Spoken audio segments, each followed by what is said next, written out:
Day 2 of the NFL Draft is here. Matthew Peterson with Tom Downey as we break down rounds 2 and 3 of the NFL Draft after a very exciting first night of the draft. Tom, as far as drafts go, I know they're always exciting, but last night felt like it had a little bit extra juice, and there are a lot of good players.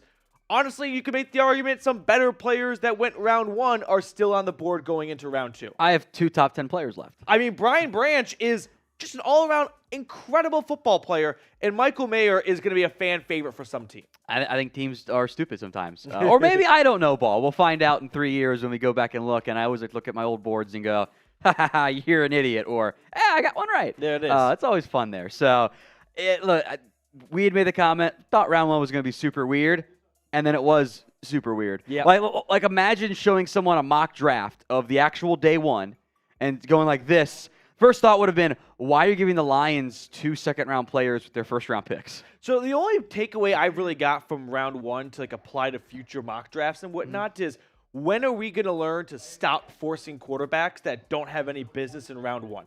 Who remembers Malik Willis going round 1 last year mock draft? The underhit by a full quarterback. I was very pleased about that. And now we did the same thing with Will Levis. I don't know who that's going to be next year. I'm going to go out and say Spencer Rattler right now. The correct answer is Bo Nix. Okay, good one. Good answer. But the lesson learned is sometimes the GMs of the NFL just laugh at all of us draft experts and go, you really don't know ball. That's not a first-round pick right there. But there are a lot of great prospects still on the board, a lot of good players, and I really think day 2 is when you win in the NFL draft, right? You're not going to get maybe a blue chip prospect, but can you find a hidden gem that's going to help keep this roster moving along? Now, we are less than an hour away from the day 2 of the draft opening up. So shout out your city. Let us know where you are tuning in from. We've got hundreds of people watching with us right now. Just 81 likes. Make sure to like the video. It just helps juice the YouTube algorithm to get more people into the stream. We have Orlando, Minnesota tuning in, Hawaii. I got Winnipeg, Canada, Rhode Island, Minnesota. Let us know where you are watching from. Sweden. So we have a long-distance winner right now. What time is it in Sweden? Let me look this up. I'm going to guess it's 7 hours ahead there, so 8 hours ahead. You're pretty good about that stuff. Yeah. 3 a.m.? It is midnight. Midnight? Midnight. Okay.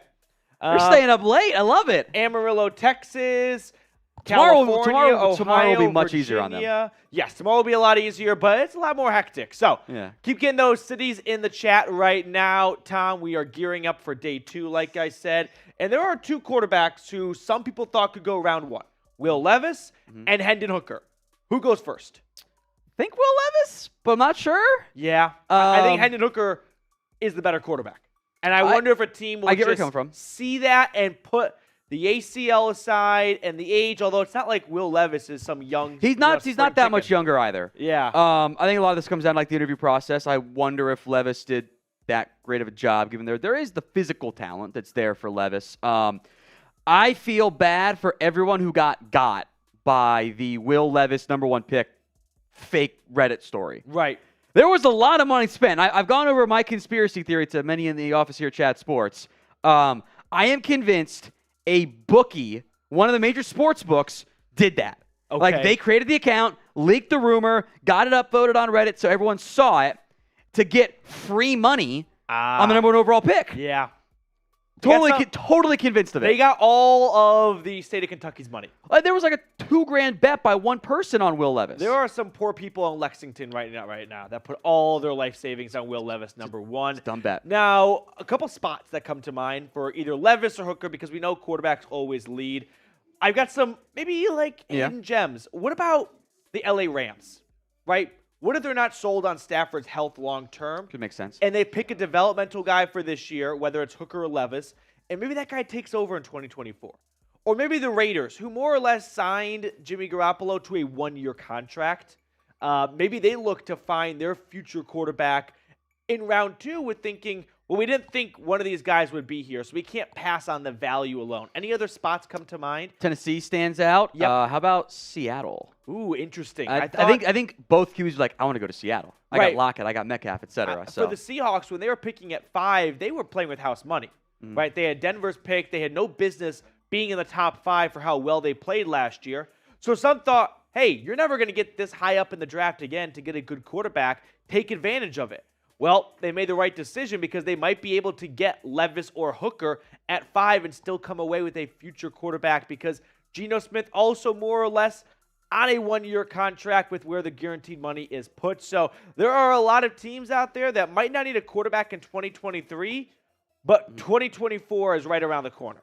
All right, shout-outs here for the favorite team in the comment section. Cowboys, Browns, Patriots, Jax Burners are in there.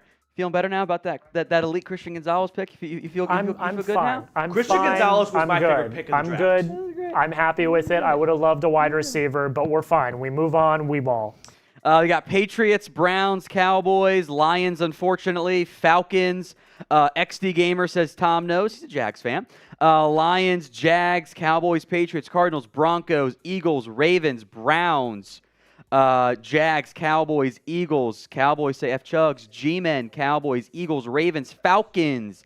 Eagles, Saints, Commanders, Patriots, Bills, Eagles, Ravens, Patriots, Ravens, Cowboys, Colts, Lions, Commanders, Eagles, Steelers, and a Battlehawks in there too. I guess they never specified, technically speaking, NFL in the question, but I believe the Battlehawks got screwed over too for 30 seconds of XFL talk. Didn't they have a good record and miss the postseason? Hell if I know. I've been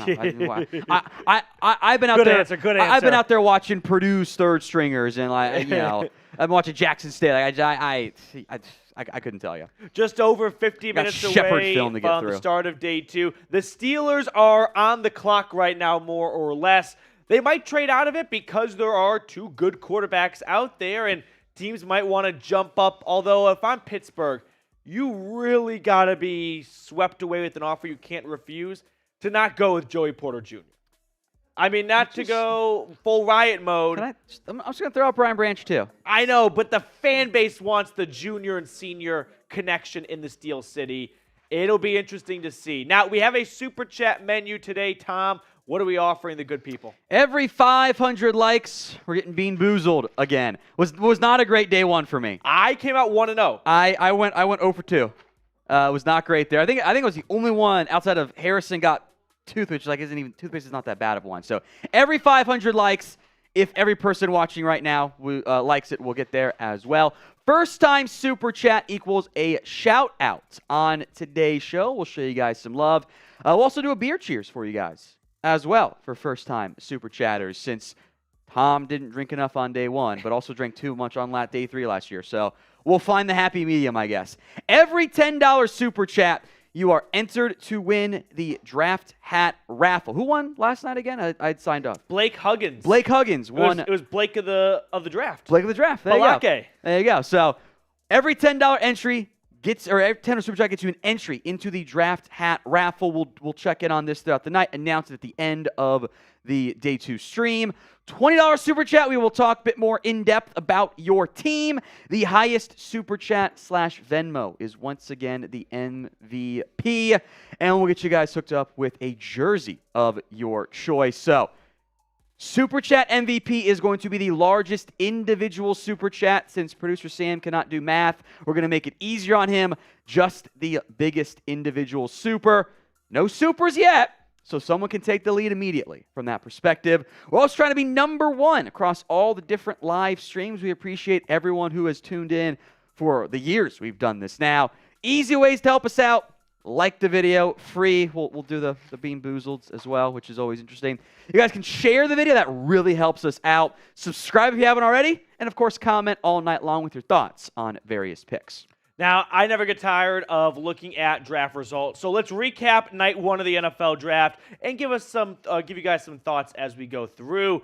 Man, the Texans are the early winners, it looks like, right there with the Eagles. But C.J. Stroud and Will Anderson follow Bryce Young, the number 1 pick. Indy, I like the direction at least. They're trying to go with a different mold of a quarterback in Anthony Richardson. They're not looking for a big, slow quarterback like they've had recently with Phillip Rivers or Matt Ryan. Mm-hmm. They go a completely opposite direction. Although, I mean, Jim Irsay is tweeting out to draft Will Levis, which if you're Anthony Richardson, he's on the pills. That can't make you feel good. Like, my owner just wants to draft another quarterback. Okay. Devin Witherspoon, the new Legion of Boom, has arrived in Seattle. Seahawks fans, they're going to love what is growing in the Pacific Northwest. Paris Johnson will try and keep Kyler Murray healthy when he returns. Tyree he Wilson at returns. 7. That's a pretty good pick, I think, by the Raiders. Don't you agree? Yeah, I had Gonzalez higher, but the Raiders had so many needs that's like just whoever the best guy is, just take him and just do that all 7 rounds, and you'll actually be in decent shape. A mixed review pick, Bijan Robinson at 8. Falcons had a lot of needs, but they got a good player in Bijan. Yes. Was it too early to go running back? That's the big question. I mean, you had a 1,000-yard rusher last year. I'm not sure you needed to take one of the top 10. Yeah, and you had another guy named Cordero Patterson behind him too when he was injured. Moving on to picks 9 through 16, Jalen Carter might be the pick that the rest of the teams regret passing on if he lives up to the billing. At number 10, Darnell Wright to Chicago, the second offensive tackle off the board, followed by Peter Skoronski. The Titans were abysmal in the trenches last year. They had to make that a priority. Yeah, I don't think anyone was shocked when Tennessee took Skoronski. It was like, hey, he's there. You have needs at like almost all 5 O-line spots. Maybe it's only 3 of them, but figure out where he's going to play, and then you kind of build your O-line around him long term. No doubt about it. Maybe he's left guard, maybe he's right tackle, but they had needs there. Maybe the first surprise pick of the draft. Jahmyr Gibbs goes 12 to Detroit. I think Gibbs is a good football player. I think Gibbs will be a good football player. Did you have to use the 12th pick on him? It's weird to see the Lions pay David Montgomery big money for now have DeAndre Swift and then spend a top 15 pick on a running back who he is good at football, but he's a running back. You also just paid one. Yeah. And you've been leaking that the Jets were going to take him. They weren't, by the way. They were not going to take Jahmyr Gibbs because, they just drafted one in Bryce Hall, so it doesn't really make any sense there. I was very confused by what the Lions did. Yeah, I agree. Lucas Van Ness, young prospect, doesn't have a lot of experience, but the ceiling is sky high. Broderick Jones is Kenny Pickett's new left tackle, a nice safe pick for the Steelers to improve themselves in the trenches. Will McDonald goes to the Jets. I laugh just because Aaron Rodgers goes to a new team, and the new team immediately does what his biggest pet peeve was, defensive players in round 1. Emmanuel Forbes to Washington. Not crazy about this selection, honestly, for the Commanders. I liked Christian Gonzalez more, who was still available. We're going to look at the rest of round 1 and look at some analysis from it in just a moment. But Tom, tell the viewers about today's sponsor. Sometimes lack some confidence in the bedroom. If you wish you could have a more fulfilling sex life, well, you are not alone. That's why we here at Chat Sports thought to tell you guys about RexMD, the online source for men's wellness. RexMD offers an easy and discreet way to get the medication you need for ED without having to visit to a doctor's office. With just a few clicks, you can have your medication delivered straight to your door at a fraction of the cost of traditional pharmacies. RexMD's team of licensed physicians will work with you to find the right treatment plan, and their medication is made in the USA, so you can trust its quality. Plus, they have customer support, that team available 24/7 to answer any questions or concerns you may have. If you want to take control of your sex life and say goodbye to ED, head on over to RexMD.com to get started, /chat, I was right, RexMD.com/chat, and start your consultation today. Take advantage of their best deal they've ever offered, and save up to 90% off, only pay $2 per dosage with our exclusive link. Go to RexMD.com/chat for this limited time deal. Starter packs of generic Viagra or Cialis are now available to get started. That's RexMD.com/chat for up to 90% off. Back to the middle part of round 1, PD. I am afraid of how much I am in love with Christian Gonzalez at 17 to the Patriots. Belichick comes away a huge winner here. I love it. Fantastic pick by the Patriots. Unbelievable pick. I'm often mean to the Patriots and the Seahawks, and I love what they did this year. I know that last year too, to an Devin extent. Witherspoon was the somewhat unanimous #1 corner. Unpopular opinion, I like Gonzalez more. So to find him at 17, ridiculous. Jack Campbell, really, really good linebacker, defensive player of the year in the Big Ten. But at 18, an off-ball linebacker, we joke, but it's a reincarnation of draft day, running back linebacker in round 1. I don't know if he wanted to be Sonny Weaver Jr., Brad Holmes, but this is a choice. I had Campbell in my top 50, but 18 is a choice. Yeah, it's a choice. After signing Alex Anzalone in free agency, too. Kalijah Kancey, I think this is probably going to be one of the more underappreciated picks in the draft. I know it's the Bucs, and they're a little bit irrelevant without Brady now, and it's in the trenches, but this will pay dividends down the road. Jackson Smith and Jigba starts a run of wideouts to Seattle. I think the Seahawks are building a lot of great pieces. I don't know if Geno Smith is going to be the quarterback for the next 5 or 6 seasons, but whoever is, they're going to have a all-pro cast around him, it feels like, with It's DK awesome. Metcalf, JSN, and that defense is really starting to come into form. Quentin Johnson to the Chargers. Why are the Chargers obsessed with just getting the exact same receivers with different names, right? Keenan Allen, Mike Williams, Quentin Johnston, none of them are big burner receivers. Yeah. No one to stretch the field for Justin Herbert. I think Johnson's a good receiver. I don't think that was the right selection for LA. I think Zay Flowers to Baltimore would have made more sense. Zay Flowers might be the best receiver in this class quietly. Great production. The only knock is he played in Chestnut Hill, Massachusetts. Has some drop issues, too. And Boston College just does not put butts in seats. Jordan Addison to the Vikings. This was weird during the draft. I felt like they were trying to trade back. Maybe they never got the offer, so they kind of panic-picked and went with best player available. And Addison replaces Adam Thielen as the number 2 wideout. Deontay Banks goes to the G-Men as they gear up to try and slow down Jalen Hurts and Dak Prescott. Quarterbacks they have not had a lot of success against in the NFC East. And, yeah, I am definitely excluding Washington and Sam Howell. Hey, maybe they'll take Hendon Hooker tonight. Moving on, Dalton Kincaid. I like this pick. I think the Bills right now, they are competing with one team, the Kansas City Chiefs.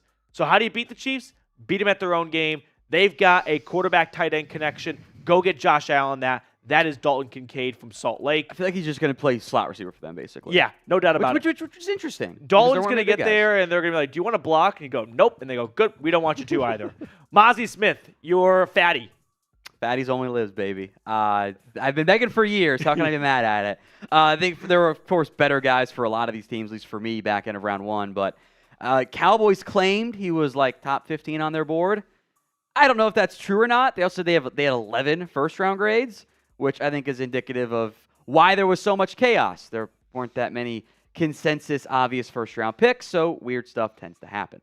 Anton Harrison goes to the Jags at 27 after they moved back a little bit. Safe pick, right? You invest in your investment. Trevor Lawrence, you lost a tackle in free agency. You replace him at 27. And Cam Robinson suspended. Bingo. Miles Murphy is off to Cincinnati. When you're the Bengals and you're picking at the end of round 1, similar to the Bills, the name of the game is how can we win in the AFC? You got to slow down Josh Allen and Patrick Mahomes. Good way to do that is to beef up the trenches. Murphy was excellent in 2021 for Clemson. Bit of a regression last year. Bengals kind of taking a risk there, see if they can recapture the older version of, Miles Murphy. Moving on to the last 3 picks of round 1, Brian Brzee, the interior athletic freak of an athlete, big size, moves like a cat. He just doesn't have a lot of experience under his belt. He's played through a lot of injuries, torn ACL, pec injury during Clemson. So the Saints taking a bit of a flyer on a guy that, if healthy, is awesome. If not healthy, it's a lot like Marcus Davenport and some other players they have drafted who have not been able to stay on the field. Nolan Smith to the Eagles at 30 seems a bit unfair. Right? Eagles stay winning, man. Eagles stay winning. Gosh, I mean, they just keep getting all the Georgia defenders. And then to round out the draft, I'm going to call it what it is. It was a pander pick by the Chiefs. They're at home. They are unveiling the Lombardi Trophy. There are all their fans there. So naturally, you go with the hometown kid, Felix Anudike-Uzomah from Kansas State. So he makes the short drive from Manhattan to Kansas City, and he is a Chief to end round 1 of the 2023 NFL Draft. So who is your biggest winner in round 1? There are 2 obvious answers, the Texans and the Eagles. Tom, can I challenge you to come up with a third team? Patriots, Christian Gonzalez. Bonus trade down, which we'll give them credit on day 3. If that, I don't want to I don't want to double count it. I think the Titans, Peter Skoronski. That was really one of my favorite players. Yeah, I think Peter Skoronski might not be a flashy name. You're a Northwestern tweener between guard, tackle. They'll find a home for him. Wherever that is, it literally could be any of the 5 starting positions. Yeah. You could almost make an argument to have him at center. That's a Mike Vrabel pick, baby. Right. Vrabel goes, let's just start by getting the basics down, and let's build a foundation through the offensive line. Biggest winner, I kind of just want to go with the Texans. I think they got the best player in this draft after Jalen Carter and Will Anderson. And C.J. Stroud looks to be a very, very good franchise quarterback for years to come. So the 2 most important foundation pieces edge rusher and quarterback you found in this draft. You did. And you'd still have a lot of assets. You didn't give up future first that you don't have, right? They still have a first-round pick next year because they had 2 from the Deshaun Watson trade. So I'm going to go with the Texans as my biggest winner. Arizona's a dual winner and a loser because they got extra capital to move down, move back up, and still come out on top there. But they also lost capital for the Jonathan Gannon tampering. So it's like, what do we do with Arizona? Yep, exactly. We got a super chat coming in from Crim's dad. We're going to give some shout-outs first. Stoney, Michael. We have Ravens fan John in here saying the Chiefs are winners. Kurt Meister, Texans, Eagles, Seattle. We didn't mention the Seahawks. That's a great point. Devin Witherspoon for and sure Jackson Smith and Jigba as they pop on screen now. Witherspoon's wearing 21. That's the best corner number. That's elite. That is the best cornerback I'll tell you this much. You are faster 21. in number 21 You are. than like 30. Yeah. He is like a little bit faster now. No doubt about it. Jacob saying the Patriots. Johnny going with the Saints, Cardinals, Colts definitely. If Anthony Richardson proves to be the best quarterback in this class because he's the reincarnation of Cam Newton, maybe. I've yet to see the productivity there, though. We'll see how it translates to the NFL. I thought he would go somewhere where he could maybe sit for a year. I don't think that's what the Colts' plan is. I think he will be the week 1 starting quarterback after being selected 4th overall. Now, a super chat coming in from Crim's dad. It's really funny. All yours. No, you read it. It's funny if you read it Tom first. Downey. Marsh told me you needed to take RexMD to help you in the bedroom. Has it worked? We are curious how much. You are a father. I am a father, and that is why Congrats. to let you in. Bonk. Yes, bonk. Congrats on the sex. Thank you, Sam. To myself. I'll let you on the secret here, Crim's dad. Marshall's projecting. So he's using me Good answer. to Good talk answer. about himself. So yeah, I think ask Marshall when he goes live on Giants later tonight. Maybe he'll give you the. It's the one of real those answer whoever smelted Delta kind of Exactly cases what here. it is. Exactly. Richard Holt, what's going on? Rams get Will Levis, Hooker to Seattle.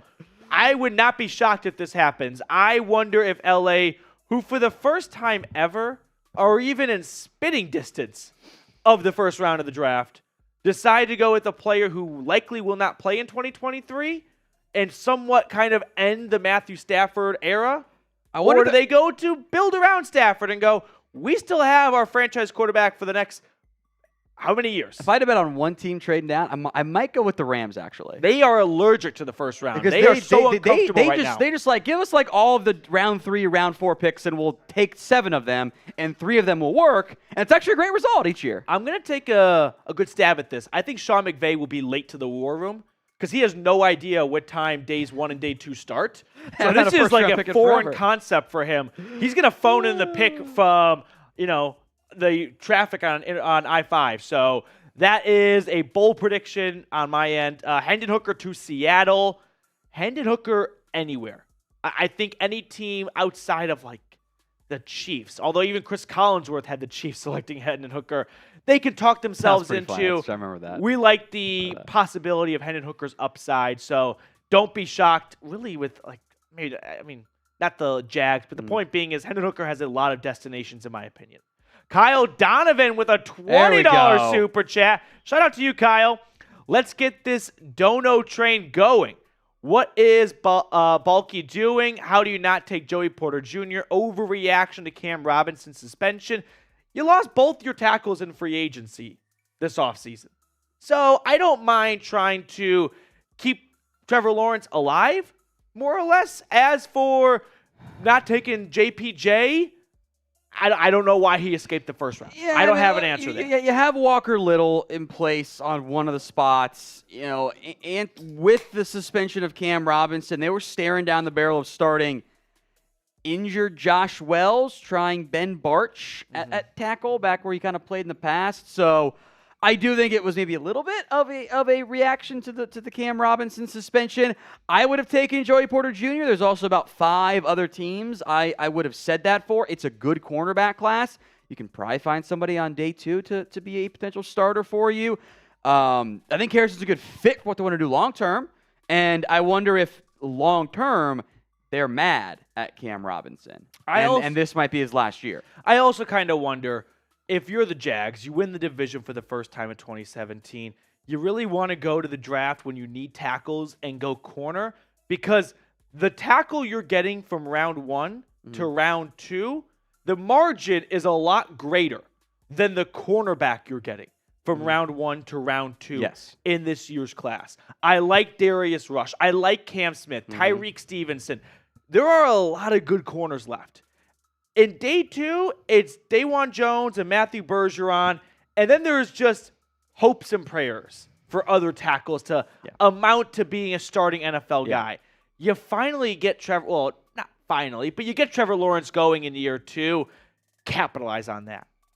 Full steam ahead. And he's got really good pass blocking upside, and you're going to let Trevor Lawrence cook. So Juan Sanchez, why is there so much Allen propaganda? Mahomes and Burrow own the AFC. Lamar and Lawrence are next tier below those two. Then Roger and Allen. Look, I don't know what game you've been watching. Josh Allen's a good quarterback. I would say it's Mahomes, Burrow, Allen, and everyone else in the same tier. That's fair. So I'm not going to put him below, significantly behind Lamar and Lawrence, but if you want to promise a healthy Lamar and continued growth for Lawrence, I could see then Allen being fifth in that category. I mean, he's had some turnover problems in the past. $10 super chat. That is a raffle ticket for Juan. Shout out to you, Juan. We have your name down, and we will do that raffle at what point? End of the rounds. End of the round. Okay, so moving on to our next super chat here. We have Crypt. Thoughts on Giants pick. That trade was a B-. Thoughts? Yeah, they didn't get the best value. Again, I think there were other teams trying to move up, or at least the Jags convinced the Giants there were other teams trying to move up there. So, B- is fine. I think I give the pick a B+ or an A-. Banks is a great fit for what they want to do on defense. So, solid pick by the Giants. Certainly not one to be upset about at all. Now, if you have not liked today's video, go ahead and do so. We're trying to get to 50% of all the viewers watching for a like rate. So we are 600 away from being we need to get to 600. We're at 234 from maintaining a 50% viewer to like ratio. So hit that thumbs up button. It's completely effortless, and it helps grow the stream here to get more eyeballs over to us at Chat Sports. So if you enjoy the free content, liking the video goes a long way, much further than you think. Remember, every 500 likes, one of us will do the Bean Boozled, either get a good jelly bean or, dead fish has not been had yet. I don't think liver and onions, old bandage, which made Chase almost puke on Eagles, dirty dishwasher, rotten egg, all still, the worst ones are still in here, by the way. Oh, God. Stinky socks is also an option. So every 500 likes, we will do that. We're at 307 right now. We've got about 1,200 people watching live right now. I think we can get there in the next, 30 seconds. Yeah, we're 300-ish away, less than that now. How about this? We get to 600 before there's a half hour to go into the NFL draft, that bottom of the screen there. Yep. We'll both do one. Big deal. So we'll give you the bonus one if you guys like the video right now. So you got a minute. If every single person likes it, that probably would be a third one in the end. But that's the goal, the number right now. Like that video if you haven't already. It's free, it's easy to do, and it helps us continue to grow here at Chat Sports. Helps us be the #1 most watched NFL draft live stream as well. So we are inside of, wait for the next update here to see what the real number is, but we're about 110 away from one of them. So 210 away from both of us doing a little bit of Bean Boozled roulette going on right now. So you got 30 seconds left. I don't know if we're going to get there, Petey. It's not to climb at the moment here, but it can get done. Disappointing. Like that video. Help us out. We're at 412. I think we got 20 seconds left. There's always a delay. So I'll wait until it's I've got the stream pulled up too, so I'll wait until it's 30 minutes on that one, and then we'll see what the number looks like, because there is the natural delay from, we say it goes up to YouTube. YouTube sends it out. That's just how it goes from that standpoint there. So 4:37. We are now at the 30-minute mark. Oh, I don't think we got to either of them, Petey. That's a bummer. You guys make me sad. With that being said, though, we do have another super chat to catch up on, and then we're going to check out Tom Downey's best available players for day 2, because there are a lot of very, very talented players that, in my opinion, could easily have gone round 1, so some head scratchers to still be available. Tristan Brown, hot take. The Pats trade up for a quarterback. Producer Jack, what do you think? That's a hot take. If that happens, I'll actually be in shambles. Wow, you're that big of a Mac Jones stan. I just think there's other holes that they need to, figure out. Understandable. Let's run through Downey's best available. Tom, take us away. All right, so I got Brian Branch, number 1. You can see the current ranking and then just the overall ranking as well. Michael Mayer, Joey Porter Jr. I know I'm higher on Osiris Torrance. That's fine. I can be right when a team drafts him there in the end. Darnell Washington, there is some medical stuff from what I've been hearing behind the scenes. If he gets past somewhere in maybe the Packers 2 picks in the mid-40s, given what they like in tight ends really fits Darnell Washington, makes me think the medical stuff will be real there. That's all been whispered rumors. You don't really hear the actual nitty-gritty medical until after they get drafted, but that might be the reason why he could slide this year. And then that's the last of my top 20, so we're at pick 32. This is my 20th overall player, so it's just guys I like that are going to hopefully go early. I think we'll wait on Clark Phillips to be drafted because he's small. He's a nickel corner. Steve Avila, with all the teams that need guards up front, I would think there's a run on offensive linemen early in round 2. Yeah, didn't see many interior offensive linemen go in the first round of the draft. Maybe we count Peter Skoronski. A single one, actually. Skoronski, maybe you can call a guard, but you have 2 centers out there, John Michael Schmitz and Joe Tippmann, both Big Ten centers, and then you got some guards like Osiris Torrance and Steve Avali. So there are some good interior guys up front. Drew Sanders, he's going to be, I think, a fun pick for any fan base. They're going to get behind him real quick. I don't think he's an elite edge rusher like people might want to make him into, but he's as a Micah Parsons light and diet at the same and time. that makes him Anthony Barr. Yeah. So I like Sanders. That's why 35th on my board. I just don't think he's that actual edge rusher type of guy there. Cam Smith, DJ Turner, really good corners. Trenton Simpson is a fun athlete at linebacker. He can do some blitzing coverage stuff there. There's a center. John Michael Schmitz is my number 1 guy. Keon White, Isaiah Foskey. I like Josh Downs too. Now he's a slot, and he's a small receiver because they're all small. But I think that's going to be fun in the end. Yeah, Josh Downs is one of my favorite players in this draft. He plays so much bigger than his size actually indicates, right? You would look at him and go, oh, you're under 6 feet. You're not a jump ball guy. He says, I disagree. He is not afraid to climb up with all the corners and get to the top of the tree. So Josh Downs and Jalen Hyatt, 2 great receivers out there. But, of course, everyone wants to know where these 2 guys will end up. Will Levis and Hendon Hooker. So, prediction time here, Tom. Where is Will Levis going to be playing football in 2023? I'm going to go with the Tennessee Titans. Okay. Potentially in a trade-up. Yep. I'm going to go Seahawks for Hendon Hooker. I like that. I'm going to go Raiders for Hendon Hooker. Okay. I thought about Raiders for Will Levis as well. Yeah, I think they're going to go the safer route, and Hendon Hooker just feels like a safer pick right now. And then for Will Levis, and then we're going to open up to the crowd here, I will go with, I was about to say the Indianapolis Colts because of Irsay. I'm going to go with the Rams. I think Stafford's got some major elbow issues. That elbow might be a bigger concern than people have been and I think letting on. The folks in LA know that. Producer Sam Brown, you have a prediction. Yeah, let's go Levis to the Titans. Titans trade up early in round 2 to get him. Okay. I've been calling it since the morning. I looked at you this morning and I said, Will Levis is a Titan, book it. Don't lie.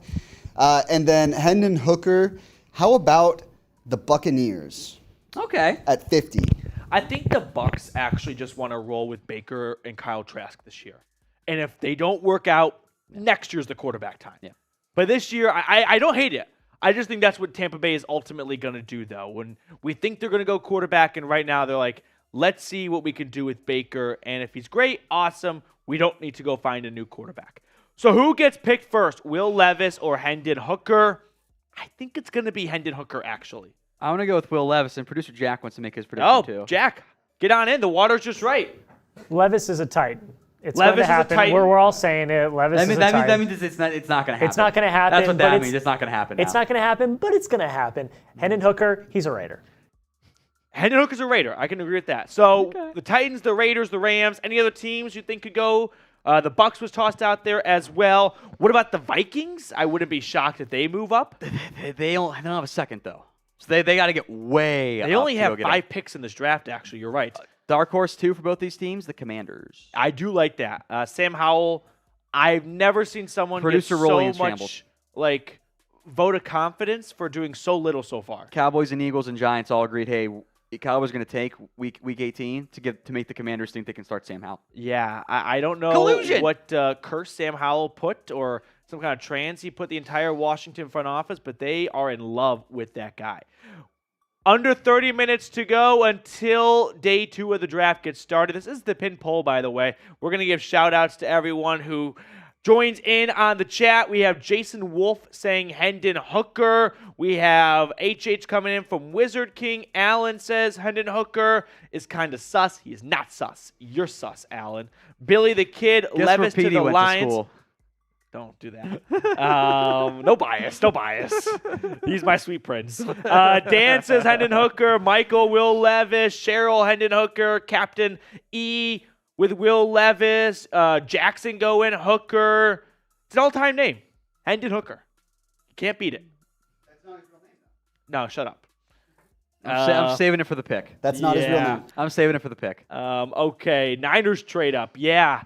The Niners, they don't care who's quarterback. I could be quarterback, and they're like, that's 23 points per game. Defense will give up 20. We're fine. Tom Downey for quarterback from John Garcia. I like it. Nah. We die have a after few one more game. super chats to catch up on here from Big Bo.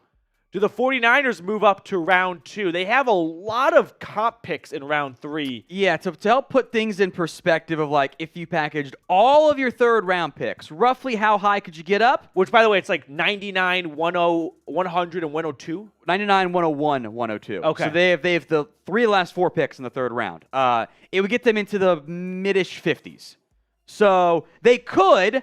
I don't think that's the route they would go. I think they're going to just try to take some flyers. Or maybe they package like one of your fifths to move up earlier in third round, but I'd be surprised if they jumped all the way up into the second. Last year, they were in a similar boat where they did not pick till late, and those third-round picks, they weren't great production for 2023. So maybe they go a different course this year, and instead of quantity, they want to go quality. Big Bo, thank you for the super chat. Garrett Turpin, first-time super chatter. Cheers to you, Garrett. What are your thoughts on the Niners tonight? Trade up, wait until 99. I think this is not what you want to hear, but they're going to wait until 99. I didn't realize this was the same question, so it's perfect. We Maybe they go from 99 to like 80, okay, if someone's screaming down the board and they don't understand how they're still available. Yeah, mid-80s if they package one of their fifths. But they're moving up in round 3, if anything. They're not moving into round 2. I just think that's too far away from them. And I haven't heard San Francisco is in love with any of these prospects. They might be, and they're keeping it under wraps in Santa Monica. But for now, I have not heard that buzz. Garrett, thank you so much for the super chat. Brett Stevens next up. What do the Cowboys have to do to get Michael Meyer? I assume trade up into the early second, and that's probably too cost prohibitive for them. Sorry. Cowboys don't like moving up in drafts, right? They don't do it. Jerry like Jones, their picks. I think Jerry is just a little bit afraid of all the technology to figure out how to call other people. So he's like, unless you want to call me, I'm not initiating a phone call. Here we go. Wyatt Owen. Hey, Tom. Take it away. Please don't steal Darnell from my Packers. I think Darnell, if the medical checks out, great pick for Green Bay.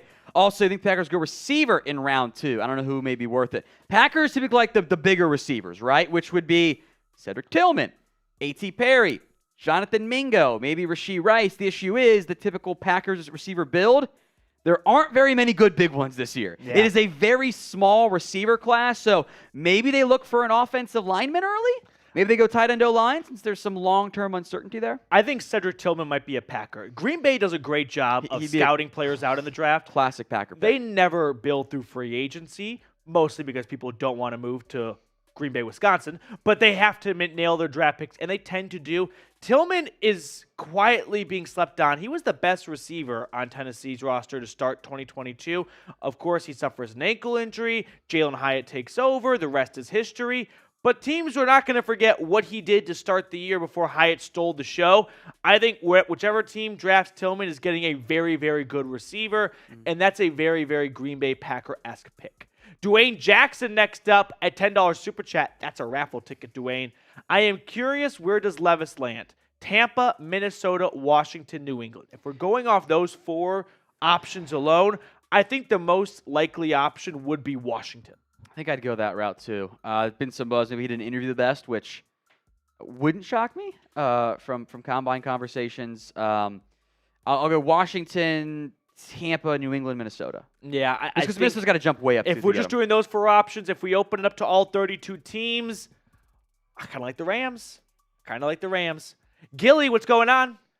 Banks interception week 1 to start Super Bowl run. F Washington, Dallas, and Eagles. We've got a Giants fan here. Thanks, I mean, Gilly. Tay Banks he's not a ball hawk corner. But maybe he can get one. He's shown some flashes, and Okay. you're hyped about the first-round picks. I don't mind it. Yeah, I agree. I appreciate the Honestly, trash like, talk there, foul Gilly. on me. For all first-round picks, you talk yourself into them being unbelievable contributors in their rookie season. So, Gilly, I like where your heart's at. Another super chat from Crypto. What percentage that Levis or Hooker will be a 49er? I'd say very low. 5 to 10. I think that's even high. I mean, you can go I think 100 the only way they divided by are a 32. 49er is if one of them is on the board still to start round 3. I don't think that would be the case. And I don't think that's going to happen. But if one of them slips to round 3, then San Francisco goes, let's throw our plans out the window. We did not anticipate either of these guys being here. But at the same time, they got Brock Purdy. They just don't know when they will have Brock Purdy again. But it's the Niners. You can't rule them out really for anything. We have some interesting news and rumors to get to here regarding the first selection of round 2. Tom Pelissero, the Steelers' phone was already ringing for the number 32 pick before round 1 ended, per sources. Multiple teams made calls to teams at the bottom of the first and were believed to be targeting Kentucky quarterback Will Levis. Now the bidding is underway for the first pick of round 2. If you are the Steelers, where do the conversations start to get pick 32? If you're at pick, say, like 45, we're talking a pick swap this year, a future second, and maybe like a 4th or a 5th. You're probably asking for a lot because this pick doesn't get traded. Yeah. Last time was Landon Collins. Way back when with the Giants. Now, if I were the Steelers, I would craft this tweet and say, Tom, send it out for us. you link the quarterback, multiple teams bidding. It's like it's everything that you're searching for. Agreed. In terms of like get the buzz going on that front. And maybe it's real, maybe it's not. Maybe it's not 32, maybe it's 33, 34, 35. Someone comes up, but you get the rumors flowing around different teams as best as possible. Jeremy Fowler adding, among teams that looked into potentially trading into late first round last night per sources, Titans, Rams, Patriots, Falcons. So of those 4 teams, I see 2.5 QB-ish needy teams. With the Titans and the Falcons, with no guarantees there, and maybe a little bit of the Rams for the future post-Stafford, or maybe the Patriots really don't like Mac Jones, as some of the rumors this offseason indicated. It's a big jump by New England there. They'd be sitting at 46. That would be a significant cost for New England there. Maybe they would want the quarterback. Maybe the Falcons wanted Nolan Smith. They were pretty heavily linked to Nolan Smith alongside Bijan Robinson, and Nolan Smith has fallen down to 30. So maybe the Falcons weren't going quarterback. They wanted the best edge left on their board. Tennessee and L.A., though, certainly could make some sense from the quarterback perspective. Mike Giardi, per league sources, the Titans are working the phones in an effort to move up in the second round. Could a QB be in play? One would think, unless they just love, and I don't blame them, Brian Branch, right? Or Joey Porter Jr. Yeah, But you usually just don't make that aggressive of a move if it's not for a major impact position, right? Quarterback, edge rusher, even I'll toss cornerback in there. So I don't see them giving up multiple assets to get a wide receiver. Yeah, look, first and their third, or the second and third is actually an overpay to get up to 30, 31. Now, well, maybe that's the end cost of it all. And to get your, in theory, franchise quarterback, you're fine with that. But a little bit of an awkward trade chart, so you might have to do some creative, we'll send you this, you send us that type of deal. But Tennessee's been linked to quarterbacks. They have Ryan Tannehill and Malik Willis on the roster. We said it on day one. I think they're drafting a quarterback at some point. Maybe it comes early in round 2. More from Fowler earlier today. The Lions are receiving trade calls on running back DeAndre Swift, whose representatives have been in contact with the team about potentially moving to a new team. With Detroit drafting Jahmyr Gibbs, the talented Swift appears poised to leave Detroit. I know Ian Rappaport said he expects him to get traded either today or even before day 3 starts tomorrow. A very real possibility, as he put it. The Lions, I think, have some underlying issues with DeAndre Swift. I don't think it's about on-the-field production as much as they don't see him long-term or getting a second contract. Health is an issue, too. Health. He's never played a full season. He's good for 13 to 14 games. He's entering the last year of his rookie contract. Possible destinations, Denver comes to mind. Javonte Williams, he is not close to returning week 1 as it looks. So they might look to pair him with recently added Samaje Perine from free agency. Maybe Cleveland. They had Kareem Hunt in a similar role. He's a free agent.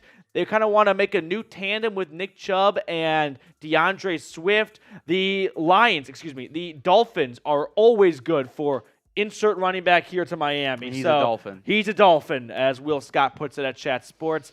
I could see a lot of teams having interest. Plus, I don't think it's going to cost you more than a bag of peanuts. I think a 2024 7th-round pick gets the deal done. I think it'll be a little bit more than that, but I think that the depth of this year's draft class, I think it could be a 5th this year. You really think so? Yeah, I think if a team doesn't get the running back they want, they can make the call. But I think DeAndre Swift's fantasy value is maybe inflating the overall real-life value. Agreed. 500 likes.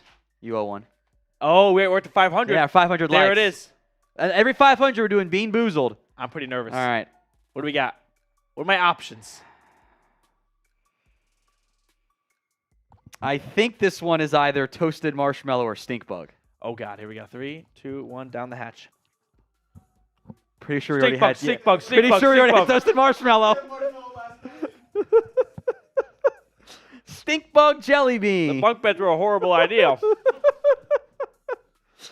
As PD recovers, Arizona, DeAndre Hopkins, trade conversations are non-existent right now. GM Monty Ossenfort says he does not foresee it happening because no one's giving up what he wants. Yeah. He's not getting traded today because that would involve a second or third rounder move. And no one's giving up a second or third rounder unless the Cardinals eat like what Allen Robinson went through with the Rams and the Steelers, where Arizona says, we will eat 80% of his money if you just give us a pick. And even that pick would be closer to a 4th than like a second or third. Contract and age are a problem. Best case scenario. He's still a really good wide receiver, though. So I think if a trade does go down, whichever team gets him, they're going to be happy with the result, right? They're going to look at it and go, DeAndre Hopkins or a 5th-round pick. But GMs always take into account the assets, the payroll, and do they want to give up a 5th-round pick who could be a good player and have him for 4 years with a cheap rookie contract, or go with an aging wide receiver on an expensive base salary and cap hit for the future? So where will DeAndre Hopkins play in 2023? Tom, is there a chance he just plays in Arizona all along? Maybe, yeah.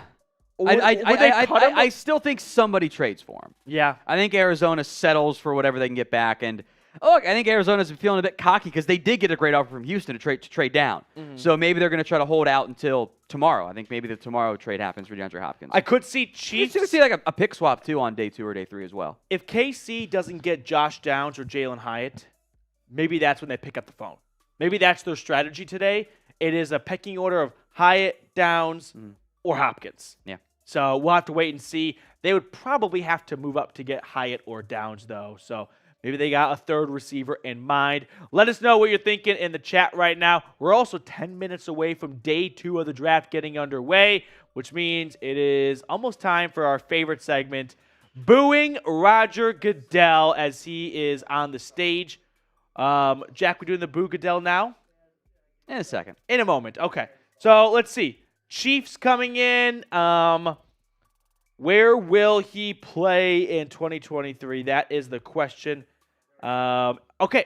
We are ready to boo Roger Goodell. He is at the podium right now. I don't know what he's doing, but he's doing something that's probably boring and useless. You got to give him credit. He has recently come with an entourage on stage. So that if you boo him, you're booing everyone else up there. Like, he's going to come with first responders and paramedics next Yeah, year. but we know who it's directed at. It's fine. Yeah, exactly. So, some great receivers still out there, some great players still out there, but make sure to boo Roger Goodell. Over 2,200 people watching right now. Everyone boo Goodell. It is just an absolute American institution. It's a classic.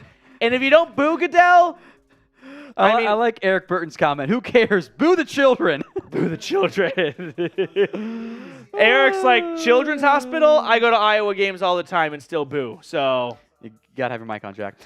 Zealous Smoke, Spice Mob, Jameel White is in there. Jeremy Rivera, Ken Dowsland, Brian Garrison, Carolyn DeGraw, Jeremy Rivera, Trace Uno, Driftwood, TX is in there. I like that one. Army Mom Heather's back. Rodney Knight, Trace Uno, Gilly, Jalen, Carolyn DeGraw, Rodney Knight, Jason Vincent, and so many more as well. Thank you guys for typing in those boos. Each time we see Goodell, we will boo him because it's fun. we are sure. a little under 10 minutes away from day 2 starting. If you have not subscribed, go ahead and do so. You're going to get free YouTube, NFL, NBA, college football, every sports content under the sun available for free right here at Chat Sports. Plus, we are Tom's favorite number away from a next milestone. Nice. 699 subs away. 3 more, and it's super nice. From a very nice 333. I think that's what we got to stop. Perfectly balanced, as all things should be. What's it called when like the first number and the last number are the same, no matter how palindrome? We got to just don't just make up words. No more accepting subscribers once to get to a palindrome. That's the goal. That's what this has all been about. Doom with a $2 super chat. Does Seattle take Osiris Torrance at 37? I thought Torrance would be a first-round pick, honestly. I thought he would go towards the end of round 1. So because he's still available, I could see a lot of teams being interested in that type of talent alone. Seattle went bookend tackles last year in the draft. They could use some help on the interior offensive line. I don't think Torrance is going to be a Seahawk, though. Honestly, I'm not quite sure where he is going to end up because interior offensive linemen, they can always find a home on a bunch of rosters, it always appears. Sherry May, excuse me. Tom, read this for me, please. Petey's dying. We need bug. O-line and tight end. What do you predict Miami will do? I think O-line, tight end, and running back are the main areas there. What tight ends are on the board? Is Sam Laporta still there? Is Darnell Washington? Is Tucker Kraft there? O-line, insert about any position. I know Will Scott would like that. What's up, Jack? As far as I know, everyone on the board is a Dolphin. I think Devon Achane is a Dolphin. I think be a lot of fun. That's going to be the selection. It'd be a lot of fun. Call my shot right now. Oh, he has no idea. Dwayne Jackson, what's going on? This is for you, Thomas. I think Michael Mayer will be there when Dallas on the clock. If not, is Torrance an option? I think both guys are gone. I think in this, barring some unknown off-the-field medical stuff that can cause guys to slide, I think the first 10 picks, like all those, the Branches, the Mayers, the Porters, etc., I think they're all gone. And you're back looking at your more expected second-round options. So maybe Sam Laporta makes a lot of sense for Dallas. Here's what's coming up in terms of the draft order. Steelers are on the clock at 32. Are they going to make the pick or are they going to trade back? That remains to be seen. The Texans at 33, I would not be shocked if they move back. They gave up some assets yesterday to get back into the top 3. Maybe they go, we don't need a quarterback. We can actually move down in round 2 and get some more picks. Arizona at 34, Indy at 35, the Rams at 36. This is the first time they have been this close to round 1 since Jared Goff. Am I getting that right? That actually does sound right. I think it does sound right. From 2015. I don't ask me to do yours there. Someone fact check me, please. Seahawks at 37, Raiders at 38. I think Hendon Hooker at 38 to the Raiders might be the play right there. Carolina coming in at 39. Then it's New Orleans at 40. Tennessee at 41. Green Bay, after making some trades, are on the clock. That is via New York Jets, by the way, and Cleveland for number 42. The the Jets are at 43. Atlanta next up at 44. Then the Packers once again from the Aaron Rodgers trade at 45. New England at 46. And the Commanders at 47. Don't sleep on Washington, maybe going quarterback, although it's tough to say because with a team like Washington, new ownership coming in, quarterback tends to be a spot where no matter how long you've been the GM, you kind of need the owner's stamp of approval to go quarterback in rounds 1 or 2. And that might cause some chaos there. I And think. without a clear owner there, I don't know if they get the green light, if they need the green light to go QB in round 2. So those are the upcoming picks in the draft. Less than 5 minutes to go. Nearly 3,000 people hanging out with us here for day 2 of the NFL draft. Like the video, share the video to your friends and family. If you have not subscribed, go ahead and do so. You'll thank yourself later with nonstop NFL coverage all year long. And of course, be active in the chat, right? Have fun with us here as we break down every single pick, but not like a bunch of stiff cardboards at some other places during the NFL draft. I'm eating dirty socks and getting bean boozled by Tom Downey. You got the stink bug. The stink bug. That was every disgusting. 500 likes. I'm up next. That's gonna linger all night too. That does not go away. Yeah, that it's not sits great. there. So with that being said, Tom Downey. Yes. Let's boost the Twitter numbers. All right, anyone who tags me and shares the video on social media, we will give a shout out to. So click the share button, share to Twitter, tag me on Twitter at whatgoingdowney. Again, that is singular. There's no S because they still have not changed the Twitter handle character limits. So there's not enough room for the S. So we just went with whatgoingdowney instead. So tag me when you tweet out the video link, and I will give you guys a shout out. That is at whatgoingdowney. We will check in on this. It takes some time. I'm going to do all of that there. We'll take care of you there. At whatgoingdowney, we will give you guys a shout out once you share it. So we'll check in on this here again in a little bit. I know there's always the delay. It's not an instantaneous process. So we will get caught up on those shout outs here momentarily. Go share it on Twitter and tag me at whatgoingdowney. Some super chats to catch up on. Eric Burton. Oh, whoa. We'll get back to Eric in just a moment. Eric Burton. Tom Downey is the best in the business. Thanks, Eric. Appreciate that. Next super chat we'll get on screen in a moment. But Eric, thank you very much. The Last Dodo, rest in peace. Cowboys, happy with Mozzie Smith. Hope one of the 2 offensive guards or tight ends fall to us, but doubt Jerry will take advantage. And USFA from Italy and the USA, it looks like. Thank you, Last Dodo. Would you rather have Torrance or a tight end? Whichever one's there, I'm Okay. fine with. Torrance is higher on my board, so Mayer, Torrance, and then probably a different tight end. Or guard. Tyler Ruggles.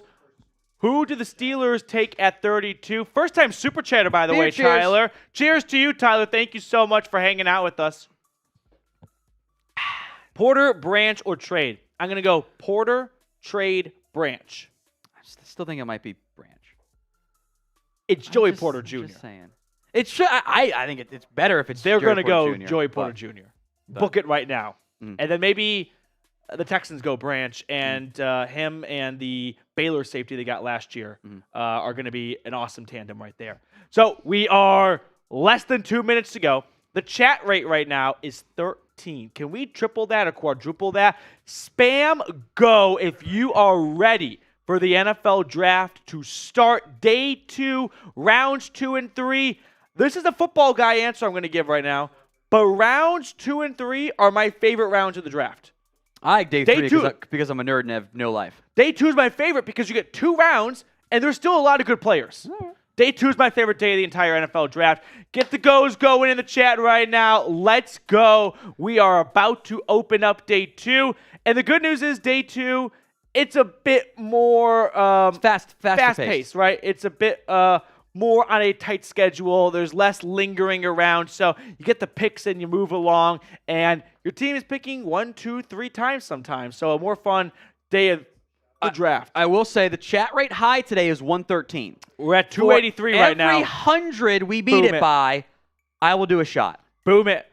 Get the Every goes 100. going. Get the goes going. I already owe 1. It's at 283 to start. We'll get some shout-outs to the best of our abilities. We got Tyler Canning. Is that what I saw? No, Tyler Goring, excuse me. Luke, Aaron, Alejandro, Tyler. Mike Dibble's here. Father, Luke. Like the same names always like just jump out to you. David, Adam, Buddy, Pedro, Sir, DJ, Dallas, Andrew, Glass. I owe at least Mike one shot. Dibble, Aaron, Adam, Blind, Pedro, Jermaine. Keep getting those goes in there right now. Are we ready to jump in? All right, ladies and gentlemen, day 2 of the NFL Draft starts right now.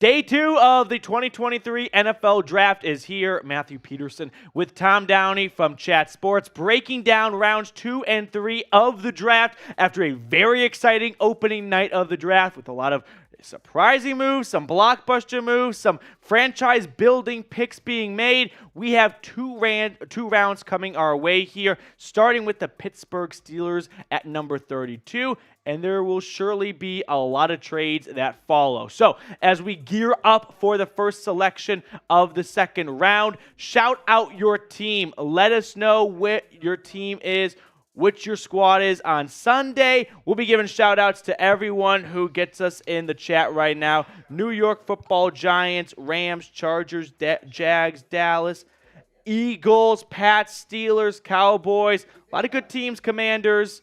Tom? 3 shots is what I owe. Wow. Chat rate was, we were 113, we got to 487. 3 shots. Here we go. Let me open this up and just go rapid fire here. Have a day to start. We got some more reporting on pick 32. The Commanders were among the teams looking to go up to 32, but the Steelers wanted too much. I think Pittsburgh, if all this is true and it's not them just leaking stuff, I think Pittsburgh wants to pick at 32, so they need to get an offer they cannot refuse. And that sounds like a second-round pick swap this year as Tom struggles right now. Yeah. A second-round pick swap this year, Pressure a to eat future second, and probably like an early day 3 pick. That might be what they're looking for. And maybe that's a bit too much, but they hold all the cards in their hands right now. So, Steelers are on the clock at 32. Then it is Arizona, Detroit, Indianapolis, and the Rams afterwards. When will we see the next quarterback go? Then the first 30, but by pick 38. In the 30s. Yeah, in the 30s. In the 30s. I like that. Also, quick shout-outs to those of you who shared and tagged me on Twitter. My Info, Nathan Fulbright, and Shamari. Thank you guys all. Oh, I think I might have missed one there. Hold on. Let me double-check. Well, yeah, Jatron too. My bad. Jatron, Serial Inquirer. Oof, sorry, you guys were quick. I almost missed you. Thank you. Super chats to catch up on while we wait for the Steelers pick. Y'all thoughts on Brazil and Saints do it helps. Yeah. If he's healthy, good pick. He's a very athletic 300-pound human being. You don't find those every year in the draft at the end of round 1. He's just never been able to get a clean bill of health for a full season. But at one point, Dabo Swinney, I think, called him the best player on Clemson's team. So if that comes from Dabo, it means a lot. Dwayne Jackson for Tom. Sam Laporta comp. Athletically, it's Evan Ingram. Okay. And also George Kittle, but he's not that good of a blocker, despite being an Iowa guy, so I went with Ingram. Gilly put Marsh on. Marsh is gearing up for the Giants selection. Yeah. Marshall will be going live on our Giants channel, so. But he'll be on and off throughout the whole weekend on the main channel. You'll still see it, Gilly. So we'll pass along the nice words over to Marsh. You can always slide into his DMs too if you want. Yeah. Mark, what's going on? Mozzie isn't worth the number 1 pick. Many better players were there for us, like Porter, or trade down and still get a good guy. Another Carver/Pittman need pick. I'm going to let you answer, but just really quickly, I think there's a bit of a fallacy in the NFL fandom world of, we'll just trade down. Yes, That's there is. not always the case. Cowboys had an offer, if you believe what they have said, from the Chiefs to draft Mozzie Smith. Yeah. So, and Jerry's good at getting the team to actually admit what they want to do. I had better guys on the board, but we could say that for like 10 straight picks in a row. So I want to be consistent with the grade and say, not my favorite, but it's not a bad pick either. Mozzie Smith's got an elite athletic upside. Mark, thanks for the super chat. One more from him. Agreed, Tom is the bomb. Aloha to the family. Tom is the best in the biz. Thank you, Mark. I appreciate that. Samara San. What's that? Samasan. Samasan? Okay. I want Bengals to trade down so bad. Also, even though I'm not a Raiders fan, Mitch is the GOAT. Mitch literally just undeniable. said, I might need some drinking help. So that's how Raiders is going so far. As for the Bengals, I mean, when you're... I love the Miles Murphy pick. I'll be honest, when you're a team like the Bengals, the Bills, the Chiefs, who are picking at the end of round 1 every single year, you can do anything you want, and it's not going to be a bad move, right? You just got that kind of luxury going on. Jonathan Martinez, you just racking it all of the fan club right now. I appreciate it, guys. You have built a nice cult following. This is draft number what for you at Chat Sports? I can't do that much math. Yeah, big numbers right now. It's about as long as I've been dating/married to my wife. So very long. Very lucky lady. Luke Decker, first-time super chatter. Thank you, Luke.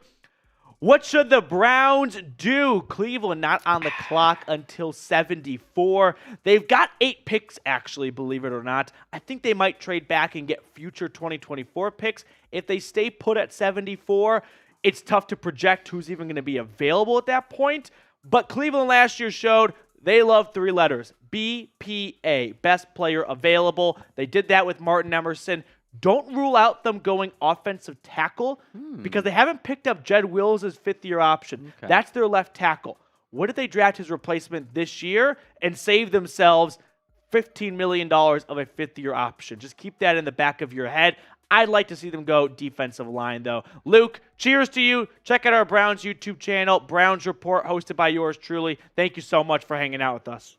All right, this is our Super Chat menu tonight. Every 500 likes, it's the Bean Boozled game. We also, by the way, have the Harry Potter ones. If you're batting next, by the way. Oh, I know I'm up next. So we're 260 likes away. Let's get there, and we'll see if I get I also hate cappuccino. I'd be really mad about that one.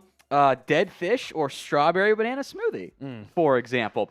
First time super chats, I'll give you a shout out. Do a beer cheers for you guys. Do appreciate your love there. Every $10 super chat gets you entered in our raffle. At the end of the night, we'll be giving away 1 NFL draft hat, of course, of your choosing, whatever team you're a fan of. So every $10 super chat, you'll be entered there. $20, we'll talk about your team. And the highest super chat or Venmo is the MVP today. Right now, it's Kyle Donovan with 20. So it's easy to beat Kyle if you want to. Highest super chat. Get you hooked up with a jersey of your choice. That is to the MVP of today's show. 20 to take down Kyle and take the lead there. As Goodell's back on oh my the draft. goodness. He did the thing. I can't believe that coward. He brought the troops out. He brought the United States Armed Forces onto the stage with him to make him unbooable. That coward. Oh my goodness. He was egging on the booze as he brought out the troops? No, he's been egging on the booze. He leans into it, but now he brings on all these human shields. He came on. He was going like this. He was like, come on. I can't believe this. Our proud armed forces are standing there, and they know that they are just human shields. The Marines are there. Come on, Roger. Just take it like a man. Unbelievable. I like Michael Moore says respect, but boo. Boo. That's perfect. That's how you handle it right there. That's when you bring I'm the troops, irate right now. Don't put Goodell out there. Put somebody else out there. Next year it's gonna be Make-A-Wish kids coming out with him. Kylan Anderson, Amon, Cooter Jones, Kenny, Buddha, Ation, Yoder with a T. Amon, Sam, Jabril. Jabril says respectfully booing. Emotep, a.k.a. Rich Kaufman, does too. Here are Tom Downey's. We know what you mean. I can't even look at this right now. I am getting my blood pressure up so much. Tom Downey's best players available. Tom, as we go through the top 8, anyone you could kind of... Remember last year, what I'm getting at here is Nakobe Dean was the faller, right? Went to round 3. Something like it goes early as round 1. Could there be a guy who slips? Darnell Washington. The medical concerns are legit? Yeah, I heard that a couple days ago, that, hey, there's some medical stuff going on with Darnell, was like the under-the-radar whisper, and heard it was maybe a knee. It's the medical stuff, so it's all, like, just unconfirmed, but, like, we'll try to tell you maybe why players are falling. It's three reasons, right? I don't know ball. The NFL does not know ball. Or there's unknown medical off-the-field stuff. Mm-hmm. So I think for Brian Branch, they just don't know ball. Yeah. Like, you guys can be wrong. Maybe I'll look really dumb in 3 years, but I love Brian Branch. I mean, when has ever a draft gone where the best player was taken first and the worst player was taken last? Never. So just because someone is not 50% of guys are terrible. Yep. Like every year we try to be optimistic, but the reality is we're going to look back and go, out of the league, out of the league, out of the league. So it's a not for long league as for a reason. We have... a lot of good players on the defensive line. If this draft class brought us anything, it was edge rushers, defensive tackles, and corners. Running back, tight end too. Tight end too. Sorry, tight end. This was a really rich tight end class. You know what's not rich in, though? Linebackers. It is a weaker linebacker class. If your team needs a linebacker, today's the day to get one. You're not going to find a good one in day 3. You could find Jeremy Banks on day 3. Jeremy Banks, he's quite the character. Yeah. Hey, so, he's got day 2 talent, undraftable off the field but concerns. I mean, I wouldn't be shocked, for example, if you draft a corner in round 3, say Darius Rush, Cam Smith, and you might have a better career than Emmanuel Forbes, a first-round pick, Totally or possible, even Banks for the Giants. Like, there's just that many good corners. It was tough to tear them apart, actually. Now, of course, everyone is looking at the quarterbacks right now. Will Levis and Hendon Hooker. Where will they end up, and when will they get drafted? We talked about this earlier. Tom, you sticking with your guns? You think Levis is a Titan? So Levis, Keon White, and I'm forgetting who the other guy was who left the green room. Only Brian Branch has stayed. Joey Porter Jr. Oh, JPJ left the green room. Brian Branch, not scared. Stock up. So they were all in Kansas City. They were invited to the draft. They all left. They went home. Home? They're not in Kansas City anymore. Okay. Only Brian Branch stayed. Oh, I Branch, want him on not my scared. team. Brian Branch is Further the stock favorite. up for Brian Branch for me. Brian Branch, he's going to be that guy, I'll tell you right now, where he's going to go, I'm going to list every player who was taken before me.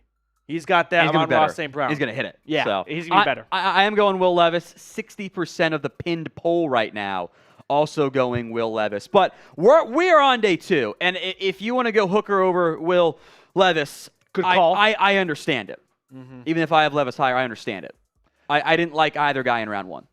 Day 2 still not officially underway as the NFL drags its feet. It is. Steelers are on the clock?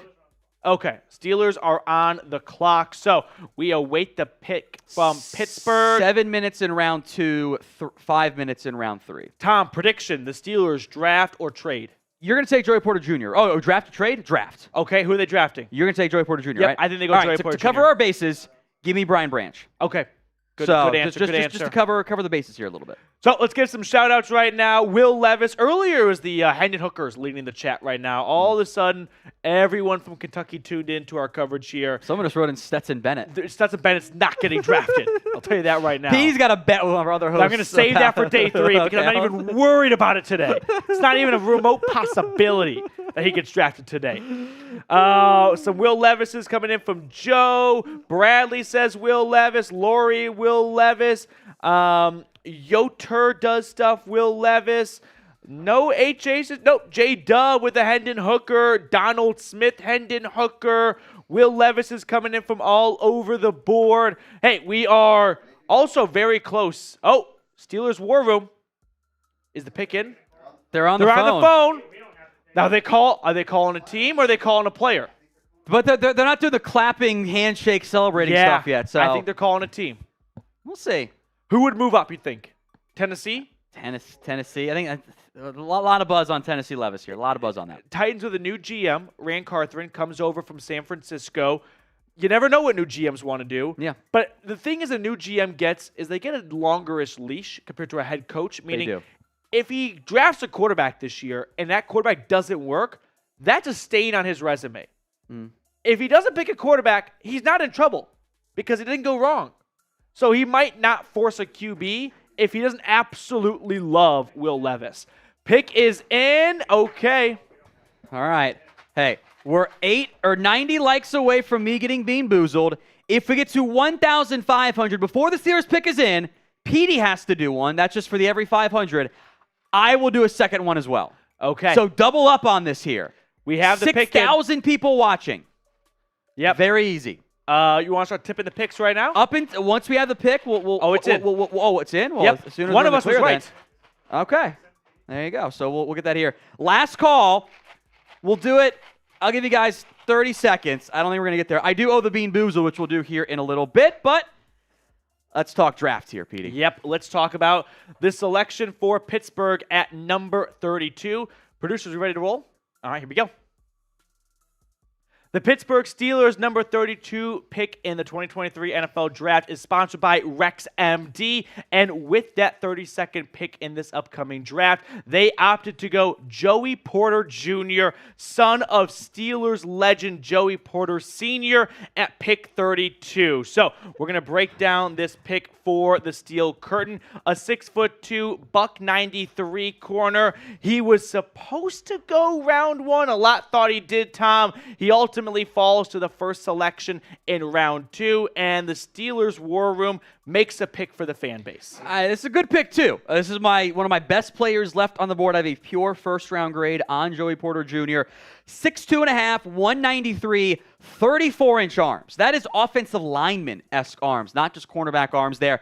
Isn't it just right that Joey Porter's son gets to play for his dad's team in Pittsburgh? Fills a significant need as well. The player comp is Joey Porter Jr., if he was the son of Joey Porter who played corner. That's just the comp there. But A.J. Terrell athletic comp as well. Now, the negatives here are he's a little stiff in the hips. I think that's a big reason why he fell. Might not be a perfect scheme fit for everybody, but he does play a little high, like most corners tend to do. Not much career ball production. 0 interceptions this year. 1 in 2021. That is it. But teams threw at him 30 times this year across the course of the season, and that 14 of those came in one game. Beginning of the year against Purdue, they targeted him 14 times. He allowed 6 catches for 66 yards and 6 pass breakups in that game. And after that game, teams were like, this is not worth it for us. Let's look somewhere else. And when opposing coaches, who of course know ball pretty well, are going, we don't want to throw at you, that makes me think you're a pretty damn good football player. So first round grade, 4.43 40-yard dash. I believe that was the time there. I actually don't remember where I put down my notes, but 4.46, sorry. 4.46 40-yard dash at 6'2", almost 200 pounds. That is awesome. I love the physicality he can play with as well. He's long. He plays tough. The ball skills are maybe the big lacking there, but 30 targets. Like, he allowed under 50% of his completion for 143 yards. Like, he was awesome at Penn State. I love what the Steelers have done so far. They are one of the biggest winners, early, of course, in this year's draft. Yeah, they lose Cam Sutton in free agency, and this is their replacement to start round 2. One word, physical. He is going to be a nightmare for opposing receivers. He's not the fastest. He's not maybe the tallest cornerback out there. Maybe not the most fluid or twitchy, but I can guarantee you this much. Over 4 quarters, he is going to make a receiver's life a living hell. Now, grade the pick of Joey Porter Jr. A, B, C, D, or F. For round 2, pick 32, I have some concerns because of the ball skills, so I'm going to go B+. I don't think I'm as high as others are. But Tom, more on this in just a moment. But first, a quick word from today's sponsor, Rex MD. If you sometimes lack some confidence in the bedroom, you wish you could have a more fulfilling sex life, improve your own ball skills, perhaps, well, you're not alone. That's why we're excited to tell you about Rex MD, the #1 online source for men's wellness. Rex MD offers an easy and discreet way to get the medication you need for ED without having to visit a doctor's office. With just a few clicks, you can have your medication delivered straight to your door at a fraction of the cost of traditional pharmacies. RexMD's team of licensed physicians will work with you to find the right treatment plan, and their medication is made in the USA, so you can trust its quality. Plus, their customer support team is available 24/7 to answer any questions you may have. If you want to take control of your sex life, say goodbye to ED, head on over to rexmd.com/chat and start your consultation today. Take advantage of the best deal they've ever offered. Get up to 90% off and pay $2 per dosage with our exclusive link, rexmd.com/chat for the limited time deal. Starter packs, generic Viagra or Cialis are now available to get started. It's rexmd.com/chat, up to 90% off, PD. Back to Joey Porter Jr. The Steelers have their next outside cornerback. He's not going to be a nickel guy, I don't think. I don't know if he's going to be a strictly boundary type, leave him on an island type corner. But over the course of 18 weeks, I don't think it's a good player comp, but I think it's reminiscent of like Cortland Finnegan in terms of like the tenacity, right? Physicality. The physicality level here. Now, next up on the clock was the Arizona Cardinals until they made a trade, and the Tennessee Titans are jumping up to pick 33. It's got to be quarterback, right? This has to be quarterback, right? So who did the Titans trade up to get? Is it Brian Branch or is it a quarterback, Tom? It's got to be a quarterback. You're jumping up a significant amount here from 41 they were at to 33. That is an expensive trade. That's going to be, maybe it's not their full-on third. Maybe it's a little bit more, a little bit less. I fully expect this to be a quarterback. I'm going to bet on Will Levis. That was me, Sam, and Jack, all of our picks today, right? So I think this will end up being Will Levis for Tennessee. Getting Skronsky and Levis would be quite the fun 1-2 punch there. The Kentucky quarterback is now a Tennessee Titan. The pick is in, and the Titans are drafting Will Levis. Rand Carthon, new GM, goes with a big splash in round 2. The big quarterback from Kentucky. He's 6'3", basically 6'4". He's 230 pounds. He has an absolute bazooka of an arm. The only thing he's missing is this thing called accuracy, Tom. So Levis will run into problems with the accuracy when his back foot comes up.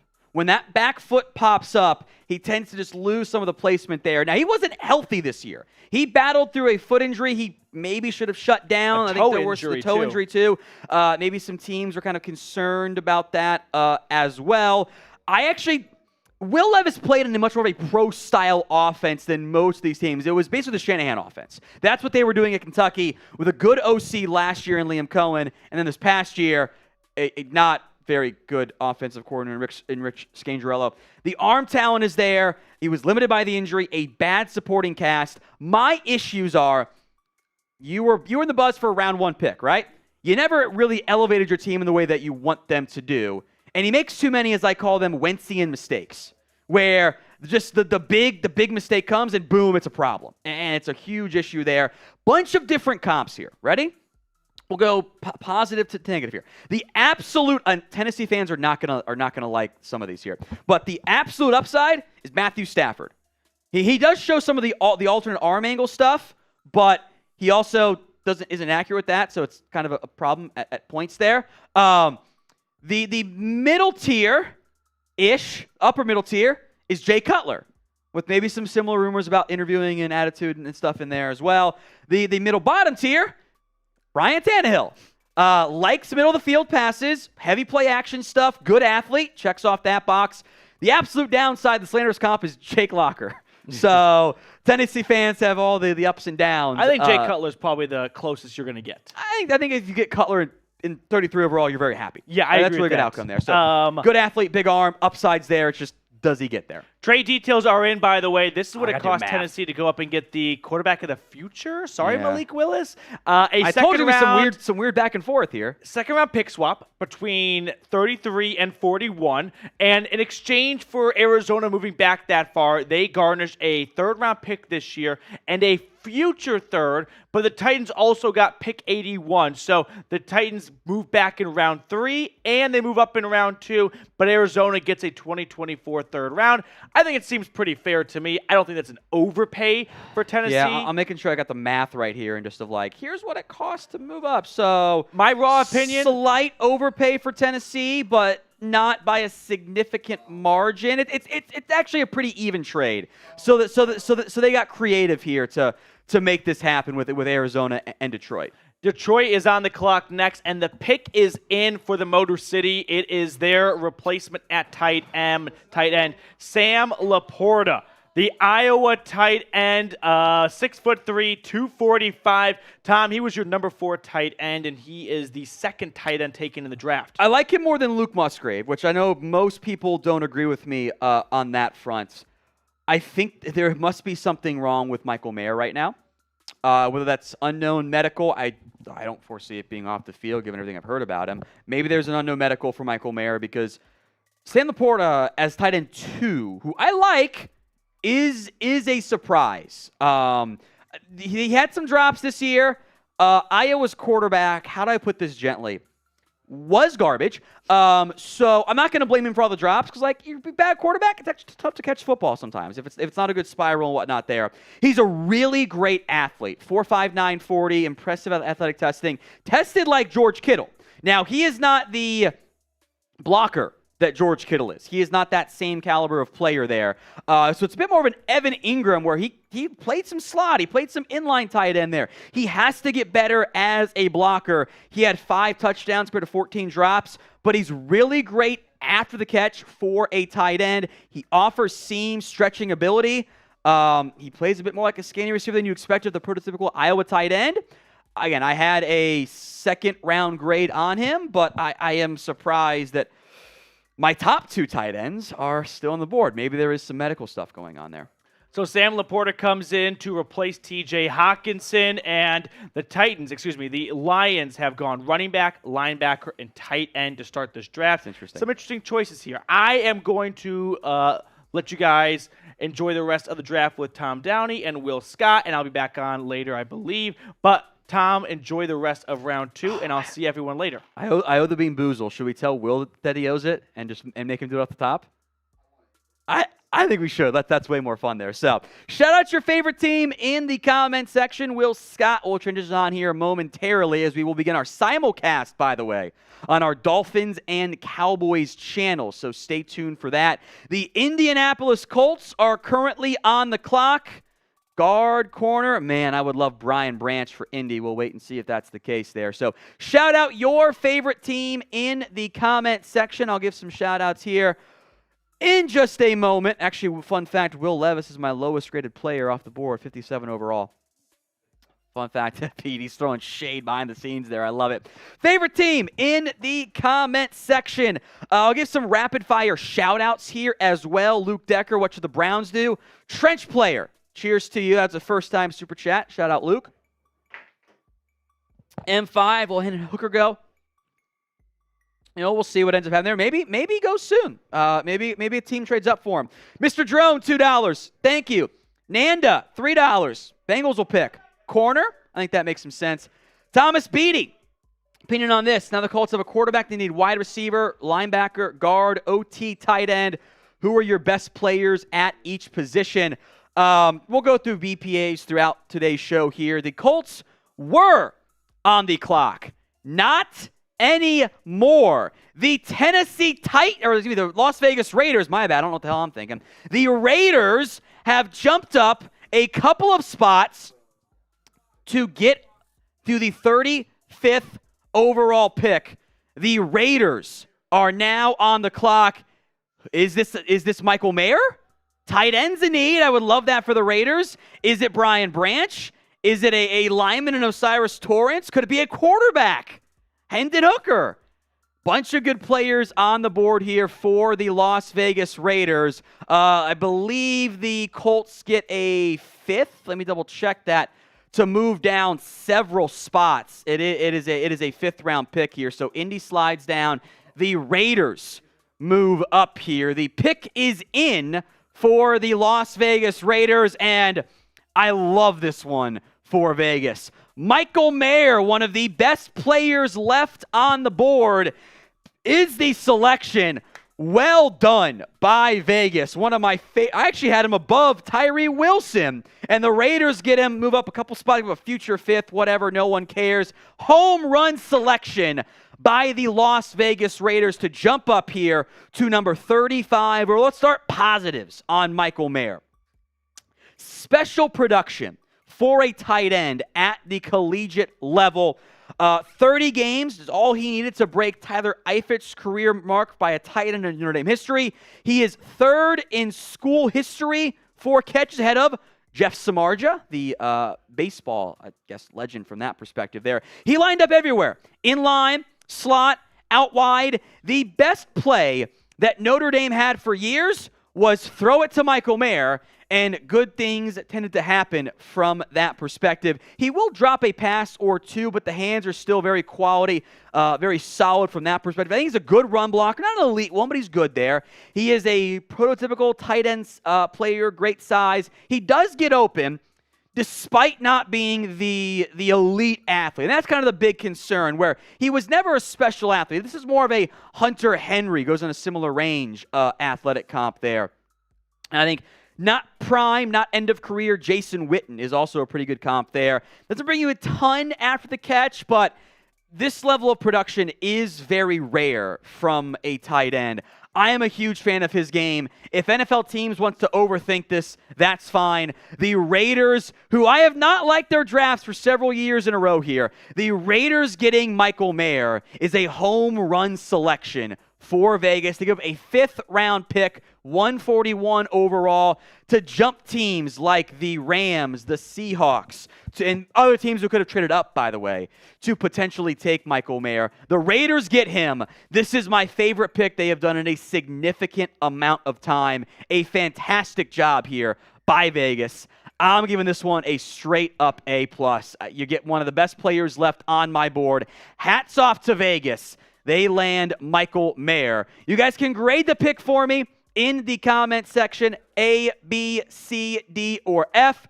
Go ahead and grade it as we bring on Will Scott to take over hosting duties here. Will, welcome aboard, my friend. Good to be back with you, man. And after the first round, we only saw one tight end taken in the first round, which was a surprise. I thought we might see 2 or 3, and then we see 2 tight ends here being picked pretty quickly here. Michael Mayer to Las Vegas. You got Sam Laporta to the Lions. Sam Laporta, really like him. Really quick, gets downfield fast for a tight end. Ran a 4.59 40, and then Michael Mayer, I think we can both agree, the best tight end in this class. Thought he might be a top 15, top 20 pick. He falls here to the second round. Vegas goes up to get him. They lose Darren Waller, but they bring in Michael Mayer. I'm a huge fan of this pick as well. I love it. All right, run us through the Super Chat specials here, Will. Let's do it. Well, we're doing the Bean Boozle again. I went 2 for 2 yesterday. We got there during the transition, so it's been unclear whose job it is. I'm going to pour one out. Okay. And after I pour it, you can decide, do you want it or do you want me to take it? Okay, I like this. I like it. Okay. Here we go. Do you want to take it or do you want me to take it? I'll take it. Okay. I'll take it. I'm feeling confident after yesterday. Pretty sure Will now, gambled correctly. what are the options here? This is booger or juicy pear. I'm pretty sure it's pear. Okay. Pretty sure it's juicy pear. Here we go. Pretty sure Will came out on top again here. Uh-oh. It's pear. He got spooked for a second there. Every 500 likes. It's booger. Oh, it's booger? It's booger. Oh, no. Maybe there's multiple of each colors. Oh, there definitely is. Oh, this is a game changer. Oh. Shows what I know. Will's in shambles. Yeah, I brought this Dr. Pepper just to be safe. I knew I was going to have to wash something down. Every 500 likes will do it. We're 145 away from doing another one. First time Super Chats will give you a shout out. George Lopez. Cheers to you. $2, my friend. $10 supers. We will get you in the raffle. The giveaway for a draft hat announced at the end of today's live stream. $20 on your team. Highest Super Chat or Venmo at What Going Downy. We will hook you guys up with a jersey of your choice. $20.01 right now is how you beat it. Kyle Donovan has the lead there. And then the pick is in for the Los Angeles Rams. It is Steve Avila, the guard from TCU, started all 15 games along the TCU offensive line this past season. We thought he was going to go early day 2. Here he goes, number 36 overall. Great pick for the Rams. This is one of the better guards left on the board. Fits their offensive scheme. Like this pick a lot for the Los Angeles Rams. Plug-and-play option. I think either left guard or Cedric could probably play some right guard as well. Training under Duke Manuel, the best offensive line personal coach in the game. He's played all over the O-line. More of a power player than an athlete right now. Rams struggle when their O-line is bad. They've gotten a good guard here in Steve Avila. Great power. Moves better than you'd expect for his size. Quentin Spain, athletic comp. Fantastic selection here by the Los Angeles Rams. Things getting a bit more stabilized in round 2 of this year's NFL draft. Simulcast here on our Cowboys stream. I'm Tom Downey. And our Dolphins channel as well. Will Scott. We'll have some fun here. Both teams coming up here in a not-too-distant future. We'll still stay mostly focused on the picks that happen, but we will be simulcasting on the main Chat Sports YouTube channel. Our Cowboys stream, I'll have that one pulled up to give out any shout-outs and supers that come in there, and our Dolphins stream as well. Happy to have you guys here along, Will. Absolutely. Thanks to everyone for joining us. Certainly an exciting night ahead. I will say this, though, for our Dolphins viewers. This is not the start you wanted here in the second round if you're in Miami, because Sam Laporta is off the board. He's the guy that I mocked to the Dolphins this morning. Was hoping he would be there at number 51 overall. That's when the Dolphins picked first here in this year's draft. And then Steve Avila was another guy. I know Chad Jones really wanted Steve Avila. He's off the board here to the Los Angeles Rams. So the Darnell Washington dream, That is still alive, though, but they need him to fall another 15 spots. There's been some whispers of medical concerns around Darnell Washington. So yes. I think once you get past the Packers picks coming up here in the next 10 or so, we'll have a better feel for that. Let's run through the recent picks here, too. For those of you just now tuning in, whether it's our Cowboys stream, our Dolphins stream, or the full Chat Sports live stream here. Have been some notable players off the board early on. Joey Porter Jr. gets to go play for his dad's team with the Pittsburgh Steelers. He was the first pick. The Titans trade up for Will Levis, taking a quarterback off the board. Sam Laporta out of Iowa is the Lions pick. And then back-to-back tight ends. Michael Mayer at 35 and Steve Avila at number 36 to the LA Rams. So I know a lot of teams have their eyes on tight ends and guards early here. Big time additions there for those three teams. Some very quality picks here of late, Will. Yeah, I think so too. And that's what really stood out to me coming into today is how much talent was still on the board. We thought Will Levis was going round 1. We thought he was going top 5. We thought Michael Mayer was going top 20. Steve Avila is a guy that we're thinking, okay, maybe late day 1. He ends up going early day 2. There's still a lot of talent on this board, though, and we're seeing that early on here during day 2. A couple tight ends off the board. You got Will Levis, and Hooker's still available. We'll see if someone tries to move up for him. All right, run us through our Super Chat menu here, Will. Absolutely. Every 500 likes, I just got bean boozled. 50 away from me doing it. 50 First away. time Super will shout you out $10 to enter our raffle. $20 Super to talk about your team, and the highest Super or Venmo is the MVP. What does the MVP get today, Jersey Tom? of your choice. Jersey of your choice. That'll be on Maine. We saw our guy Brandon LaValle win the MVP yesterday. We'll see who wins that today. Super Chat battles going on, and thanks to Brian Kelly, Dolphins today has the early lead. Tom, I'm trying to take you down here, man. Going head-to-head. Yeah, Dolphins let's not today lose the Dolphins and here. the Cowboys report.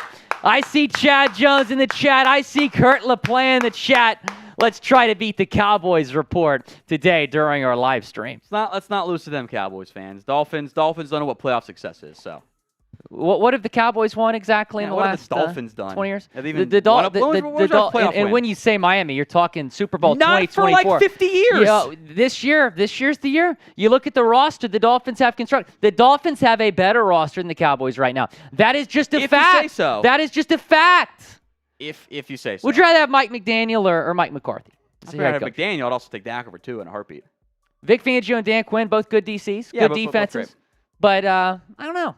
Tua, I would take Tua over Dak. Obviously, the health concerns are there with Tua. But I think Tua's going to have a big year. You got to address the offensive line. The Dolphins have got to take an offensive line. As the pick is in for the Seattle Seahawks, it is Derek Hall, the edge rusher from Auburn.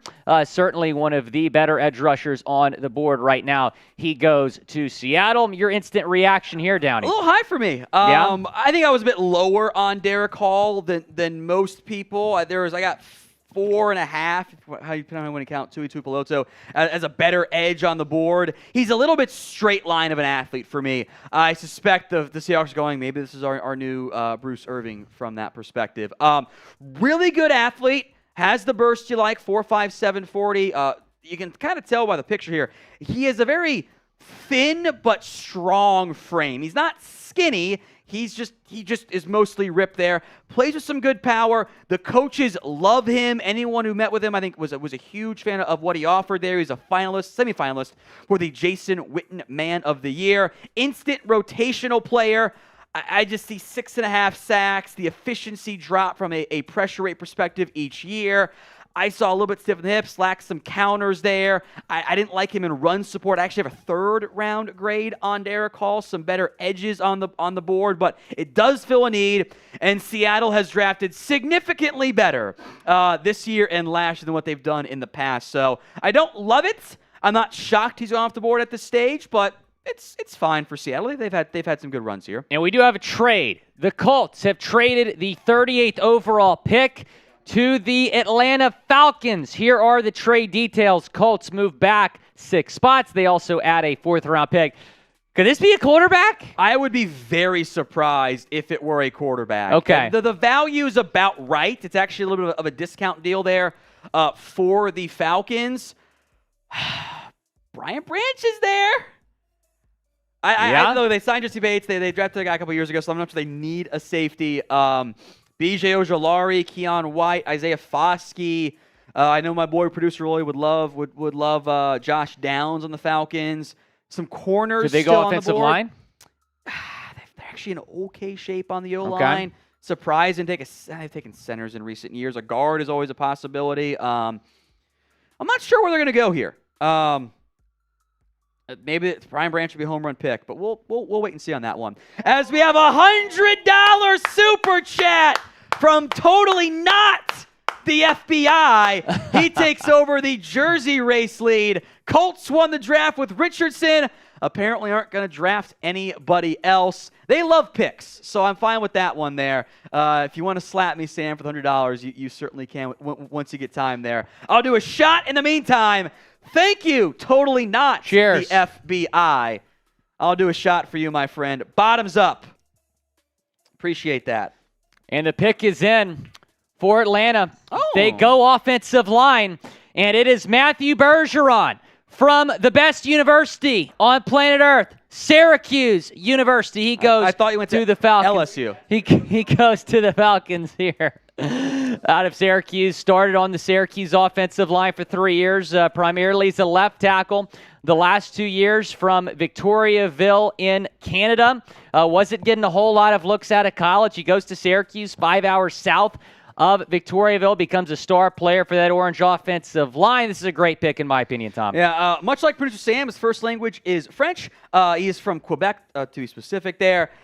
He played mostly left tackle, like you said, at Syracuse. Was an instant 4-year starter despite being Canadian, which is very rare because, Canadians don't know ball, if we're being honest. I'm kidding mostly there. I'm just throwing shots at Sam in the end. Big jump in sacks this year, but the hurries went down, so when he got beat, he got beat overall. I think a lot of his issues in pass protection, he opens his hips up early, and that gets him beat on counters, gets him beat to the edge. I don't think he trusts his speed, basically, or his technique there. Struggles to recover with some balance issues. His hands get a little bit wide. You fix those things, I think, in part, by going inside the guard. So I would wonder, with Caleb McGarry back, with Jake Matthews under contract, I wonder if Matthew Bergeron is the Falcons' new starting left guard. Levi Jones, athletic comp. Pride of Arizona State, Jack, for those of you who remember him. Solid athlete, good player as a run blocker in the end. Yeah, I'm a big fan of Bergeron. I think he's an NFL starter. We'll see if it's day one starter, but I certainly think that he's a very high ceiling in the league. Brian Kelly, $20 super chat on our Dolphins channel. Let's effing go. With that said, I think Miami is going to go with the best available player, a corner, though I want right tackle. I'd be pretty surprised, Brian, if they go corner here, second round. But I do know that Chris Greer certainly is a fan of going best player on the board. I think he did that last year with Channing Tindall. That also filled a need last year, though, going with a linebacker with the Dolphins' first pick. I'm thinking they go offensive line here, Brian, but we'll see. Also, $50 Venmo from who, Tom? Chad Jones. Chad Jones is saying Miami better make a good move today. I'm with you. It's slap time, Will. Wait, don't punch me in the face this time. Oh, my gosh. There we go. Much better. It did hit me in the face this time. Literally, I think my nose is kind of messed up from last night. All right, $100, slap in the face. Cheers to you, my friend. Bottoms up. Cheers to Chad Jones. Woo! No Cowboys supers. Let's not lose the Dolphins, guys. So We'll it's have some fun. 70-0 now? Is that the lead? Yeah, it's a blowout. It's a blowout. I Here's owe our Bean Boozle here, Will. Yeah, Take it all away right, while I your do it. turn. Yeah. What's your record right now with this? I'm like 1 for 4. All right, uh-oh. It's either booger or juicy pear. Oh. We've had 2 boogers well, I already. just had boogers. I had one earlier. It's juicy pear. We came out on top. Yeah, I made the right call letting me take that last one. Juicy pear is still not good. It's just like it's not bad in the end. Yeah. It's not a good flavor. I also would just like to acknowledge for our Dolphins viewers that the Darnell Washington dream is still alive. I'm going to acknowledge that after every pick. It's not Darnell Washington. It's medical stuff with him. 12 picks. The Darnell Washington dream is still alive because Jonathan Mingo has been taken here by the Carolina Panthers. So they bring in Adam Thielen. They kind of add to that receiver room after losing DJ Moore. They get Shark, and now they add Mingo to this room. I'm not as high on Mingo as I knew others would be. Big slot, outside receiver, hybrid. Really good athlete, so there's plenty of flashes there. 4.46 640 at 220 is awesome. Chris Conley, Cody Latimer, athletic testing kind of goes in a similar range there. The flashes, the in-breaking stuff, super interesting. I like finding a way to get a playmaker for your quarterback. That makes sense to me, but hands have been a problem. Doesn't bring special teams value. And I didn't think actually got open all that much, and the foot was a medical concern for some teams too. I had him much later, but there are a few big receivers. So if you want one, you got to take one early there. Right. So next up, you have the New Orleans Saints, number 40. They took Brian Bresee, number 29 overall in the first round. Nolan Smith, the edge rusher from Georgia. We thought there was a chance he was going to be top 10, top 15 pick. He falls number 30. Eagles, one of the big winners from last night. Felix Anudike-Uzomah, the edge rusher from Kansas State, staying home, going to the Chiefs. And then Joey Porter Jr., best player on the board, I think, coming into today. First player off the board in round 2 to Pittsburgh. Will Levis, number 33 overall. He finally got selected by the Tennessee Titans, the QB from Kentucky. Sam Laporta picked before Michael Mayer. Little bit of a surprise, but I think Laporta is going to be a great player in the league. Quick tight end. Michael Mayer, the tight end from Notre Dame, probably the best tight end in this class. Surprising that he fell that far. Raiders go up and get him. And then Steve Avila, the guard from TCU, the number 36 overall selection to the Rams. And then the last 3 picks, Derek Hall, Matthew Bergeron, Jonathan Mingo. Any surprises that stand out to you from the second round thus far? Hall and Mingo going a bit earlier than I had them, but I thought maybe like late round 2 would be a better outcome there. But Phil's needs, you're talking about like if you go in that position, it's like maybe 2 or 3 guys have above him. So not like a terrible, like, oh my God, shocking reach type of deal. Will Hendon Hooker going around 2. He is probably the best quarterback that is still available. Thought he might go round 1. Tom, you predicted this, though. He was never going round 1. You predicted this fall. We do this every year with the quarterbacks. So he's going to go round 1, and then he doesn't. Easy Right. money on the under, by the way, for quarterbacks. Yeah. I thought, I was like, good, hype Hendon Hooker so I can take my under 4.5, then it ended up being under 3. Or Right. at 3, I should Right. say. So Will he go in round 2? It is the pin good poll. chance. Why for yes and for no? I would say yes. I do think he will go here in round 2. But we'll have to wait and see. Saints have showed some interest. I might be surprised at the pick, but the Saints have shown some interest. You think the Saints might go Hooker here? I'd be a little surprised, but they have shown some interest. Okay. Because I remember before they signed Carr, Hooker was very much linked to New Orleans, late first round, early second round. So we'll see what they decide to do here at number 40. If they don't go Hooker, who are you thinking here for New Orleans? Look at the best guys on my board. Maybe a guard, Osiris Torrance. Yeah. Darnell Washington. They don't have a huge need at tight end, but he'd been linked to them. Keep the local kid around, B.J. Ojolari. Double up on front 4. Okay. Just some of the best guys left on my board at this point. Staying in the boot if they go Ojolari. We'll see. Why for yes and for no? Go down, chime in. Tom, you want to give some shout-outs here? Yeah, I see Smith Sport Take says no. W.N. Knight says no, or I guess W. Knight says no. Matt Cooper says E. I'm not sure what E is for. Chad Jones says yes. Who? Chad Jones. Junior Strata says yes. Derek Washington, Mailman Mike, Nathan, Red Ron, Matty Ice, Mr. Fish. Look at me. All say yes in the comment section. 71% yes in the pinned poll things as well there, or in the pinned poll results, I should say there, Will. We are almost to 333,000 subscribers. Need 582 more. And the bosses say we're going to go sub-only mode until we reach that mark here on our Chat Sports main channel. So be sure to subscribe. If you're watching our Dolphins stream, you're watching our Cowboys stream, go over to our main channel as well and subscribe. YouTube.com/ChatSportsTV. Trying to get to that mark here by the end of the night. All right, that sub button, folks. We are on sub-only chat. So if you want to comment throughout, we'll be where we're at. Well, we just won't get there. So if you want to be commenting all night long, you got to be subscribed on today's show. We'll hit some rapid-fire super chats here. We'll just go one through here. Luke Decker had $2. Thank you, Luke. I appreciate that. M5, $2. Talked about Hendon Hooker. Mr. Drone, $2. Thank you. Nandon, it's Canadian dollars there. We'll talk about the Bengals here in a little bit. Thomas Beatty, we hit this one briefly. They keep trading down. We'll see what happens. George Lopez, $2. Thank you, my friend. Yasser Alvarez, Seahawks draft. You took the edge. Maybe go O-line with center. Next pick. Cephas Addy, $2. Thank you, my friend. Raj Rule, what's up from Montreal? Enjoy the night. Go, Pack, go. Sorry about slandering Canada earlier. Thomas Beatty, come on, guys. Sort of Colts and Patriots channels get loved. Indiana sports. It's on the list down the road, Thomas. We'll just have to those teams keep get trying to grow here. Those teams get a little bit better. We might have to do something there. We're keep trying to grow, first and foremost there. But, Thomas, thank you very much. I do appreciate that. Very kind of you. Rapid fire on some of the Cowboys super chats that have come in here as well. Lone Wolf, let's not auto lose. Go Cowboys. Thank you, Lone Wolf. I appreciate that. OG Run Tag, LFG, we got to win against the Dolphins. I completely agree. Chip Mayhew, OG Lover Hate, Luke Musgrave in the second. I'm down in the second. That's totally good with me. Timmy Reynolds, Dolphins might sign. Thinks it's only be the Cowboys so bad. Going right about being the Cowboys AAA team in Miami. We are not signing Ezekiel Elliott. You did sign Cedric Wilson, who is not maybe the best. We'll give player. him back to you for a 6th-round pick. If you eat the money, sure. I ain't paying that. All right, We'll eat a little Dolphins bit of super it. chats real quick here, Will. Paul 5486, Cody Malk to Miami. It could happen. It could happen, man. We'll see.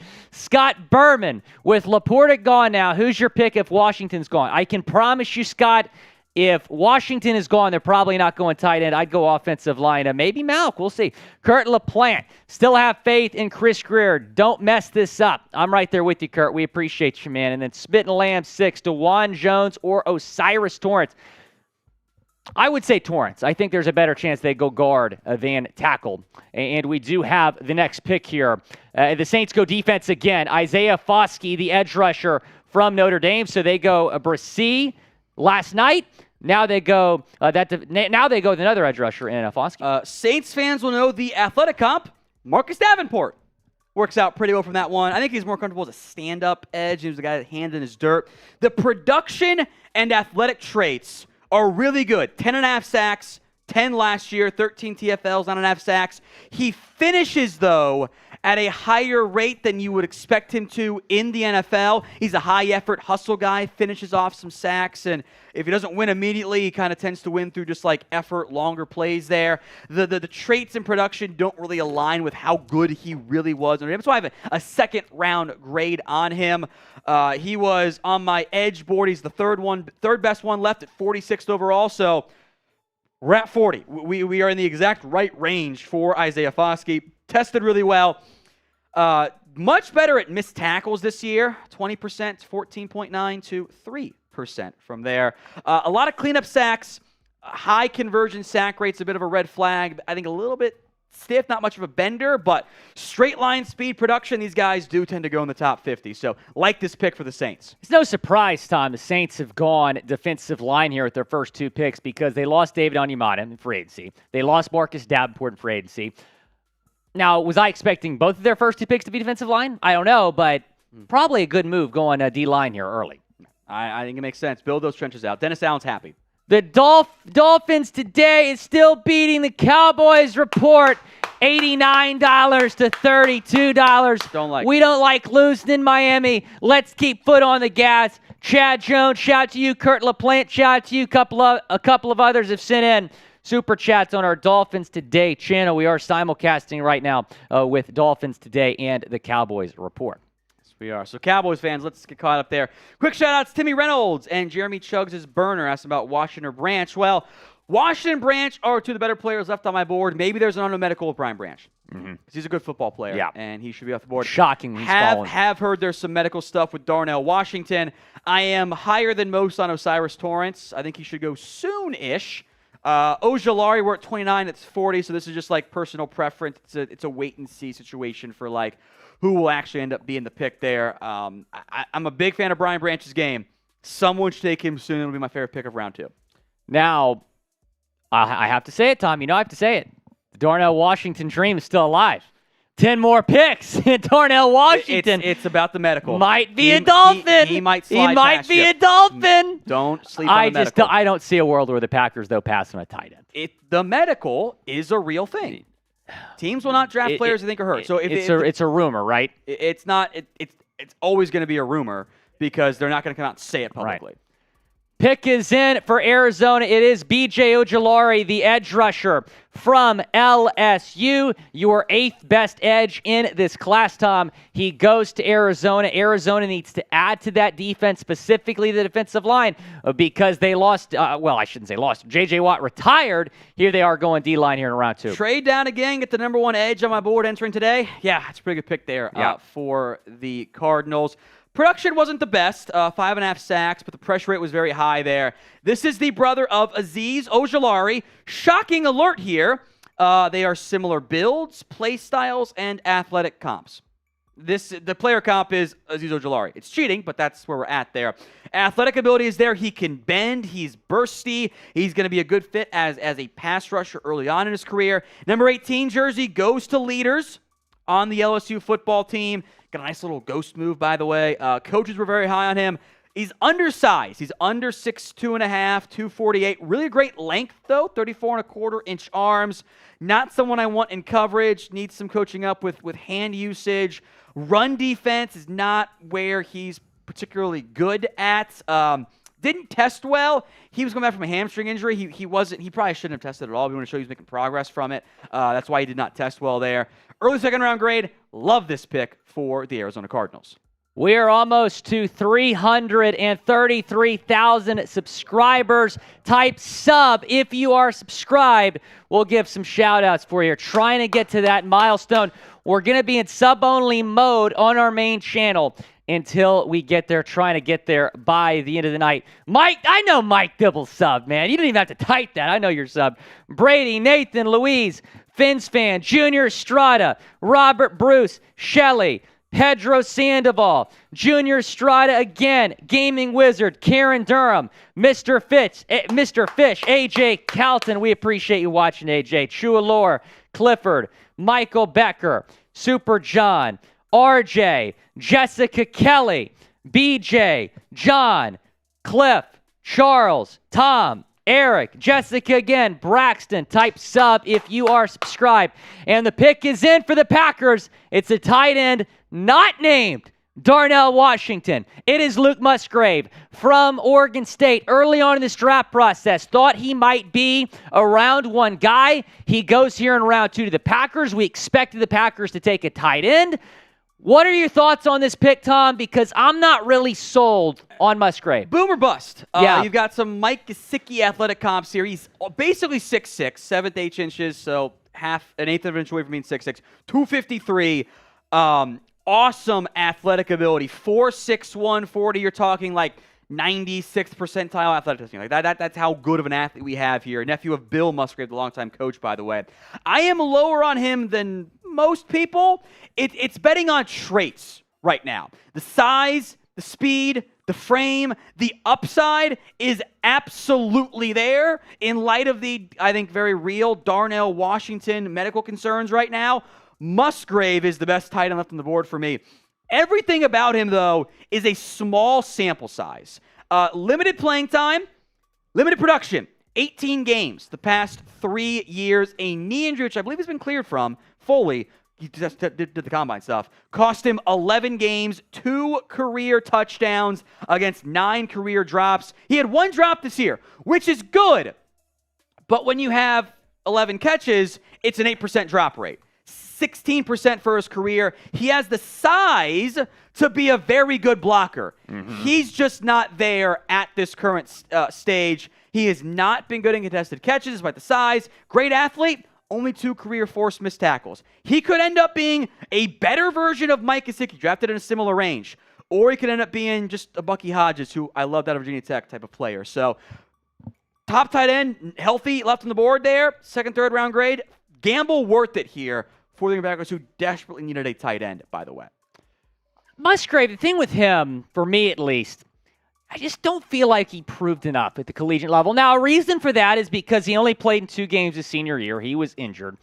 But only 633 receiving yards in his career. Played a full season in 2021. Only had 304 receiving yards. You mentioned the blocking concerns. I don't know. I mean, and like you said, there might be some medical issues with Darnell Washington that we don't know about. But if Darnell Washington's healthy, taking him over Darnell Washington, I just don't understand. All right, Michael Walker, Super Chat. Tom, what do you see Dallas doing the second and third pick? Offense, I think some of their guys they wanted are off the board here, but maybe a tight end, maybe running back if the board falls the wrong way. Offensive line makes a lot of sense there. Don Johnson, hope we draft an offensive lineman. Let the guys know what you think. Is this Cowboys, Dolphins, different team? I know it's Maine, but who's he talking about is what I'm saying. This fits for both teams is what I'm doing there. So. I mean, yeah, it could very well go either way, Don. Right. I'm going to assume Cowboys. So, thank you, Don. I appreciate that. Remember, every 500 likes, we will do the Bean Boozle on both streams. 500 on Cowboys, you'll do it. 500 on Dolphins. We're 92 likes right now on Dolphins. So 110. Dolphins fans, like the video, help us get to 500 likes. Robert, $10. Doesn't matter who we get, we are going all the way, baby. Miami has the Dolphins, the greatest football. Sing along, Tom. No. And when you say Miami, Robert. Fins up. Chad Jones. Who? Chad Jones. We appreciate you, Fins up. $20. And Sherry May took the words right out. Chad Jones. We appreciate you, Sherry May. Watching from Florida Space Coast. Thanks so much, Sherry May. Sherry May, I know you're pretty excited about some guys the Dolphins still might have a chance to take here, including Cody Malk. We'll see. All right, Jeremy Chugs his burner. He's got my profile picture on there, by the way. Chances of Washington Brants at 58 becoming a reality. Guess new profile picture was taken. I'll send another 5. Was this the Dak injury? Or Bucks game? Bucks game week 1? Bucks game week 1. That's my guess, Jeremy Chugs, because I didn't wear the jersey all that much there. So thank you. Look, injuries I think for Washington. I might guess it's Brian Branch too, because he should be gone by now. Lee Macho, $20. Let's get the Cowboys ahead, y'all. Thanks for the lunch break updates, Tom. Thank you, Lee. I appreciate that. Zeno, is Hyatt a good option for the Cowboys to go for? Love a tight end. This guy's fast in the weapon of Dak. He's 48th on my board, so if he's there, yes, I would be on board with that selection. Thank you, Zeno, for the super chat. The pick is in for the Jets. We thought they might go center. They do. Joe Tippmann from Wisconsin, your second-ranked center. Are you surprised he's off the board before John Michael Schmitz? No, I was just higher on Michael Schmitz than I was Tippmann. I'm not. This is a logical pick. You feel a huge need. You needed a new center there. He's big for a center. 6'6" centers are very rare. You're talking like Graham Glasgow, Ethan Posick, a Josh Myers. It's yet another Wisconsin center who ends up getting drafted there. Now, he got some high school practice reps at tackle guard, but I think he'll be a center in the NFL. Bit of a slow start this year, and kind of got going a little bit. Good quicks. He can pull as a center. The athletic ability is there. Did not test. Shoulder's a factor there. He had off-season labrum, 2021 on the right shoulder, 2022 on the left shoulder. My big concern here, and why I had a third instead of a second-round grade on, he's on his ass too much. And your center cannot have balance issues because that is how your quarterback ends up dying. So Tippmann's got great upside, but the balance has to get sorted out. I think it's a hands issue. Defender's getting to his chest just a little bit too quickly from that perspective. So Tippmann, I'm not as high there, but you're feeling a huge need. So I understand the pick at least. Now, Connor McGovern did re-sign last week with the Jets. 1 year deal. But it was a 1 year deal, cheap, so not a shock that they still drafted a center here. Now, once we get to 2,000 likes on our main channel, we're both getting Bean Boozled. Is that the plan? We're both going to do it? That's what it says, yeah. Okay, I'm just going off the graphic. But we're almost there. Let's get to 2,000 likes. Right now, we're at 1.6. Need about 350 more. Go and like today's video if you're watching on our main channel. Helps get 2,000 likes. We'll do Bean Boozled again. All right, we're at 169.7 right now. We've got over 5,000 watching, or almost 6,000 watching on our main coverage there. We're only at 165 likes on Cowboys. Remember, every 500 likes on Cowboys, we're going to make Will do it. 500 on Dolphins, I All will right, do hear it. that, Dolphins we are fans? simulcasting right now, of course. So this is your chance to make it happen. We're at 1729. Like that video. I think we got a chance to get there. Got a real chance for it here. I think we can do it, Will. I think so. I think we can do it. I don't know Yeah, what why you're are they doing NBA? This is why you watch Chat Sports, not Yeah, ESPN. no one gives a They're shit about the NBA right now. NBA cut in on Stupid. ESPN right now. Well, Let's we've been recap. ahead of them by a good full pick every time. So Let's recap the last 15 or so picks. Or before, what's that, Jack? Pick is in here for the Indianapolis Colts. Drum roll, please. It is Julius who?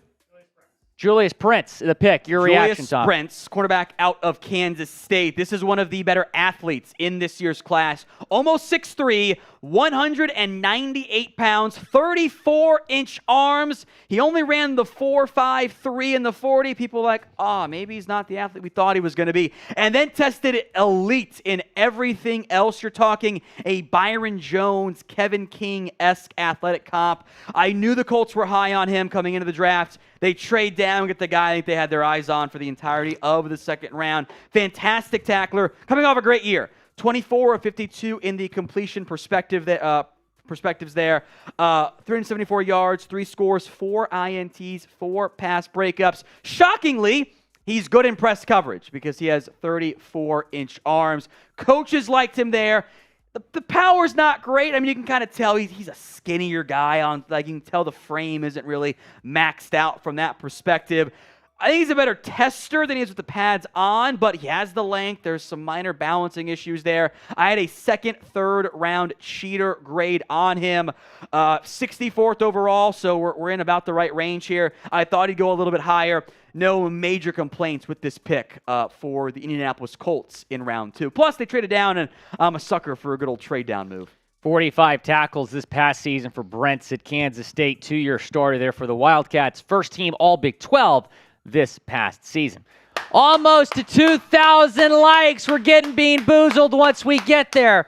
Also, we just surpassed 150 likes on Dolphins. Let's get to 500 likes on the Dolphins live stream. And then if that happens, Tom is getting Bean Boozled there. Same on our Cowboys simulcast. Dean Kelly.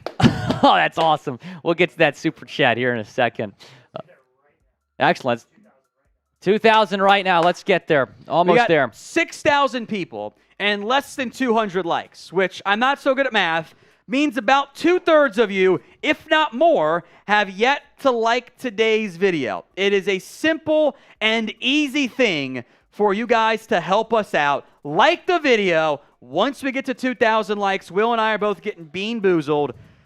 Bunch of flavors, some of them good, like buttered popcorn, birthday cake, or old bandage, and barf, and dirty dishwasher, which could be an absolute disaster. So help us get there. 2,000 likes. We are now 100 away, and we will all get bamboozled here in the heart of round 2 of the NFL draft. Will, trade. We have a trade. The Packers trading back. The Lions trading up to number 45 Hendon overall. Hooker? Oh, man. It might be. It's probably not. It might be. I just want to have fun. I mean, Branch? Keon White? Edge, receiver? They just moved up 3 spots. Okay, it's only 3 spots. So Only 3 Who were they spots. jumping then? They were jumping the Patriots. Patriots. And the Commanders. Receiver? Okay. Oh, quarterback for the Commanders. That's interesting. Jalen Hyatt? I think they could use a bigger Josh body Downs? guy. I think they need a bigger Tyler guy. Scott? No, he's Scott's my guy. 5'10". $50 on Cowboys. Darius Lacey. Uh-oh. Hey, I'll stick with it. Every 50 on Cowboys, I'll do a shot there. 2,000 likes. Okay. 2,000 likes. Darius Lacey. Best corner on the board for me is Cam Smith right now, closely followed by DJ Turner. The Cowboys draft Brian Branch. We're throwing a party. I'll be over the moon. It's not going to be a fatty bigger and a party safety? than on Dolphins if the Dolphins take Darnell Washington. Okay. That's just a fact. So this is great. They're both the same color. It's both blues. Which one do you want? I'm going to take the one on the left. Okay. One is toothpaste. One is the best flavor, berry blue. All right. Here we go. Trade. We can trade us in here. We can do that real quick if we have the details. We'll go first. All right, here we go. Thank you, Darius. I'll do a shot for you, too. 50 on Cowboys a shot. Pick is in. So we're waiting on the details, though, right? Oh, I meant the details of the pick. Our trade details show the Lions move up 3 spots, and they give up a 5th-round pick, number 159 overall. In order to do that, you got the bad one there, Tom, I think. Oh, there's multiple of each, though, so I don't know what the end result will be there. So 159 and 48 for the Lions. It's They moved the draft to ESPN. ESPN That's a crime. does not know ball, so that's fine there. So I'm going to try mine here, Will. You had Barry Blue? I had Barry Blue. I got lucky. So I'm 3-1 now. I got Barry Blue too. Hey, there we go. It's a win. Oh, no. Oh, wow. Brian Branch. It's finally off the board. Tom, was he your 12th overall prospect? Here he is off the board. Number 8 overall. Off the board at number 45 to Detroit. They trade up to get him. Listen up here, Detroit. Just when I think you couldn't possibly get any dumber, you go and do something like this and totally redeem yourself. Great job by the Lions. I am a huge fan of Brian Branch's game. He is the highest graded player they have taken this entire class. I'm just going to pretend, knock everybody down one spot where you took him, and this draft feels so much better for the Detroit Lions. Malcolm Jenkins, player comp. My number 8 overall player. He's not the biggest. He's not the fastest. The dude is good at football. I adore this selection by the Detroit Lions. Fantastic pick. The Lions are off of my bad list for this year's draft, at least for now at this selection. They reached on Jahmyr Gibbs. They reached on Jack Campbell. But they get an absolute steal in Brian Branch. And now we have the Patriots pick. It is in. And it is Keon White, the edge rusher from Georgia Tech. Probably the best edge on the board. Tom, your thoughts? He is the best edge on the board for me. I had him overall on my board at 45 overall, second round grade. Producer Jack is once again in shambles, but I thought edge for Keon was a need for New England. Keon White, upside player. He's kind of an older Trayvon Walker, which concerns you because you're older, and that means you've got less theory room to grow from that perspective there. 34-inch arms, 7.5 sacks. He's got 1 year of production. He's an older, developmental, rawer player, but the athletic ability is awesome. The position flex inside-outside will appeal to Bill Belichick.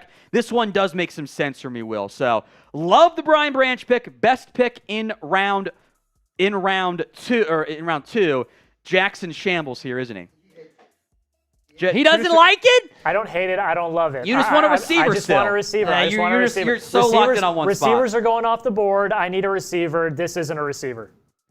Dana Kelly, $10 super chat. And if you recognize the last name, you'd be correct because it is Brian Kelly's wife. That's awesome.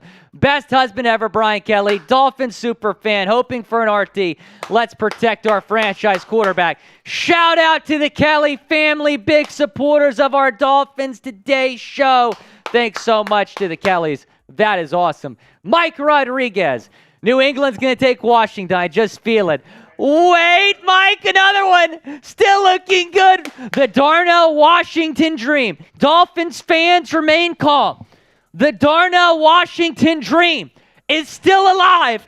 Darnell Washington might be a Dolphin. Come on. Will's going to be in shambles. Come on. When he's off the board because of medical. That's going to be something there. Please. What happens if they get there? Darnell Washington's still on the board, and they don't take him. Well, it depends on who they take. If they take Cody Mauch, I would be fine. If they take DeJuan Jones, I would be fine. But if they take, I don't know, a corner, shambles. All right, Duncan, 39, $20. Trade up and get Brian Branch. If we don't, I'm going to be pissed. The top-notch day one impact player of the meanest Beth athletes left in the draft. And then he just said, I jinxed it. That's my fault. I take the blame. Are we at best available in this draft or best tight end? It's a thin tight end group with Darnell's injuries. We'll see how the board falls. Still got several picks for the Cowboys. I'm not too sure. Also, Darius Lacey, I did promise you a shot. Bottoms up. A lot of the top guys off the board here. Who's winning the Super Chat battle? It's probably pretty close. We're at 136.92 We're at on 150. the Cowboys side. So it's very narrow. close. It's very close. It's narrow. Keep that coming here. So, oh, wow. Brian Branch actually stuck around for day Brian two. Branch was the only one who stuck around. Wow. He was the only one who So who outside said, of "I'm him gonna and stay Levis, who were there that didn't get picked last night? Branch, Keon White, and it was White, Branch, Levis, and I can't remember the fourth guy. I always forget who he was, but he went off the board too. Michael Mayer. Was it Mayer? I think Michael Mayer. No, it wasn't Mayer. I don't remember. Either way, it was close from that perspective. Gotcha. So. Very tight super chat battle right now. Tom, I'm just going to let you know, if the Dolphins take Darnell Washington, you have 0 chance of winning this. Okay. Absolutely 0 chance of winning this. We're going to have a party on Dolphins today if Darnell Washington is the pick at number 51. You know, it's funny. I was talking about yesterday my dream draft scenarios, and Darnell was number 1 on that list. I thought it was just merely a dream that it could happen. But we are 4 picks away from Darnell Washington potentially being a Miami Dolphin.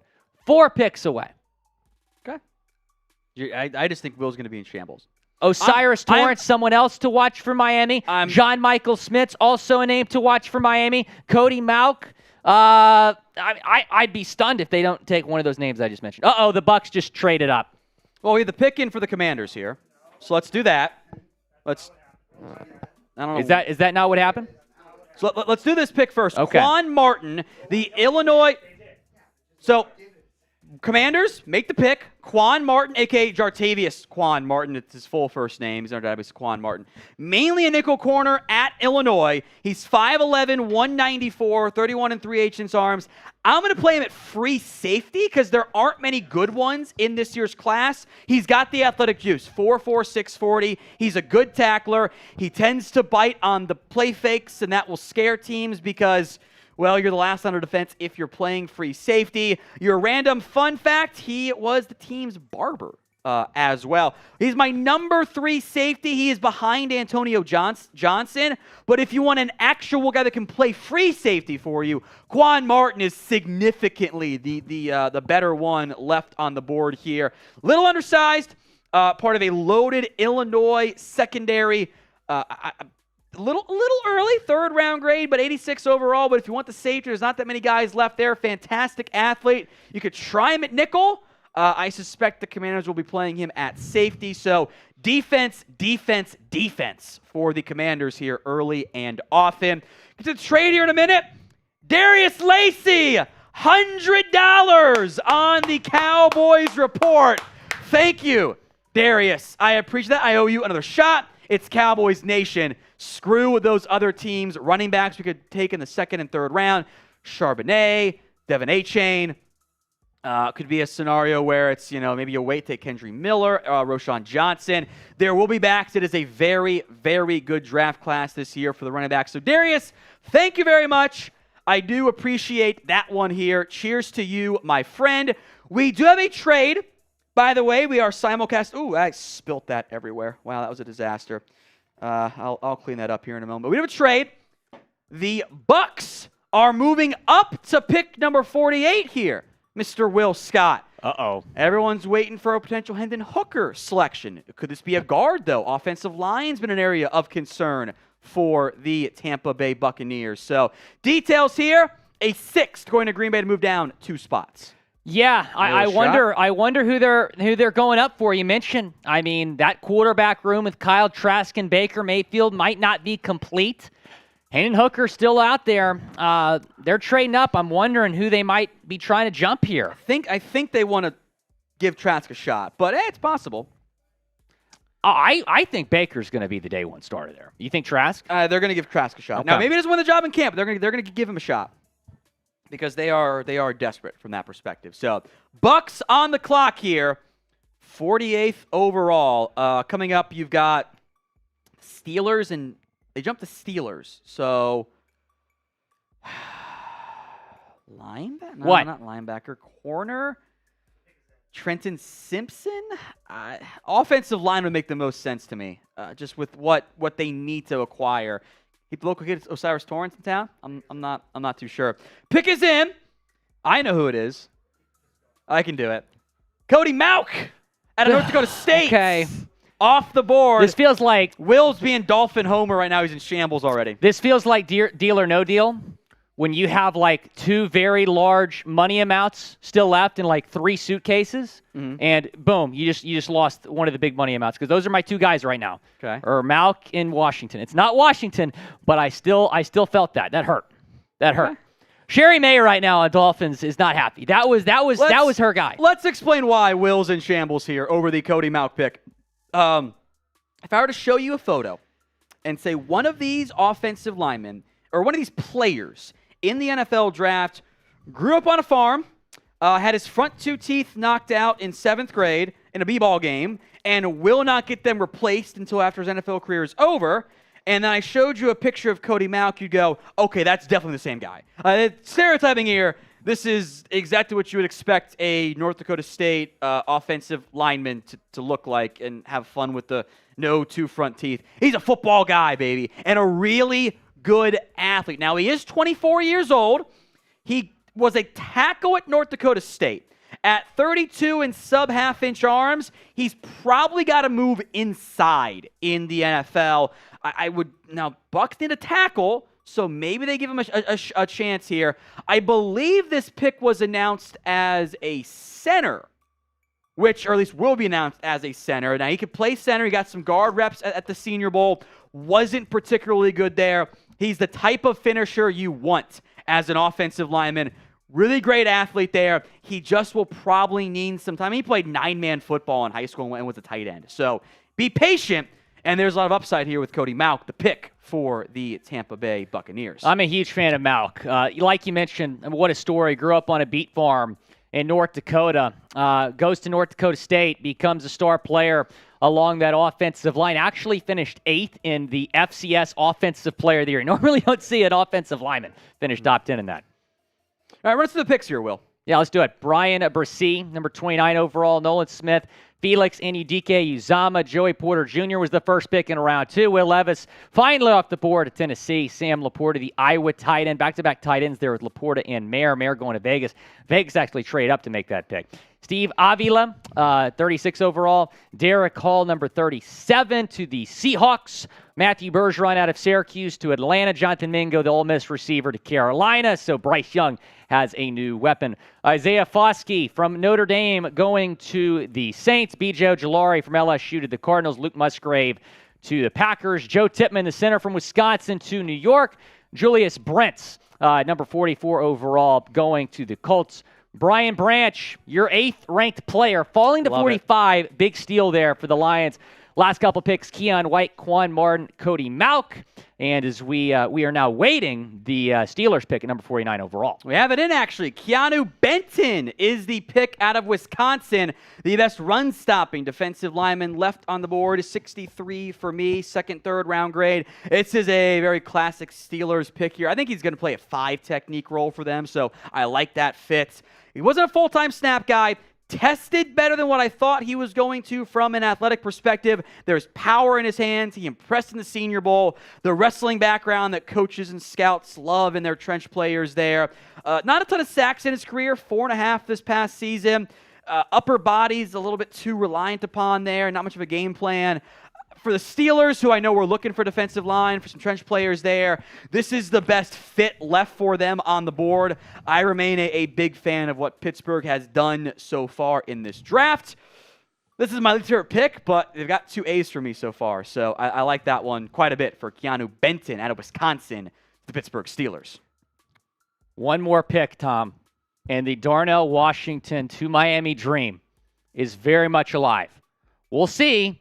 Like you mentioned, there might be some medical we don't know about because it is awfully surprising that he's fallen this far. And I remember before the Combine, we were looking at him as, okay, maybe a mid to late day 2 guy. After the Combine, we're looking at him as a potential first-round pick. It is shocking that he is on the board right now. If you want to shout out, follow me on Instagram at Willie Fins. Go and follow me on IG at Willie Fins on Instagram, at WillScott44 on Twitter. But if you follow me on Instagram, I will give you a shout-out at Willie Fins. We'll be giving shout-outs throughout the night. Dolphins are about to be on the clock. You got the Packers picking at 50. Tight end was a big need for Green Bay coming in. Receiver for Green Bay here? Yeah, I could see that. But I was going to say, Darnell's not going to be the pick here for Green Bay. So if you're a Dolphins fan, it's looking like Darnell's going to be on the board for you. I'm tweeting at the Dolphins right now. He's going to be in shambles. I can't wait for this. I'm tweeting at the Dolphins right now. So I want Darnell and the Cowboys, but there is a medical red flag right now for Darnell Washington. Tom, I'm firing out a tweet. You want to give It's your Instagram. I know. I'm sorry. I'm excited, Tom. I'm excited. I'm giving some shout-outs. We got Brett. Shout out to Brett. Rebecca, Ben. Those threes follow me on IG. We appreciate it. All right, the Packers pick is in. We're going to get to that in a second. Then the Dolphins are going to be on the clock. Tom, the pick is Jaden Reed, the wide receiver from Michigan State. Yeah, ranks 85th on my board. He's one of the few. He's actually a type breaker for the Green Bay Packers. He's a faster receiver. I'm a bit surprised he's off the board before Jalen Hyatt. 4.45 40. His quarterback play at Michigan State was a disaster. So I'm not going to blame him for the obvious regression in production this year. Kick return background. Hey, you got Jordan Love, and you're trying to find a way to make his life a little bit easier. I think there's a lot of untapped potential because of the bad quarterback play for Michigan State. 1,000-yard receiver back in 2021. Inside, outside position flex right there.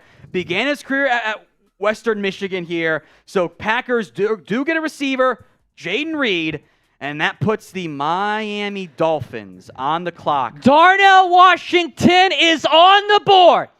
Chris Greer, you know what to do. This should not be a difficult decision, if Darnell's healthy. This should not be a difficult decision. Tight end is arguably your biggest team need. Darnell Washington is an absolute freak. This dude is 6'7". This is like if you put LeBron James on a football field at tight end. That is the type of athlete that Darnell Washington is. Darnell has got to be the pick for the Dolphins here, not anybody else. You have all the other top tight ends are off the board. Is the pick in? Just don't You look. scared me for a second. You scared me for a second. Don't look. Just Sam, I'm going to be Willie Finns, bro. I'm excited. Just don't look. I'm turning Just around. don't look. We'll tell you when the pick is in. All right. All right? We will tell you. So I don't once look the pick at all. is in. All right? So we probably got a few minutes here. Everyone watching on our Dolphins stream, you guys can chime in with who you want the Dolphins to pick. Will's in shambles. We don't even have the pick in yet. It's the first pick of the day. Okay, I got you. Dolphins at 51, Seahawks at 52, Bears at 53, Chargers, Lions, Jags, Giants, and the Dallas Cowboys. Now, I know you go the best available to. I think it's a good time to do that here. I know Will really wants Darnell Washington. What I have heard, and I think this is confirmed with the fact that he's still on the board, there is some medical concerns over Darnell Washington. Now, I've heard it was maybe a knee. We didn't hear anything about that at the combine. We didn't hear anything about that leading up. But that's not how that stuff gets out. Like, that stuff doesn't get out until late in the process. I don't know. Because the agents aren't going to leak that shit. So you want to know why is my number 19 player on the board? I think that is why. Why is Osiris Torrance there? Because I just like him more. That is the reason why. If Torrance is the pick, I wouldn't hate it. Yeah. DeJuan Jones is the pick. I wouldn't hate it. I'm never This is good going reign to for fault. DeJuan Jones. I will never complain about the Dolphins going offensive line because This is great. You got Will facing the wrong way. This is incredible content, folks. Because right tackle's a huge need, left guard is a huge need. Yeah, we're going to keep you nice and centered so that everyone can see your skinny ass shoulders. Clark Phillips, I'm higher on. I know that going in. I'm not saying that. Like, why is he there? I'm just higher on. Drew Sanders, maybe a little bit surprised he's still on the board. That's the linebacker out of Arkansas. Now he's good, but the Dolphins do not need a linebacker more than they need a tight end. This is incredible. Again, we're simulcasting right now on our Dolphins YouTube channel and on our Cowboys YouTube channel, along with our just normal main stream there. If you are a Dolphins fan, don't look yet, Will, because I don't want you peeking over there with the pick in? leaks. Pick's not in yet. But I don't want him peeking and getting spoiled, and because I just want the real Willie Finn's reaction, because he can't control his emotions. Go subscribe to our Dolphins, and plus just the angst of just like waiting. I can't believe Darnell's on the board right now. 42K is the goal here for our Dolphins channel. Go subscribe. Free Dolphins videos every single day from Mr. Willie Finns himself. I do love Brian saying, dude, take a chill pill. The Dolphins are going to take a kicker. I think Will might shambles level would be spontaneously combust. All right, go subscribe. Those are the top four left on the board for me. The next four here. Some more corners here. Cam Smith. I'm gonna be so mad if the Dolphins go corner. DJ Turner. Trenton Simpson is on the board. John Michael Schmitz is there. You've wanted a center for a year, Will. Like I said, if the Dolphins go offensive line here, I will not hate it at all. The Dolphins need offensive line help. You got to keep Tua upright. All right. Don't Pick. No. Shut up out there. Pick is in. Do not turn around yet. Okay. We'll time this up once because we'll give you guys some time. Pick is in. The selection is in for the Miami Dolphins. Will turn around. 3, 2, 1. Cam Smith out of South Carolina. You have Jalen Ramsey. You have Xavier Howard. Why did you go corner here? Why did you go corner? You don't have it. Just go full screen to Will. This does not make any sense. You gave up. Don't break stuff. I got in trouble for that one year. You gave up a draft pick to get Jalen Ramsey. I don't understand why. He's a great player. Don't get me wrong. He's a great player. I think Tom had late first round, early day 2 value on him. Second round grade for Cam Smith. He's 37th on my board. You do not need a corner. You needed a tight end. You needed offensive line help. Darnell Washington was there. DeJuan Jones was there. John Michael Smith was there. And you go corner, you already have one of the best cornerback rooms in the National Football League. You have Kader Kohu, who was an all-rookie team member, is an undrafted free agent last year. You trade for Jalen Ramsey. You have Xavier Howard. Vic Fangio already had a great defense. You desperately needed offensive line help. You desperately needed a tight end. And you go corner? What are we doing? What are we doing? Clip that as a short. Grade the pick. A, B, C, D, or F. Doesn't fill a need. Are you going to trust Eric Saubert to be your tight end 1 or Durham Smythe? Cam Smith was top 5 left on my board. So. He's a great player. I'm not saying that, but you got to draft for need. You got to draft for need. You have 4 draft picks. You have 4 draft picks. You had to get every single pick right. You did not need to draft a corner. You didn't need to draft a corner. Dolphins pick. Wait a minute. We got a big J off. Well, I'm seeing Cam Smith on the. No, okay. Breer's I wrong. thought you were trying to give me false hope. We have the next pick too. There was some confusion with the leakers.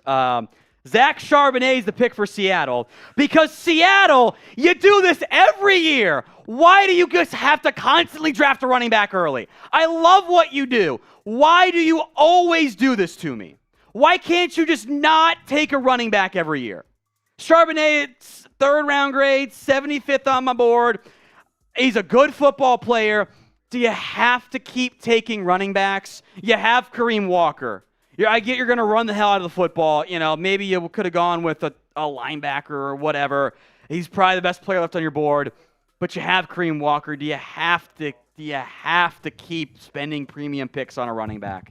Just chill a little bit on that front. So Charbonnet is picked by Seattle, and Cam Smith, the pick by the Miami Dolphins. How about you give some shout-outs here, Will? Shout out on Dolphins. Randy G, we appreciate the super chat. S. Geyser, thanks for the super chat. Grade the pick of Cam Smith, A, B, C, D, or F. If you're talking about the player, he's a great player, but you did not need a corner. You have 4 draft picks. I would have been completely fine with going all 4 picks without going defense. I just don't get it. Chris is not happy. Waterboy saying I'm pissed. High is going F. Coop Sports F. Chair F. Paul F. Derek Washington D. Steve James not needed. Mazeo D, Z. Not F. Z. Adam Zabel C. Mark King D. Paul F. Adrian F. Kyle Tony F. Aiden A. Adrian L. Tony P. F. A lot of Fs. He's a good player. He is a good player. But Darnell Washington was on the board. I have spent the last 3 hours trying to warn you. Yeah, I think you good. Yeah, I think I hear you now, Tom. You're saying, is he good? Sorry for technical difficulties. We're filling. We'll give some shots here in the meantime. Manuel Lloyd D. Jorge F. Carlos 1, 2, 3. saying we needed a center. Terry Armstrong Okay. F. We're back. Plus. We're good. Scotty F. Tony Mendez F. I just want to say, Will, I have spent we've been live since what, 2.5 hours telling you guys there's medical issues with Darnell Washington. Okay, that's fine. Take an offensive lineman. Okay, it's fine. Take an offensive lineman. Or take a running back. Running back's a need. Zach Charbonnet would have been a great pick to Seattle. That's a great pick. Yeah. You're just in shambles. What are you grading it? I think he's a great player. Okay. I'm going to give it a C-. Okay. Because I don't understand that. I'm a meltdown for a C-. I'm a pick for need guy. Pick for need. See, I don't subscribe to that. I think he's a great player, but you have a great cornerback room. Not to mention Trill Williams is going to be back. Kevin Fisher, $20 super Are we chat. really banking on Trill Williams? No. What I mentioned, no, that was the fifth name I mentioned, Tom. Okay. Jalen Ramsey. You have Xavier Howard. You have Kader Kohu. You have some other guys. You re-signed Nick Needham. I just don't understand. I think he's going to be your new nickel corner. Just throwing it out there. It's fine, but all right. We'll get you to calm down here, Will. You can breathe some there. We are on sub-only chat until we get to 333,000 subscribers on our main YouTube channel. 380 away, and I guarantee that at least 380 of you are not subscribed to our NFL channel here at Chats. We do NBA too, but unlike ESPN, we're not leaving NFL draft coverage. Who the hell is even playing today? But the game's not on yet, right? They went away to NBA Countdown, right? They switched their main NFL coverage to ESPN2. Fraudulent. We would never. We have tons of team channels. We have an NFL draft-focused channel, but we're going to be live here for the NFL draft. That's what we focus on, baby. So 380 away from 333K. The Chicago Bears are currently on the clock. And then it's the Chargers, the Lions again, the Jags, Giants, and then those of you on our simulcast here are currently checking out as well. Will, give some super chats for the Dolphins channel. Randy G, go Fins. We appreciate you, Randy. Kevin Fisher, this one rolling in, $20. Chris Greer's biggest failures regarding the draft has when he drafted for need versus best player available. They stuck to their board. X and Ramsey will get expensive, and we have depth in the wings, especially if anyone goes down. Kevin, look, Cam Smith's a great player. If the Dolphins had 8 picks in this draft, and they're picking again here in a few picks, and they take Cam Smith, I would not have ran it like I ran it. You had 4 picks. You have some huge needs at tight end and the offensive line, running back as well. You go corner, which is just not a need. You have a really good cornerback room right now that obviously very much improved after the Jalen Ramsey trade. I'm just not a fan. Fins up. I'm super pissed off. What the F? I would have been happy drafting O-line the whole draft. I'm with you. I would have been fine with drafting offensive line this entire draft. Would have been absolutely fine. And Chris Greer, who I very much like as the GM, does not take the offensive line seriously enough, or at least hasn't since the signing of Teron Armstead. He has not done anything. Hopefully Cam Fleming gets signed, who visited earlier this week, and maybe he'll be the new right tackle. Am I signing off? Shout out some other super chats, and then do that first. Okay. So just smaller All right, ones. smaller ones. All right, I see. Daniel D, $2. I'm crushed. I really thought we were getting Darnell. I did too. Scotty B, what do we do now? Trade 84 for Cook. Honestly, I would say trade back from 84 if the opportunity's there. Add a pick or two. Matthew Walter, $5. Appreciate that. Again, Randy G, Scotty B with super chats. Thanks to everyone for super chatting over on our Dolphins channel. Stay tuned. Going to get you guys a video reacting further to the Cam Smith pick. All right, rapid fire here on some Cowboys super chats. Chance Farrell, $20. Let's go Cowboys. Thank you, my friend. Rapid fire here. Dwayne Jackson, trade down. Stay where you're at. You might be able to get a player you like there. Sammy Cano says Willie Fins, laughing emoji. Roberto Paul, why invest draft capital in Mozzie? Got to have Benton or Dexter. I like Roberto Paul. Or I like Mozzie more than those guys. Sammy Cano says, #Willie pissed. We are simulcasting right now. He's not lying. On our Cowboys and Dolphins YouTube channels. 500 likes on each channel. The other one does a bean boozle. The Cowboys report right now is winning our super chat battle. We're 120 likes away from making Will do a bean boozle here on today's show. I'm already down so bad. Let's rub some dirt in that wound. I'm already down so bad. Let's kick a man while he's down. Let's make that happen. All right? 100 likes away on Cowboys, so get that in for us. Like the video. Bean boozled coming for Will here as we are simulcasting. The Cowboys lead the Dolphins in Super Chats as well. Thank you guys for that one. Pick is in. Will, you can take it away here. So you got some news to break down. Yes. This pick is sponsored by RexMD. If you go to rexmd.com/chat, you can save up to 90% off. We'll tell you more about that here in a second. Pick is in for the Bears, and it's Gervon Dexter Sr., the defensive lineman from Florida. Your thoughts here, Tom? Dexter is a promising but still raw defensive lineman. There's traits to be special. This is an upside bet in every single way. It's a fascinating one. 5-star recruit has not lived up to it. And the weird part is, despite the ability, the traits, he's a great athlete, 4.88 40 at 310 is nutty. Right now, he's just a tall nose guard as opposed to a 3 technique, maybe a 5 technique. I think it's going to be a 3 technique for the Bears, by the way. I have never seen a player be so late off the ball. If he times up the snap right, he's going to blow by offensive linemen. But the ball is snapped, everyone else is up, and he's got his hand in the dirt still. I've never seen a player do that. He also stands straight up there. If he develops to snap the ball properly, there is legitimately Michael Brockers good Michael Brockers upside.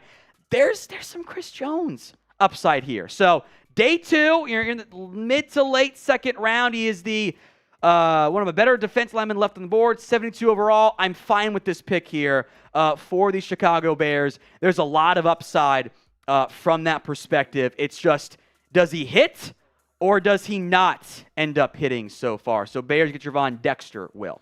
Grade the team's draft so far. The Bears, what do you think? A, B, C, D, or F?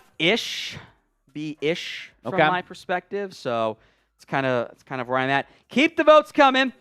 A, B, C, D, or F. Yeah. Sound off for me in the comments section. Grade the team's draft here so far, and Will, tell us more about RexMD. Yes, fellas, do you sometimes lack confidence in the bedroom? Do you wish you could have a more fulfilling sex life? Well, you're not alone. That's why we're excited to tell you about RexMD, the online source for men's wellness. RexMD offers an easy and discreet way to get the medication you need for ED without having to visit a doctor's office. With just a few clicks, you can have your medication delivered straight to your door and at a fraction of the cost of traditional pharmacies. RexMD's team of licensed physicians will work with you to find the right treatment plan, and their medication is made in the USA, so you can trust its quality. Plus, their customer support team is available 24/7 to answer any questions or concerns you may have.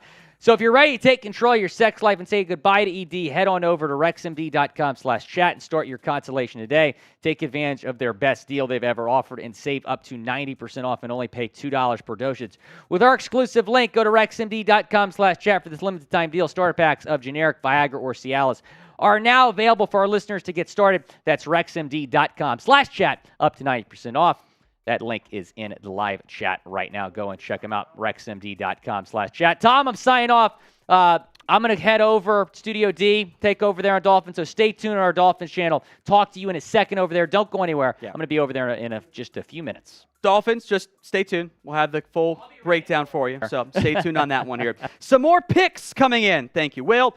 Tuli Tuipulotu out of USC stays in Los Angeles. He is going to the Los Angeles Chargers, the cousin of Talo Hufanga, Marlon Tuipulotu as well. I think he is an edge rusher. He's 54th overall on my board, and he goes 54 overall. One of the better edges left.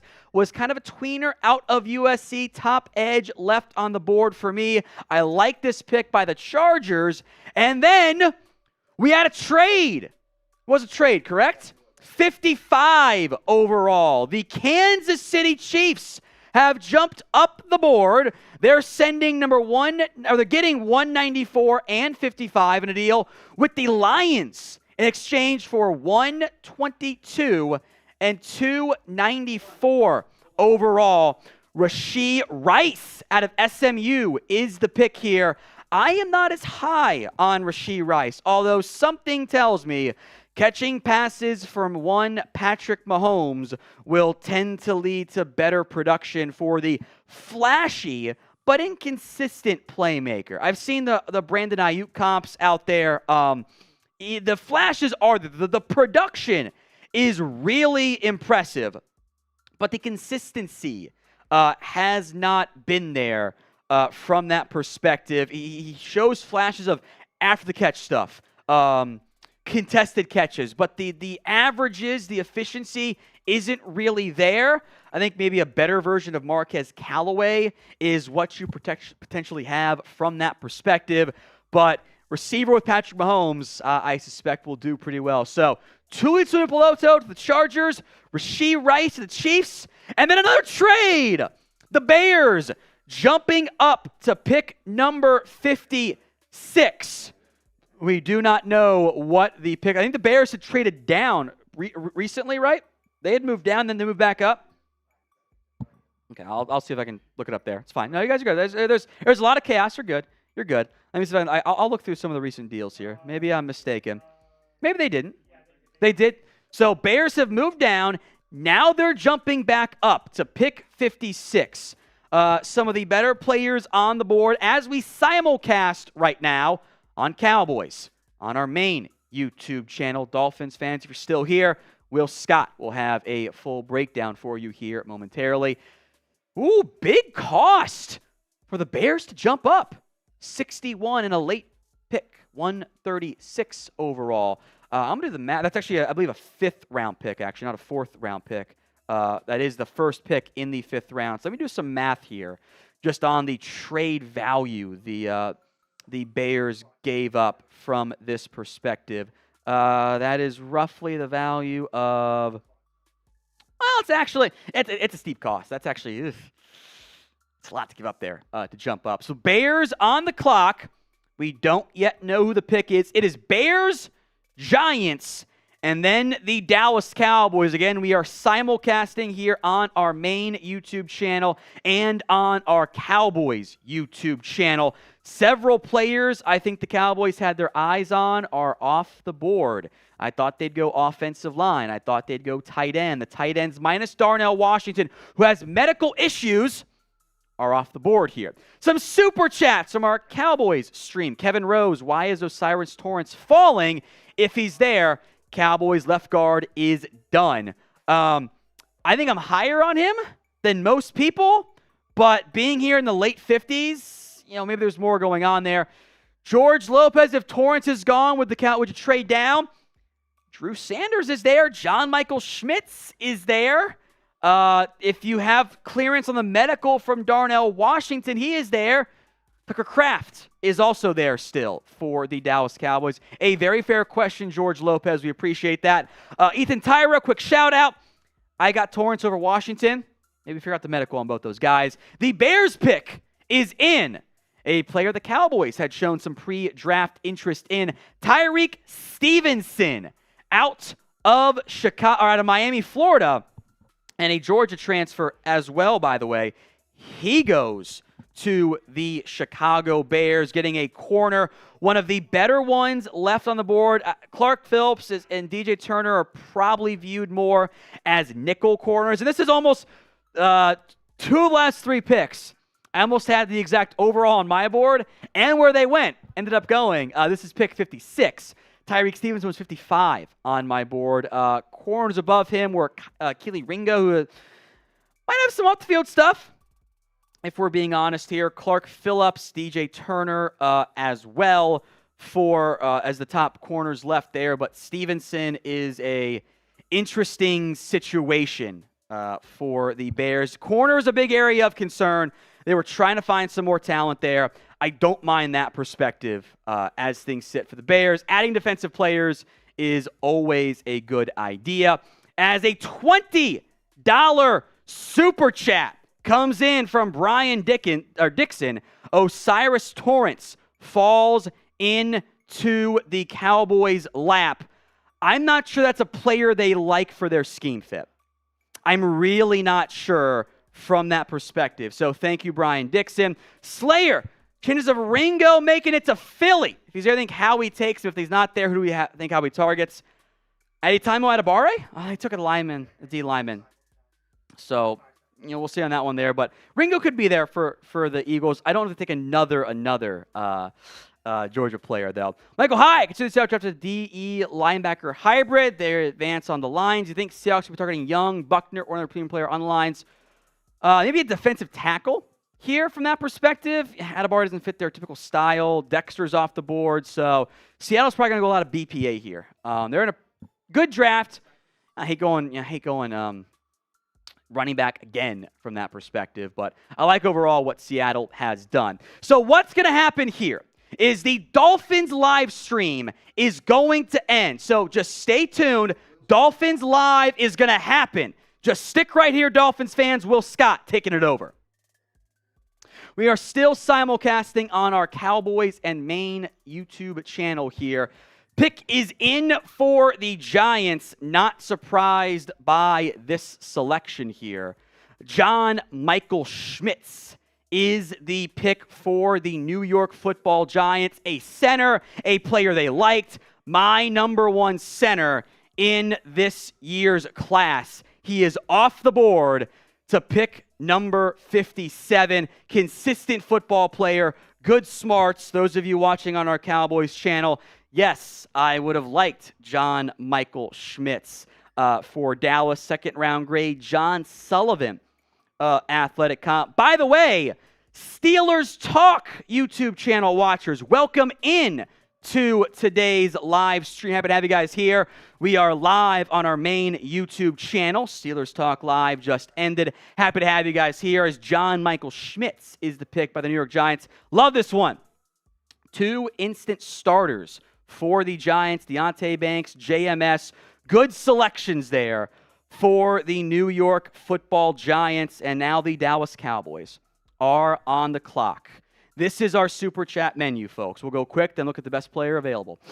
Every 500 likes is a Bean Boozle. It's 500 likes on our Cowboys channel. It's somebody else there in the end.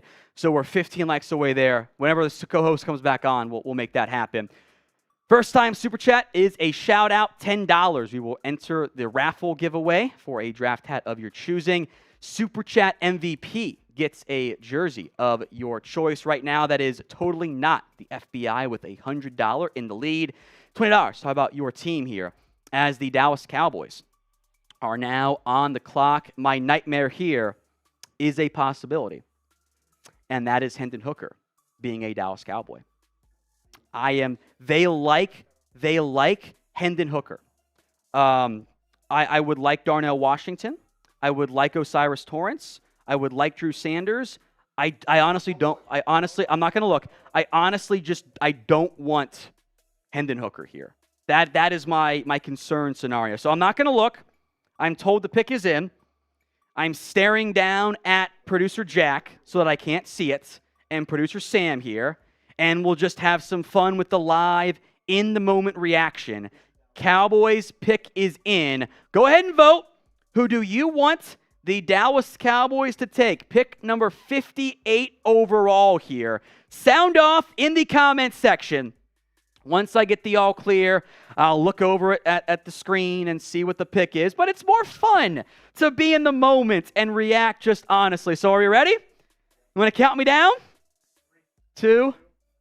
Pick is in. Okay, interesting. Feel like maybe you just forced a tight end to force one here. Luke Schoonmaker. Brett's in shambles. I thought you were throw it at me.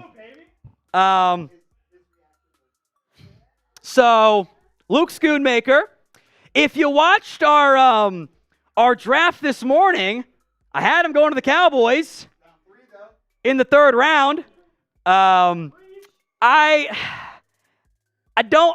liked the pick last night more. Now, everyone's like, Darnell Washington, where? There is a medical issue with Darnell Washington. I believe it is the knee. I think Mike McCarthy really wanted a tight end, and I don't like this one as much. I will say this, though. If Luke Schoonmaker wasn't about to turn 25 years old, If he was 22, 23, he might be a top 50 player for me. But he's old. I don't. There's medical stuff with Darnell, guys. So grade the pick. A, B, C, D, or F. I'm going to make that the pin poll here on the Cowboys side of things. This one I don't like as much. I like the Mozzie Smith pick better. Michigan Cowboys fans are quite excited right now. Jack's excited. 2 straight picks there. So grade the pick of Luke Schoonmaker. I guess this is back-to-back years. In one of my mock drafts, I've had the day 2 pick right. I knew the Cowboys liked him. I question if the board fell the way. I'm actually not going to give A as a straight-up answer because I know how you guys vote. That's not, I'm curious if the votes come in here. A, B, C, D, or F. Grade the pick of Luke Schoonmaker. Let's start pot as the votes come in. I'll give some shout-outs too. Duncan, or Fernando. Okay, that's fine. Keep it consistent. Eric Gilbert says D. Brokov says C. Matthew says A. Luther says B. Nick says D. VD says F. Matthew says C. Sports says A. Sports says A. Matthew says A. Mario Gray, that's on a main. F is leading the vote in the Cowboys YouTube poll right now. I knew it was going to be the case. 36%. B, B, B, B, C, C, F, B, C, B, D, C, F, C, C plus, C, D minus, D, D, C, D, D minus, F, D, D, D, D. There are so many D's coming in the live chat.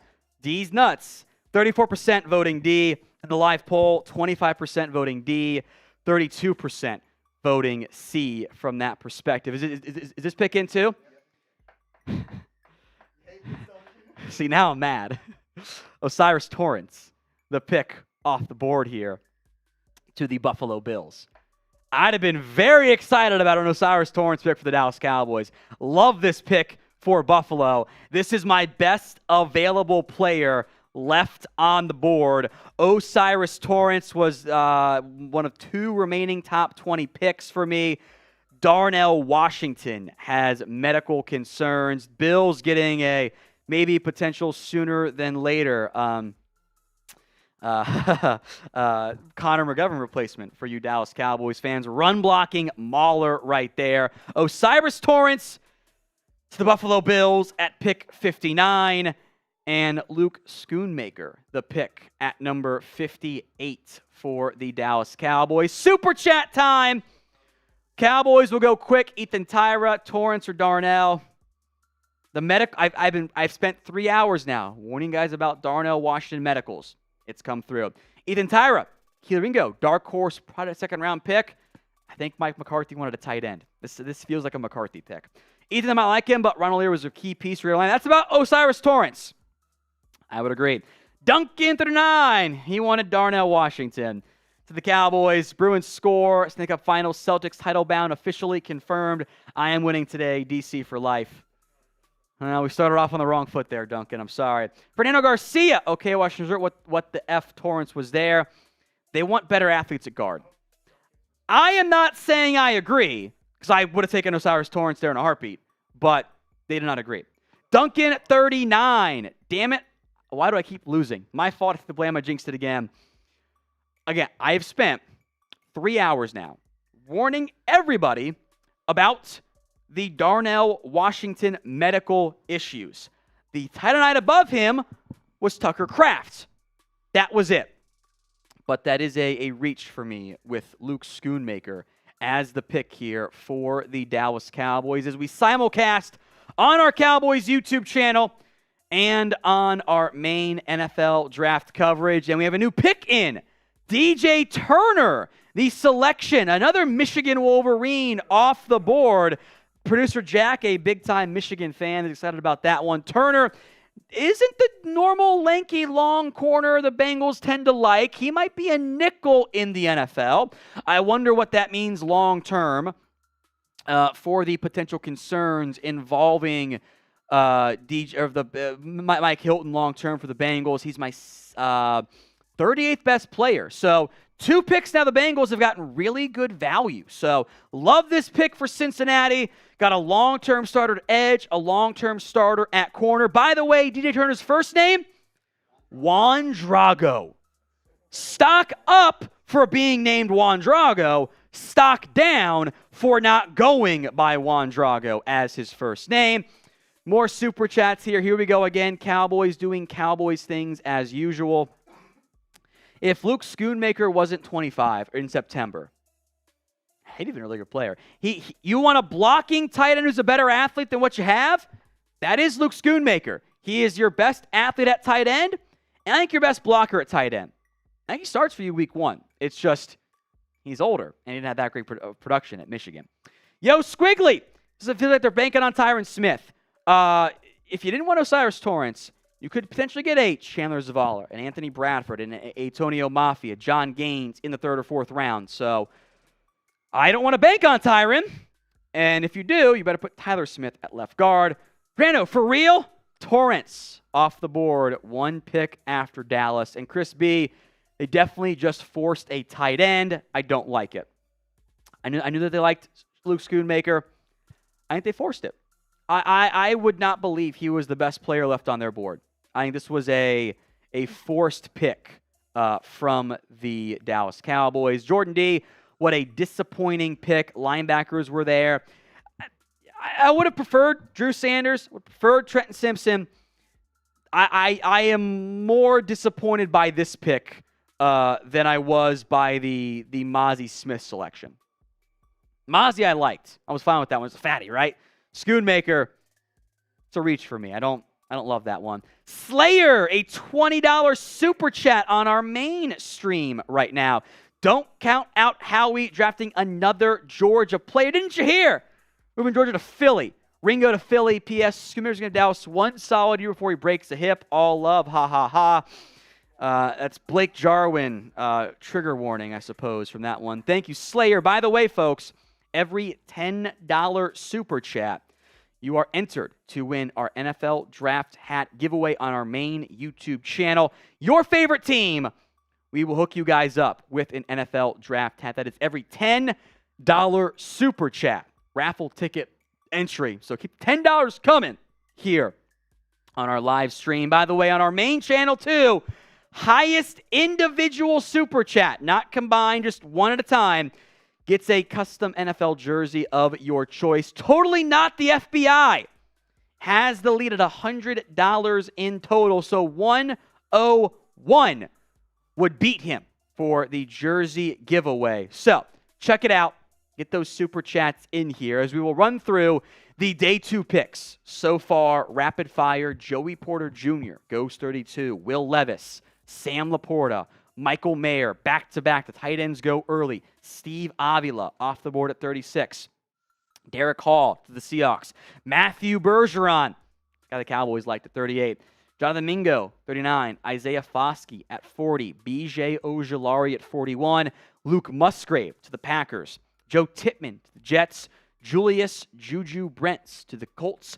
My guy, Brian Branch. The Lions got him at 45. What a fantastic pick. Keon White to the Patriots. Quan Martin to the Commanders. Cody Mauch to the Buccaneers. Keanu Benton to the Steelers. Jaden Reed to the Packers. Cam Smith to the Dolphins. Zach Charbonnet, because Seattle just can't stop themselves from drafting a running back early. He's at 52. Javon Dexter. Tuli Tuipulotu to the Chargers. Rashee Rice. Tyreek Stevenson. John Michael Schmitz. A great pick by the Giants. Surprise pick, Luke Schoonmaker to the Cowboys. And Cowboys fans unhappy. I understand why. Osiris Torrance to the Bills. DJ Turner to the Bengals. As see at the bottom of your screen, Brenton Strange to the Jags. Now this is the tight end reach for me. I do not like Brenton Strange that much. Penn State, 125 overall on my board. As we've said before, medical issues. I believe it was with the knee for Darnell Washington. I am surprised Tucker Kraft is on the board. That might mean some medical issues on that front there. Daniel Bellinger comp works here. Foster Moreau comp works. 6'4-ish, 253. complete lack of production. It was not huge in the Panthers offense. Good athlete, though. Really good athlete. Got short arms. I don't trust him as a blocker. I think he's a little bit stiff there. So, Jags traded down, have a bunch of picks. They'll end up with a fine draft grade for me. But Brenton Strange, based on my personal board, is the biggest reach so far in this year's NFL draft. We are trying to get to 333,000 subscribers here on our Chat Sports YouTube channel. That is the main, which simulcast right now on Chat Sports and on the Cowboys Report. 3,300K is the, or 333K, I should say, is the goal. We are 300 subs away. I promise you, not all 4,000 plus people watching right now are subbed. So make sure you guys are subscribed. YouTube.com/ChatSportsTV. Once we get there, sub-only chat can be taken away and everyone come. In the meantime, if you want to come and have some of us here on our live show, you have to be subscribed here as the Eagles are on the clock. Slayer wants a cornerback in Keely Ringo. He is the second best corner on the board for me right now. I'll update my own little kind of tracking notes here. It's Clark Phillips and nickel. Then it is Keely Ringo. So that wouldn't be... Oh, a trade? Trade alert! What do we got here? Trade coming in as the Texans are on the clock. So Houston being aggressive. Darnell Washington. Someone will take him. But the medical is a real concern here as Philadelphia once again acquires even more draft capital. So Houston is now on the clock. While we wait for their pick to come in, shout out your favorite team in the comment section. And the very first one that I will see, I will give you guys a shout out for. Is the pick in? Okay. Okay. Let's do a quick shout out here. 3, 2, 1. I see Vikings. Matty Ice, 1-2-2. No second round pick for the Minnesota Vikings. Maybe they take a corner. I know they're in the market for one of those because they need one pretty badly. Some whispers of a quarterback maybe down the road. Maybe some trades. Dalvin Cook, Zadarius Smith, Daniil Hunter. Minnesota's in a weird spot. They got Jordan Addison. I am excited to see what the Vikings do here when they get on the clock in the third round of this year's draft. Pick is in. Oh, wow. I just said we had the biggest reach so far. Now we don't. Juice Scruggs off the board. I have a 6th round grade on Juice Scruggs. And the Texans trade up. Wow. Wow, this is the first one. Let's do it. Let's leave it blank. It's funny. We have built, producer Sam has built. Now, leave it blank. It's funnier. We have built custom, the high-res, action photos. And the first player who does not have one, Juice Scruggs. Elite name. I'm a big believer in the name theory. Yeah, we can go and not make it awkward there. Back-to-back Penn State players I had reaches of here. So, first name, by the way, is Frederick. Going by Juice is a significant stop because no one's drafting Frederick Scruggs. Juice Scruggs is how and why you get drafted there. He went by Juice because he liked it better as a toddler. So, elite name. I didn't think he was that good at Penn State. That's just straight up there. There's also a back issue. He broke his L3 vertebrae from a car crash. I am very surprised that Juice Scruggs off the board here. Better be a starter because you got Luke Weipler, Ricky Stromberg, and Olu Oluwatimi as my higher-ranked centers there for Houston. Another trade. The Lions and the Denver Broncos. Sam, do you want to go? Do you want to get a headset on and go second host here? You got time for it. Denver has moved up. Could this be Hendon Hooker? Could this be Darnell Washington? Could this be a linebacker? Drew Sanders, Trenton Simpson? They've been linked to wide receivers. We're going to let Sam, who's our Broncos fan here, get hyped. Be excited for the Denver Broncos pick.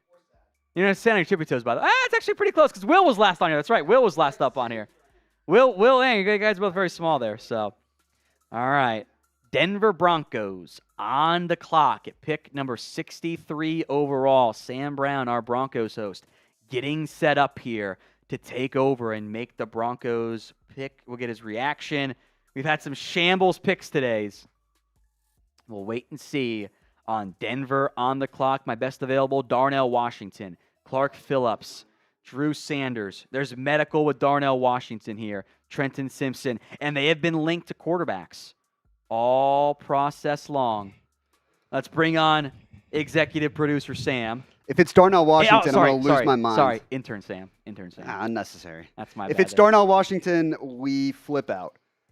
We flip out and we go bananas. Medical and with we Darnell is party. the reason why he's fallen so far. Medical, Medical but- with Darnell Washington. You know, Greg Dulcich was drafted last year at the tight end spot.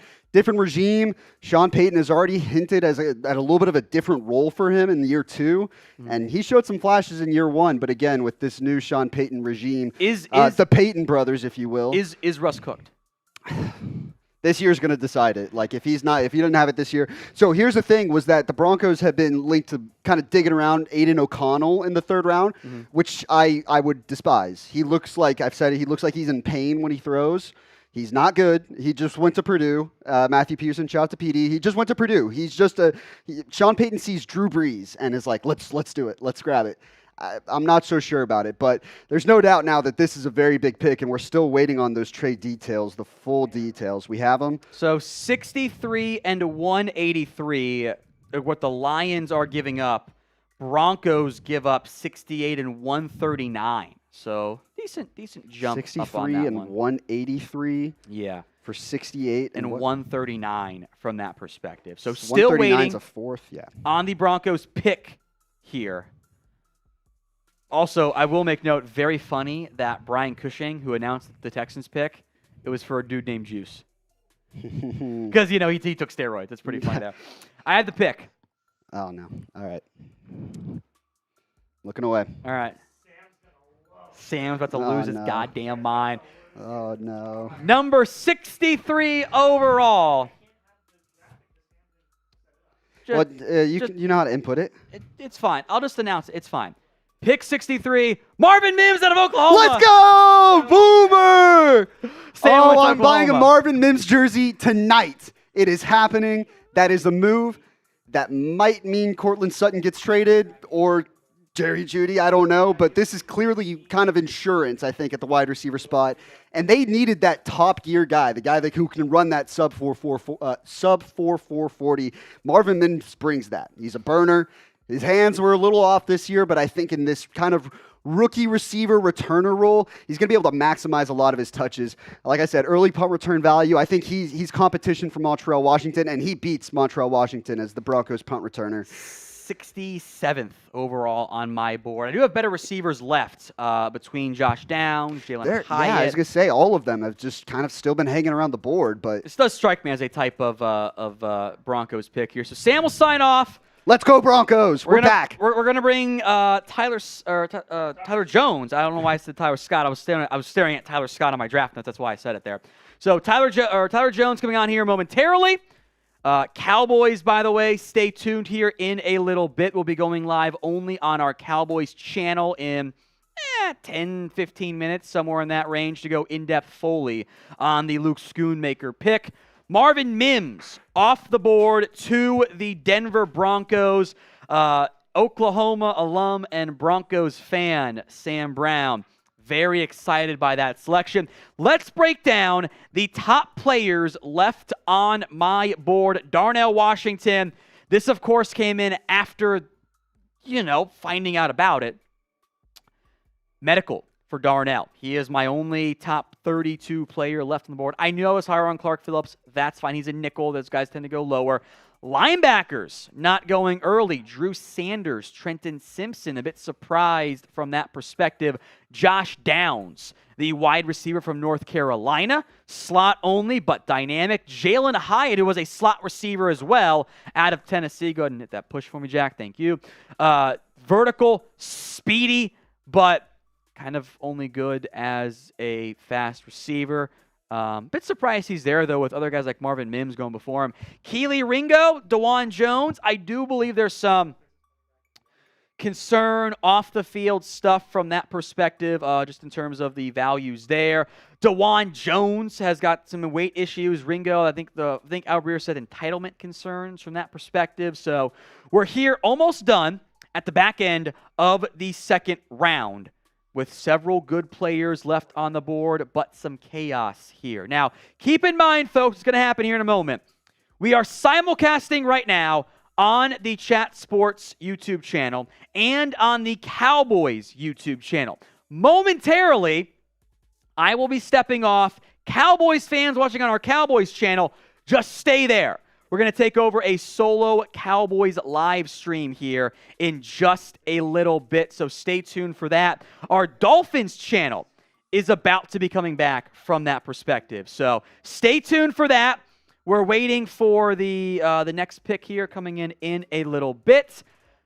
Dolphins fans, welcome in back to our Chat Sports YouTube channel as we get set for the top of the third round. All of our Dolphins fans, thank you so much for tuning in here. I am Tom Downey. You will see Will Scott here in just a little bit. Someone's got to tell Dolphins to actually stop the stream, though, or it's not going to work. So, YouTube.com. We are live here on our Chat Sports channel, our Cowboys channel, and momentarily on our Dolphins channel as well. If you're having a good time, like the video. If you have not already done so, every 500 likes is a bean boozle for somebody. I think Tyler Jones here will be on momentarily, is next up from that perspective. Yeah, it was supposed to be every 500 on the opposite channel, so if you want to do it for Cowboys, you can, or I'll just make Will do it later on. You want to do that? There you go. So like the video, having a good time here on our channel. We are simulcasting right now on our Chat Sports channel, on our Cowboys YouTube channel, and on our Dolphins channel. We do welcome in the Dolphins audience here for our simulcast. Big ups to everyone who has tuned in so far today as we are in the third round. They're doing some of the in-between stuff. They kind of paused the draft to an extent. Marvin Mims, the most recent pick by the Denver Broncos. That was the trade-up selection here. I believe the Philadelphia Eagles are now on the clock at pick number 65. Who was pick 64? So we're waiting on pick 64. Sorry, Bears on the... my bad, I'm looking at the wrong thing. My bad. Bears are on the clock here. Remember to like that video if you guys are having a good time. We will bring on now my good friend Tyler Jones for some live NFL draft coverage. Tyler, how are you, my friend? I am very well. Good to be here with you. Round 3 about to get underway here of the 2023 NFL Draft. And I got to say, it's been very exciting throughout these first 2 rounds here, but I think the craziness is really just getting started. That's how things tend to go. So what will happen here in just a moment, I will be signing off. Cowboys fans, stick where you're at. We will just take over the stream on that perspective. We'll go in-depth on the controversial Luke Schoonmaker selection. Will Scott, you Dolphins fans out there, will be coming on momentarily. I'll be back on again here in a little bit. So Tyler will be taking over solo. Cowboys fans, see you again in just a matter of moments. All right, we continue with our live coverage of the 2023 NFL Draft, and the latest pick that just came in from the Chicago Bears at number 64 overall. The Bears go with Zach Pickens, the defensive lineman from South Carolina. Tom Downey has him as the number 10 defensive lineman on his big board, number 108th player overall. Comes in at a 6'3" and 7/8, 291 pounds. Bit of a reach there from Chicago to begin the third round, it would seem. The scouting report on Pickens, a former top 10 recruit who failed to live up to those expectations. Flashes of power and length along with athletic upside. Needs technique work and improved motor. So far, the Bears, their picks have included Darnell Wright, also Dexter, Pickens, and others now. And so here's where the Bears go at this point with this selection. So next up now, we await to see the next pick. Who's on the clock? I can't see from my angle, Jack. Who's on? The Eagles the Eagles are now on the clock with this next pick, and the Eagles made a lot of noise in the first round with getting Jalen Carter. That was a big deal, obviously, for Philadelphia to open up the draft with their first pick. Best available still right now includes Darnell Washington, the tight end from Georgia. And there's been issues when it comes to his medical history, and that seems to be the big reason why he's still around there in the third round. Clark Phillips III, the corner from Utah, number 2 on our list. Drew Sanders, linebacker from Arkansas, as well as Trenton Simpson, linebacker from Clemson. Many believe these were the 2 best inside linebackers going into the draft, and here they are still around here in round 3. Also on the list, a couple notable receivers, including Josh Downs from North Carolina, as well as Jalen Hyatt from Tennessee. Keely Ringo, who was projected by many to be a first-round pick, is still available in round 3. He is number 7 on our list of best available, while DeJuan Jones, the offensive tackle from Ohio State, also available as well. Remember, Broderick Jones, or Paris Johnson Jr., rather, his teammate there at Ohio State, was picked in the first round, the opposite offensive tackle from him. So that is the top 8 that remain available at this point. We'll continue to track that throughout the night of the best available at this point. Boss has said we are going to sub-only chat until we reach 333,000 subscribers here on the channel. We're less than 300 away from doing so. And once we reach that milestone, then we will open up the chat back to everybody. And so if you want to get in that chat box and communicate with us and interact with the show, then you'll need to subscribe to the channel, and you can get right in there and be a part of the conversation as we continue here on Chat Sports coverage of the NFL Draft. Subscribe now for all the NFL Draft coverage this weekend. We're also talking college football, NBA, and more here on Chat Sports. Subscribe now for free. And for everyone that's subscribed, we're going to get some shout-outs going here. Type sub if you are subscribed to the channel, and we'll shout you guys out, show you some love for all of our Chat Sports real ones here that are with us tonight. I see Josh is subbed, Chris is subbed, ATG, All Out Broncos, Jay Fitch, Brent Jr., Mike, Matty Ice. Is it that Matty Ice? Maybe not. Chris, Michael Moore. I hear he's good at making movies. Michael Berry, Brandon, Carl, Mike, Jabril, Jr., Mr. Fish, Alex, Saul, Video, Retro Sports, Richard, James, Jubilee, Jabril, Chris, Retro, Mr. Fish, and more. Thank you all for being a part of our coverage tonight as we continue here with day number 3 of the NFL Draft. Will Scott standing by. We'll bring him in coming up in just a few moments as he gets set up and ready to go after the Dolphins pick that was made. Let's get some more shout-outs here, shall we? Pedro, Dallas, Jubilee, Baked Dragon Gaming, and more. The Eagles at pick 65. They go offensive line and go with Tyler Steen with the pick. The offensive tackle from Alabama with this selection.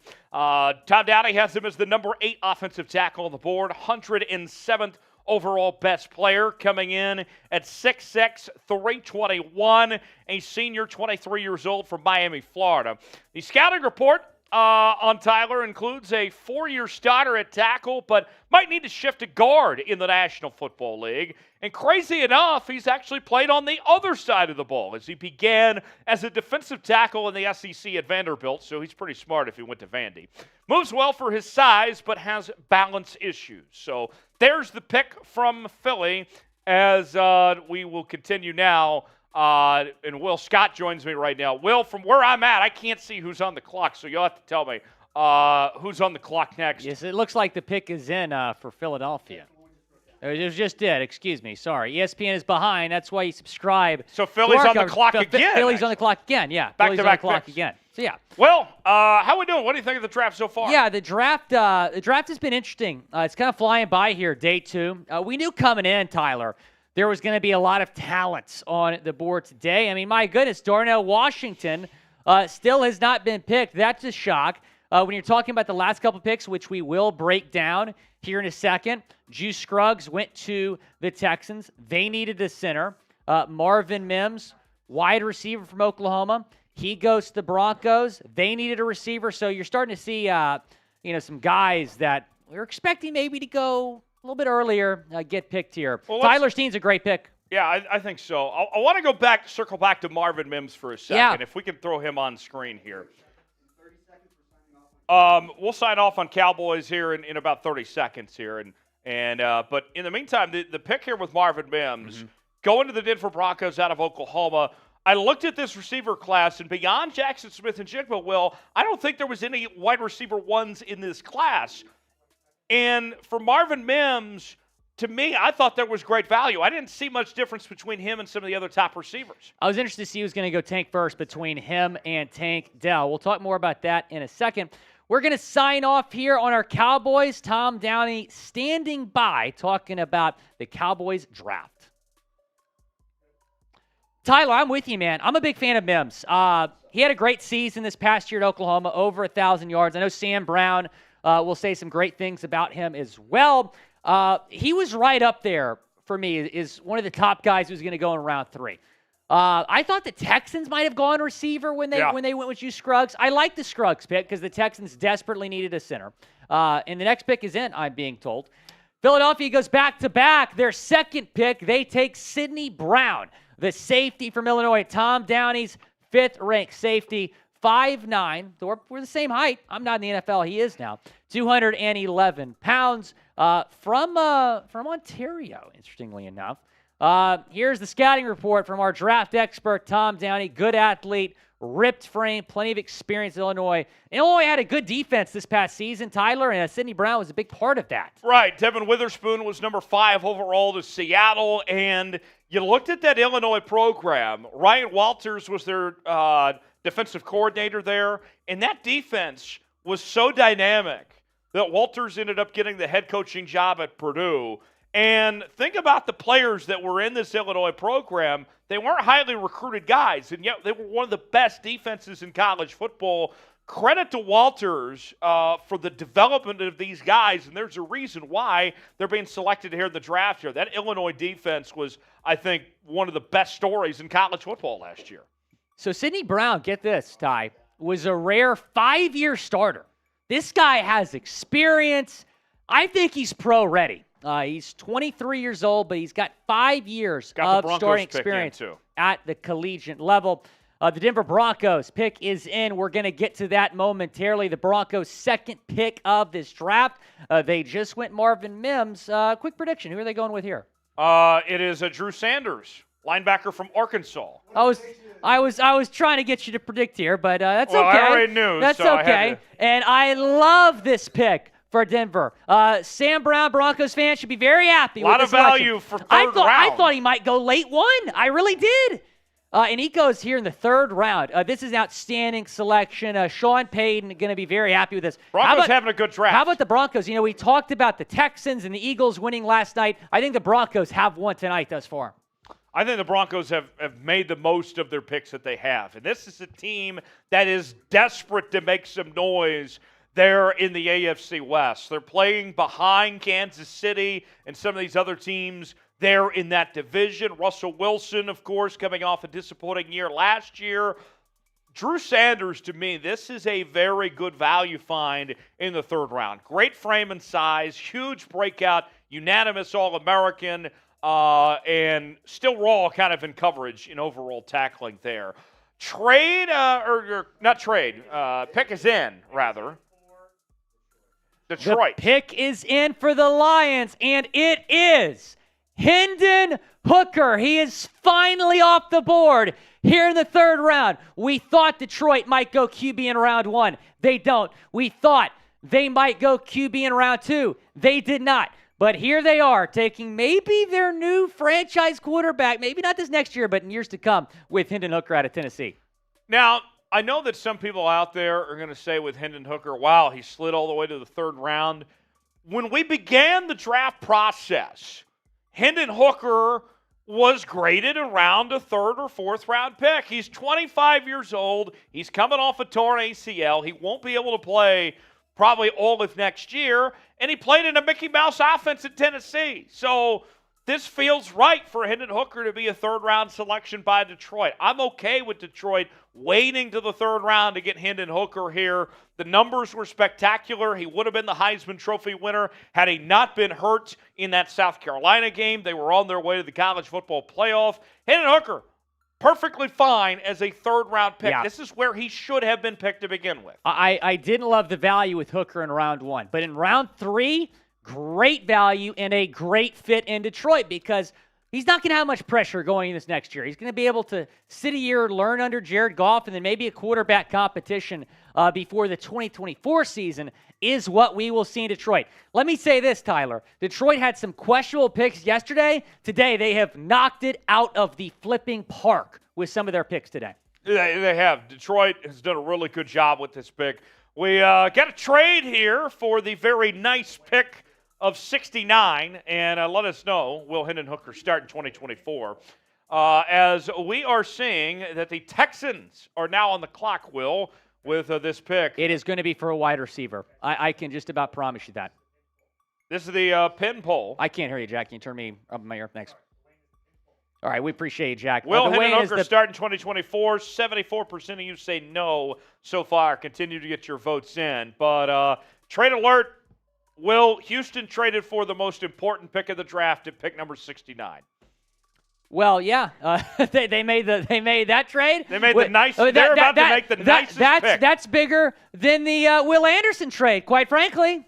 I mean, everybody spam nice in the chat right now. Pick number 69 on the way. I want to see all the nice comments. And I think Texans fans are going to be happy with this because I think it's going to be a nice pick. I think it's going to be Jalen Tank Hyatt. Dell. Oh, it's Tank Dell. Wow. This is a fantastic selection for the Texans. They go wide. I told you it's going to be a wide receiver. It's a nice pick. And you got Tank Dell, who is a star at the University of Houston. He's staying in the 7-1-3, going here to the Houston Texans. Over 1,400 receiving yards this past – nearly 1,400 receiving yards this past season at Houston, 17 touchdowns. I took him in my Texans mock draft earlier today, Ty, and here he is. Can we hold that graphic for a second? Yeah. Look at that number. 17 touchdowns. That's crazy. I don't care if you were playing in the American Athletic Conference or the SEC. 17 touchdowns is impressive anywhere you go. Really good find for the Houston Texans. You got the quarterback in C.J. Stroud. Now you get him a young weapon in Tank Dell. I really like this pick. Yeah, it's a great pick. And the Texans need to go receiver today because they didn't go receiver yesterday. A lot of people thought they might go QB at 2, wide receiver at 12, maybe take Jason at 12. But that front office was split between C.J. Stroud and Will Anderson. So Nick Caserio was like, F it, I'm just going to get both. He gives out that number 12 pick where they might have targeted a wide receiver. They take a wide receiver, though, here in the third round, and it is a stellar one with Tank Dell. He's staying in the 7-1-3. Nathaniel Dell, known as Tank Dell, headed to Houston at pick number 69. Let's recap the third-round picks so far as we began things with Zach Pickens and pick number 64, the defensive lineman from South Carolina. Then Tyler Steen was picked by Philadelphia at 65. The Eagles picked back-to-back. They went Sidney Brown, the safety out of Illinois, at 66. Drew Sanders, the linebacker from Arkansas, went to the Denver Broncos at 67. Then Hendon Hooker went to the Detroit Lions at 68, the quarterback from Tennessee. And then most recently, Tank Dell to Houston at 69. Will, your thoughts on the third round, how it's opened so far? Yeah, I mean, we're starting to see some guys come off the board that are extremely talented. And this is one of the more deep draft classes, just from top to bottom, that I've seen. I mean, the fact that Hendon Hooker was still there, Tank Dell was still there. You saw Drew Sanders finally get picked at number 67 overall. Sidney Brown, I mean, this is a draft where we're going to see some talented guys go here late day 2. Darnell's still there. Trent Simpson's still there. Clark Phillips the third. Josh Downs. Who do you think the best player on the board is right now, Ty? It's got to be Darnell, right? I mean, yes, talent-wise, sure, but if there's the injury concerns, you have to Right. factor that in, then it's a no. Right. The next pick is in for the Las Vegas Raiders. They are going with the other Byron Young out of Interesting. Alabama, the Interesting. defensive lineman at 70 overall. I like this Byron Young, too. I know there was a lot of talk about the Tennessee Byron Young, but hear me out. The Alabama Byron Young is very good in his own right as well. Vegas needs all the defensive help that they can get. This makes sense for Vegas to go with this pick here with Byron Young here at 70. Yeah, and we were wondering when they were going to go a defensive line again after taking Tyree Wilson. Here they are with the pick at number 70 overall. Some people might say it's a reach. He was Tom Downey's number 95 overall prospect. He goes 70 overall, but the Raiders coming in wanted to bolster up that defense. They take Tyree. Now they take Byron Young. And obviously, Alabama's produced plenty of great defensive linemen. Maybe Young is the next one to come from Alabama. I'm looking at Byron Young, too. And, you got the limited athleticism. Here's the Tom Downey scouting report. You got the pass rushing ability. Was asked to play everywhere on that Alabama defensive line. Good tackler, run defender, with a high motor. Leadership skills are there too. And he is the pick here for the Las Vegas Raiders at number 70 overall as we continue on here with the third round of the 2023 NFL Draft. You got Byron Young going to Las Vegas. Want to shout out today's sponsor, Rex MD. Fellas, do you sometimes lack confidence in the bedroom? Do you wish you could have a more fulfilling sex life? Well, you're not alone. That's why we're excited to tell you about Rex MD, the online source for men's wellness. Rex MD offers an easy and discreet way to get the medication you need for ED without having to visit a doctor's office. With just a few clicks, you can have your medication delivered straight to your door and at a fraction of the cost of traditional pharmacies.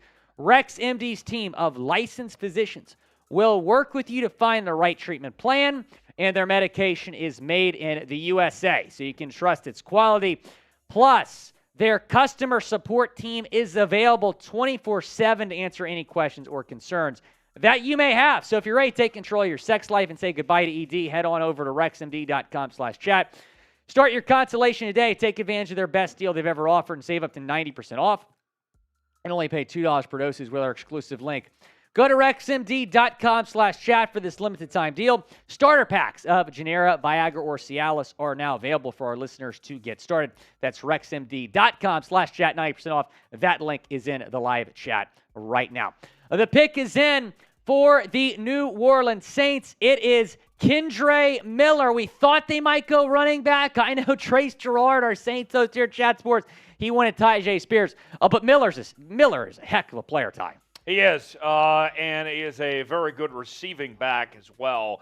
Number 9 on Downey's big board, 122 overall, and he's got the body frame, too, of an NFL running back, 5'11", 215. You'll never complain about that. So a pretty decent pick there for the New Orleans Saints going with Kendre Miller. Also got the trade details of the Texans and Rams deal. Houston got 69 from the Rams for 43 and for 73 and 151. So there's the update on that front there. Let's get to some super chats here, Will. Yeah, AJ Calton on our Dolphins channel, and I also want to shout out AJ on our main channel as well, because he is currently serving our military in Hawaii. Thank you to everyone watching who has served or is currently serving our country. Shout out AJ. What do you think our record will be next year for the Dolphins? I'm going to say 11-6 if I had to guess right now. I want to see the schedule here. The schedule's coming out in a few weeks. I'll have a better idea of kind of where I'm leaning, but right now I'd say 11 wins for the Dolphins. It's going to be a tough division, though. Let's get to our next super chat from Eric. This is from our main channel. So we draft a tight end now, so everyone quits crying. Go Cowboys. What do you think? Cowboys going tight end? I mean, they did. Okay, I missed that. Okay, Luke Schoonmaker going to Dallas here. He's not one of my favorite tight ends in this draft. No. I thought they could have done better than him. Jack, the fake Michigan fan, trying to tell us that he's all in on this pick. But, there you have it, Eric. Nonetheless, but I mean, I get it, Dallas needed a tight end, but I felt like they could have done better with some of the others that were out there. I was surprised, Willie, that we saw Michael Mayer fall as much as he did. I thought he was the best tight end in this draft, and he'd be a first-round pick. Yeah, I thought so, too. He falls to the second round. A Seahawks question from Mega here. Seahawks get DeJuan Jones and move Abe Lucas to right guard. No, they're not moving Abraham Lucas. No, I don't see that happening. Abraham Lucas last year was better than Charles Cross was. I think he is firmly cemented in that right tackle spot. There's no need to move Abraham Lucas as far as I'm concerned. To me, that's kind of overthinking, but nonetheless, thanks for the $5 super chat. Then a $2 super chat. How good is the Cowboys' second-round pick? What do you think, Will? Let's take a look here. You talking about Schoonmaker? Schoonmaker. Schoonmaker. Not that good. I thought he was a third-round tight end. I really did. I was a little bit surprised he went that high ahead of Darnell, but again, Darnell looks to have some medical issues that we're unaware of. Here is our super chat menu. Every 500 likes, we're doing Bean Boozled. Have you done one of these yet, Ty? I have not. All right, you're doing the next one. Oh, God. once we get to our next 500 like milestone there. First time super, we'll shout you out. Pixel, we'll get to you in a second. $10, you will enter our raffle for the draft hat. Every $10 super, you will get a raffle ticket into our draft hat raffle. Pick up your favorite team's draft hat if you win that raffle. Every team available in that raffle. $20 super to talk about your team, and the highest super from day 2 is taking home a jersey, custom jersey, you can whatever also team you Venmo want. the show, too. Absolutely. We do accept Venmo as well. Got Brandon LaValle. He was our big winner from day 1. Who's in the lead right now, y'all?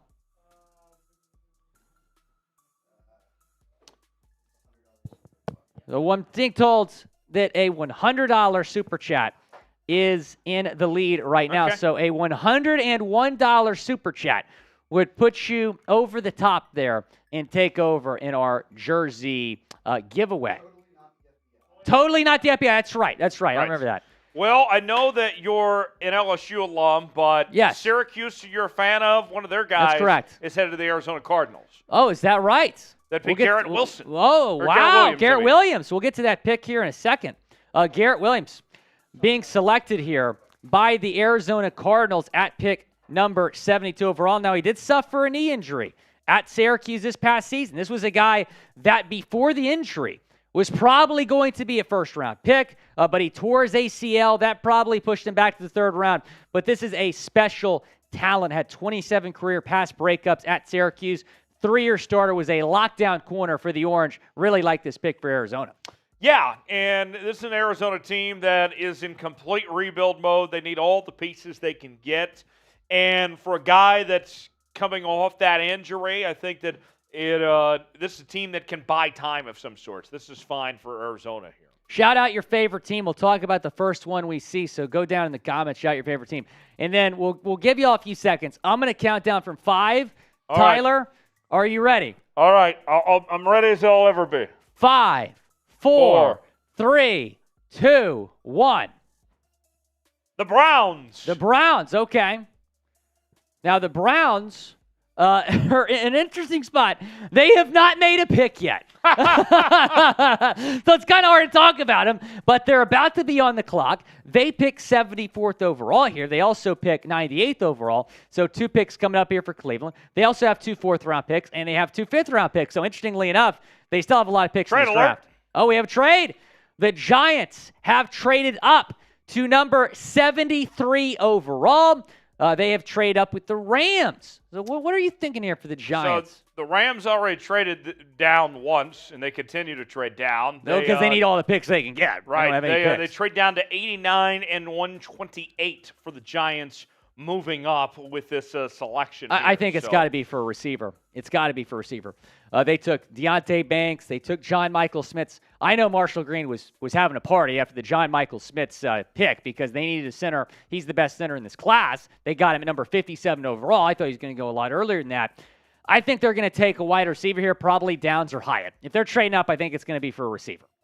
I think so. And Downs, I would guess, would probably be the more likely scenario of the player that they take with this pick here. Downs, some people thought had a chance to be a late first-round pick, still hanging around in the third round, but we'll find out any moment exactly what they do trading up with this position. We'll do the shout-out game again. Shout out your favorite team. Spam it in the chat as much as possible. The more you spam your team, the more likely we're about to land on them and choose them to talk about. So, Will, this time, you close your eyes and I'll count down. All right, here we go. And we'll get those, spam the chat, your favorite team, and here we go. 5, 4, 3, 2, 1, go. Steelers. The Pittsburgh Steelers. Yes. They've had a good draft. I've really liked what Pittsburgh has done. Joey Porter Jr. going to Pittsburgh tonight after his dad had a really good career with the Pittsburgh Steelers there. His dad also was the linebacker coach there for a while. Got fired as linebacker coach. Now he's the head coach of the San Antonio Brahmas of the XFL. But to me, that was a big deal for them to get Joey Porter Jr. and have that homecoming occur. And the pick is in for the Hyatt. New York Giants. It is Jalen Hyatt. We thought it was going to be for a wide receiver. It is. Hyatt is the pick here for the New York Football Giants. They addressed that need here in the third round. And the value here, Tyler, in the third round is insanely good.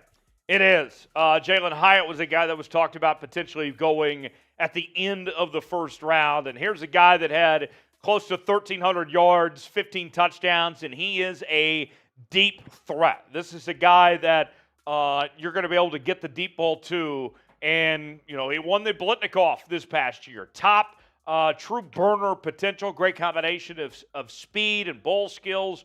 Limited tree at Tennessee raises questions about those route running skills. If he can do more than just run downfield, if he can play in the slot or get towards the middle of the field, there's some question marks there.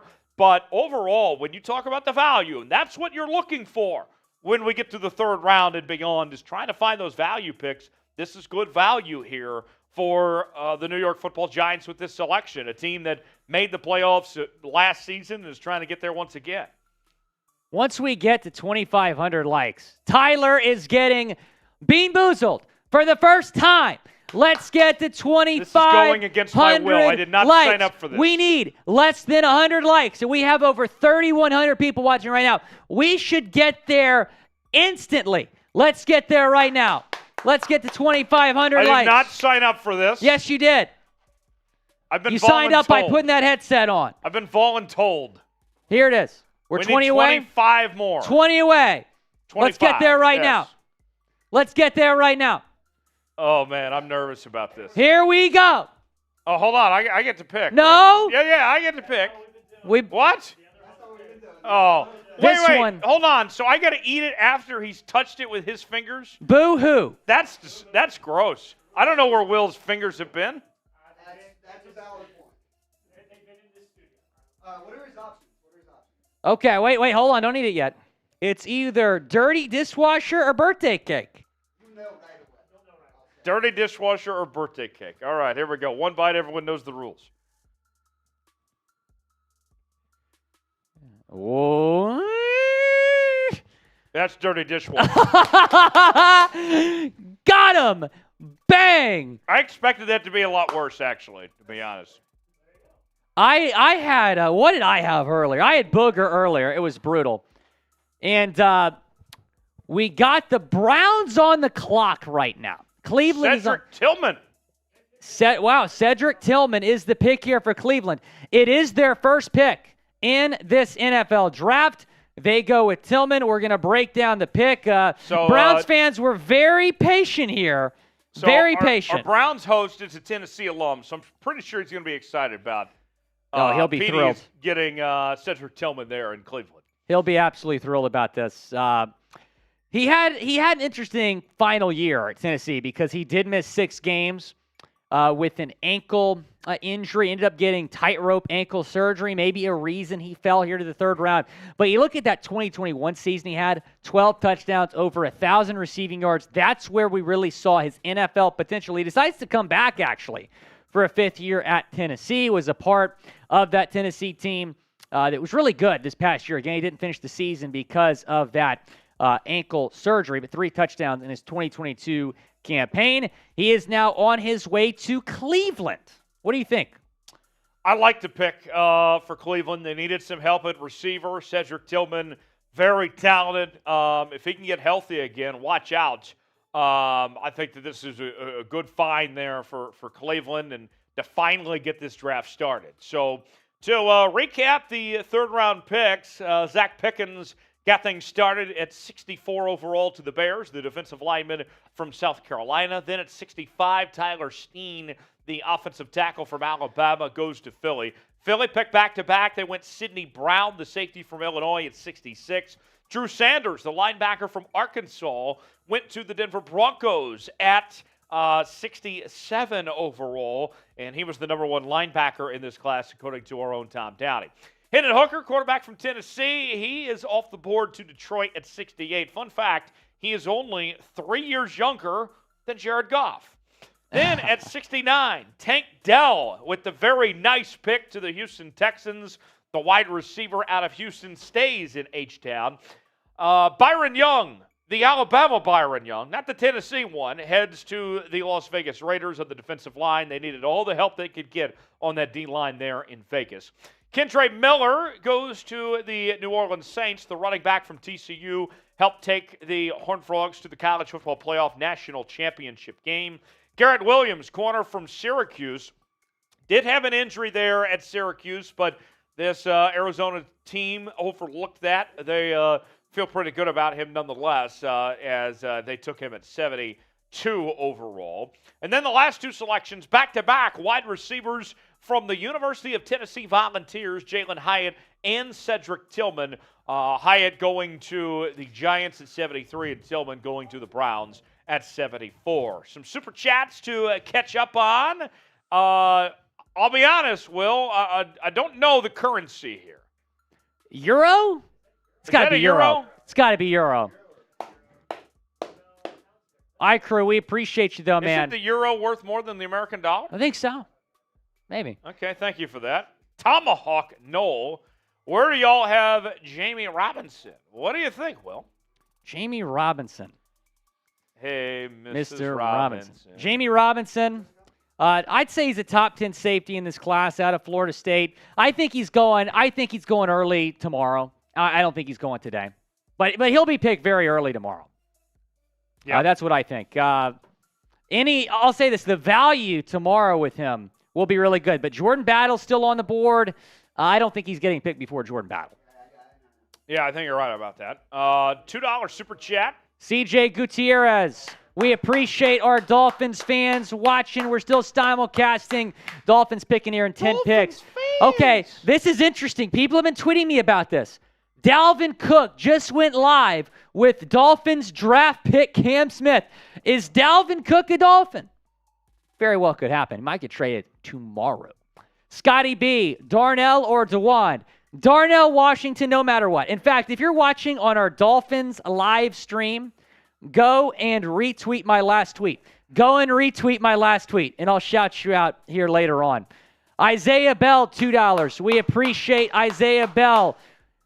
Will, who do you think we're going to get with our second pick? Shoot, man. They're going to disappoint me again. They're going to take like a wide receiver. The Falcons, meanwhile, they took an edge rusher from Ohio State, Zach Harrison. So he's the pick here, number 75 overall to Atlanta. And then Marte Mapu, the safety from Sacramento State. He goes to producer Jack Lauderay's New England Patriots here with the 76th overall selection. So we just talked about Jordan Battle is still on the board. I'm the host of Patriots Today. That is true. What's your takeaway here for this pick? The Patriots are loaded at the safety position as is. And so we were talking before the draft of some potential options of if New England wanted to add a little bit of depth. To me, this is very interesting of just another piece to make that unit even a little bit stronger here, going with Marte Mapu with this pick at 76. Number 8 on Tom's big board, number 35 overall with the selection. Boss has said until we reach 333,000 subscribers on the channel that we are going sub-only mode. So that means that no one can be in the chat and communicate with us unless they're subscribed to the channel. So once we reach that milestone, then we'll open up the chat back up to everybody. But for now, subscribe to the channel and help us reach that milestone throughout the draft, as we're going to be live for all 3 days of the draft with instant reaction to every pick. And we also are bringing you daily NFL news and rumors segments as well. Subscribe now for free. YouTube.com/ChatSportsTV. Turn on notifications so you never miss a moment. Type sub if you are already subscribed to our Chat Sports channel. And Will's going to give some shout-outs to everyone that's subscribed to the channel. Yes, we appreciate Panther Plays, Brandon, RJ, John Boy, George, Jeremy Wilson, Chad Jones. Who? Chad Jones. Oh, we got a Venmo from Chad Jones. We'll get to that in a second. Matty Ice, Chualor, Mr. Fish, Buddy, Braylon, Malcolm, Andre, Isaiah, Jabril, James, Daniel, PFF Productions, RJ again, Jabril, Mike Dibble, the legend himself, is watching.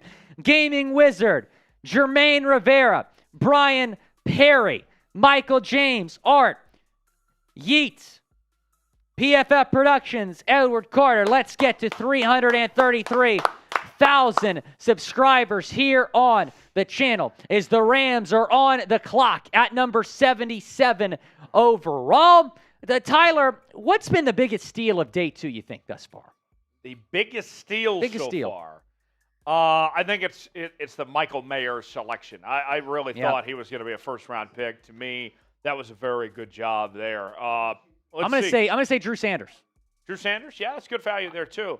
Rams going with edge Byron Young out of Tennessee, the other Byron Young in this draft with the next selection that's come in there with the Rams trading down a couple spots. Now they end up with Byron Jones there. Well, Chad Jones? Who? Chad Jones. Who? Chad Jones. Super Chat's as smooth as Tennessee whiskey. We appreciate Chad Jones. Look at this chat. No, this is a Cowboys bot. I can't use that. Shout out Chad Jones. $50 Venmo. Thanks for the birthday wishes. Miami gets Devon A. Chain in the 3rd round and signs Cam Fleming. Interesting. I like that idea from Chad Jones. It's Chad Jones' birthday tomorrow. Happy early birthday, Chad. We appreciate you watching. I hope he has a great birthday. What's up with all these Tennessee players getting picked in the 3rd round, Tyler? Man. Byron Young, the latest one, going to the LA Rams. Tom Downey's number 14 edge rusher, 6'2", 250 pounds from Georgetown, South Carolina. He's from the East Coast. He's going out west here to LA. Yeah, good pick for Tennessee. He'll get to play alongside Aaron Donald and company there. That's a good guy to learn from, I'd say. Just a little bit there. And oh! The legend himself, Mike freaking Dibble. Oh, you called me a legend, Will. That's nice. You are a legend, Mike Dibble. Everyone here at Chat Sports thinks you're a legend. New leader in the clubhouse for the Jersey. He's taking the lead here. Got to make the MVP race interesting. Love you all. Have a nice draft and nice pick by my Browns. Shout out Mike Dibble. We got to figure out a song for Mike Dibble. Mike, I'm the host of our Dolphins channel. He's a legend. He is a legend. There's no question. And the Packers have needed tight end help. They took a tight end earlier, Luke Musgrave. They go tight end again. Ooh. Tucker Kraft from South Dakota State. What's that? Oh yes, bring me the Dolphin suit, Mike. I'm putting the Dolphin suit on for you. I thought Tucker Kraft might be a Dolphin. Here he is going to the Packers, and I know some Dolphins Today viewers are not going to be happy that he's going glad here. You're putting on the Dolphin suit, and I don't have to. I would. You know what? I know. How big of a super chat do we need for you to put on the Dolphin suit? Because I don't think I can fit in the Dolphin suit. Oh, it's one size. It fits everybody. I think I'm good. Just give us a number here. $500 super chat. $500. $500. Tyler Jones put on the Dolphin suit. We have a super chat for me. If we get a $500 super chat, which I know Dolphins Today viewers, and they might step up to the plate there. Oh boy. Dolphins Today viewers will appreciate what I'm about to do. Sam, I appreciate you, man. All right. So Tucker Kraft is the pick. So Aaron leaves, and now Green Bay's bringing all these weapons in. Imagine that. There with the selection from the Green Bay Packers going with Tucker Kraft there with the pick. And still more to come as we continue through the third round. Shout out your city. Where are you guys watching from here on this Friday night? We continue to be in sub-only mode, but shout out your city, and we'll shout you guys out. Let us know where you're watching from. We're coming at you from the Chat Sports Studios in downtown Dallas, Texas on this Friday evening. Let us know where you're at and where you're watching from. I see we got Pittsburgh, Syracuse. We have Hampton, Virginia, Minneapolis, Wood River, Watertown, Seattle, Baltimore. Watertown, Seattle, wow. Waco, Texas. Do you know where Watertown is? That's no. an hour north of Syracuse. Morgantown, San Antonio, Seattle, Waco, Jonesboro, Arkansas, Raceland, Kentucky, Midland, Michigan, D.C., Hawaii. We got Newton, Jacksonville, Virginia Beach, Batman, Turkey, Dallas, Van, Texas, Morgantown, West Virginia, Mountain Mama, take me home. Country roads. There's the dolphin suit in all its glory. Here we go. This is for you, Mike Dibble. We appreciate you, man. Willie Fins! I know our Dolphins Today viewers have been waiting for this. We appreciate Mike Dibble, who's a legend across all of our channels here at Chat Sports. Why are you not Scotty Fins? Huh? Why are you not Scotty Fins? I'm Willie Fins. Scotty Fins. Branding. It's all about branding. Oh! Chad Jones has taken the lead in our MVP race. $130 Venmo. Who? Chad Jones. Who? Super Chat's as smooth as Tennessee whiskey. As sweet as strawberry wine. Chad Jones has done it again. Wow. Everybody type Chad in the chat. We might have an interesting race here between Chad Jones and Mike Dibble. I mean, this is like unbelievable. This is like Muhammad Ali against Mike Tyson. I mean, these are just two legends in the ring going at it. This is Tom Brady Boom. versus Peyton Manning. Boom. So far, Chad Jones looks like Tom Brady right now. Chad Jones doing Dolphins fans proud. Pick us in. Josh Downs, Wow. wide receiver, North Carolina, headed to the Indianapolis Colts as he will be teaming up with Anthony Richardson there in Indy. Well, I think Anthony Richardson's probably pretty happy with this pick right now. Yeah, he's going to be thrilled with this pick. Josh Downs, Tom Downey's fifth-ranked receiver. Thought he would go second round. Here he is going third round. Had a very productive year, obviously, for North Carolina. And the Colts certainly needed receiver help. I know that they were talking on Twitter, Jim Irsay, about taking another quarterback, but they made the right decision taking a wide receiver here in the third round. Josh Downs really good. Yeah, I like Josh Downs. Number 5 receiver in this class, according to Downey, and so for him to be available this late, good value here with this selection. So now the Pittsburgh Steelers are on the clock for pick number 80. Give us a follow on the gram at Chat Sports. You can find us there as we're posting reels and photos and videos. And we're going to shout out everyone that is following us on Instagram. So let us know in the chat if you are following us on IG at Chat Sports. And we'll shout you guys out here and certainly encourage you to follow us there on IG, also Twitter as well, at Chat Sports. Link is in the chat. Right now. Link is in the chat. We got Chris, Brian Kelly. Thanks for following on IG. We have Young Schiller, official Jordan Travis fan page. We have Dominic, Hendrick. Follow us on IG here for some shout-outs. Manny Martinez, Todd Melanson, Tony Mendez, Scotty B, Hudson, I'm Blitz Royal. Everybody go follow us on IG at Chat Sports. We're posting a lot of content over on our Instagram Panthers are trading up. Panthers are trading up. I wonder who it's for. By the way, Dolphins fans, we're simulcasting our Dolphins channel. The Darnell Washington dream is very much alive. But I'm worried the Panthers might go tight end. We're 84. 84. We'll see what happens. The Steelers have traded back. Panthers trading up. DJ Johnson. Is that the pick? That appears to be the pick from the Panthers. Linebacker from the University of Oregon. An edge rusher from the University of Oregon is the pick here. We'll get to that in a second. Wow. This might be a little bit of a reach. Carolina traded up to take the 210th ranked player in Tom Downey's big board. This is a little bit surprising. An outside linebacker that was 29th on our list and the 210th player overall. Do they know something about DJ Johnson that the rest of us don't? Like, why would you trade up? That's what I don't understand. Like, he's your guy in the third round, fine. I mean, he's a projected 4th, 5th round guy. But trading up here is interesting, to say the least. From Sacramento. Brandon McBroom in the chat says, who is that? That's probably a question a lot of folks are asking right now. Played both defensive line and tight end during his time at Oregon after starting at Miami.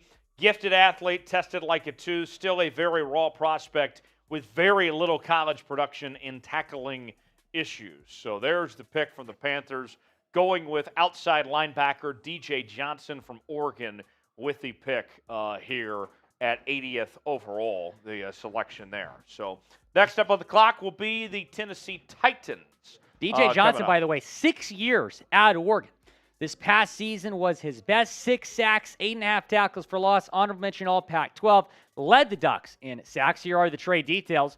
Panthers received 80th overall pick. They went up and got DJ Johnson. The Steelers get a 4th-round pick. That trade doesn't make any sense. They probably could have had DJ Johnson at 93. They could have had him at 132. Yeah. Unless we know something that others do not. Okay. But you mentioned that the Titans are up next, then the Bucs, then the Seahawks, and the Dolphins, and the Chargers. So it's about to be very important for you and I. Yes. Coming up. Very much so. Seahawks, Dolphins. Are we also on Seahawks, by the way, live We're right now? not. Okay. So we did have a super chat come in from a Seahawks fan. That is going to be very fun to react to our teams back to back. Please don't. Can you call your friends over in Seattle and say, don't pick Darnell Washington? Is that something you can do? I don't know. I mean, do y'all need a tight end? Not really, but it might be one of those deals where it's too good to pass up on, the fact that he's there. Right. So Seattle still needs help in the interior of the offensive line and the interior of the defensive line. They're going to have a pretty damn good secondary. But we'll see what everything else looks like. There's the upcoming picks, as you can see on the way. So Tennessee's on the clock right now. It's about to get very interesting. They went Skoronski and then they went Levis. I wonder what they do here. They could go offensive line again. Could go wide receiver. Could go tight end. I heard that our Titans host, Abby Alonso, just loved the Will Levis pick. Yeah, I was. We were in the same room as her, right, when that happened, and she was like, "Oh my gosh." She did not want Will Levis. But I'll say this. I mean, there was value with that pick in the second round. Like, when it was rumored the Texans might take him at 2, I'm like, oh, my God, that'd be disastrous. But in the second round, there's some value with Will Levis. Absolutely, there's value with Will Levis. Yeah. You get him for a lot cheaper, obviously. You're looking at $9 million instead of $36 million. Right. Here's a look at the best available still at this point. A.T. Perry sitting around, the wide receiver from Wake Forest. Got Riley Moss, corner from Iowa. Dorian Williams, linebacker from Tulane. As somebody that spent a lot of time in Louisiana, Will, you would know this. It's not Tulane, it's Tulane. It's Tulane. It is Tulane. It is Tulane. Make no mistake about it. Any other Louisiana pronunciations that you need, I'm your guy. Okay. Let's go through, test out all your Cajun, you know? Yeah. I got some Cajun blood. Okay. Best player left in the draft. I'm saying Darnell Washington. Who are you saying? I think it's Darnell Washington. Now that Josh Downs is gone, I think for sure it's Darnell Washington. But the injury issues are the thing that is holding teams up from taking Darnell Washington at this point. And We'll see when he comes off the board. I'm Right going to now, owe the Dolphins front office a massive apology if Darnell ends up being the pick here. I still think they should have gone offensive line, though, in the second round. which Cam Smith, McCourty brother is this? that looks like Jason. Devin, excuse me. No, that's Jason. It Wait. said Jason on the screen. I was right. Come on, Patriots fan. Look at the jacket he's wearing. the Got Oilers. the Houston Oilers jacket. Tennessee's team, the Oilers. I don't like that Tennessee claims the Oilers. I don't like it. I understand it's like, oh, they relocated, but no, that's Houston. That's the Houston Oilers. If the Adams family were willing to give it up, would you like to see the Texans become the Oilers? Absolutely. The Texans, best or I player should say left the in the Titans draft. are making a selection. So this did not get leaked. This pick did not get leaked. We're finding this out live. Oh, Who okay. Tennessee is selecting here. Let's see. By the way, chat, can you keep me posted on the Stars game?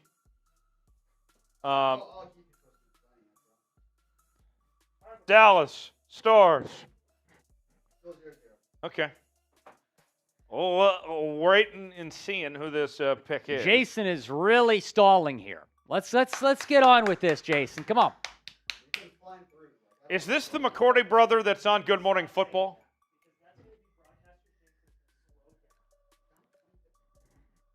Is this the McCourty brother that's on Good Morning Football? Okay. He's pretty entertaining. We'll get some shout-outs. Let's see here. Edwards says Keely Ringo's the best player left. That's a good choice. Yep. Let's see what else. The pick is finally in. And it is Tyjae Spears from Good pick. Tulane. Wow. Good That is pick. a great pick. That's a great pick. Nicely done, Tennessee. Now you got a quarterback, you got a running back. And think about this, Willie. We don't know how much longer Derrick Henry's going to be in Tennessee. You ought to start preparing for the future. They might be doing that here with Tyjae Spears. Tyjae Spears over 1,500 yards this past season at Tulane, 19 touchdowns, was the AAC Offensive Player of the Year. Remember Tulane upset USC in the Cotton Bowl? He had a phenomenal game, a phenomenal season, was the Cotton Bowl MVP.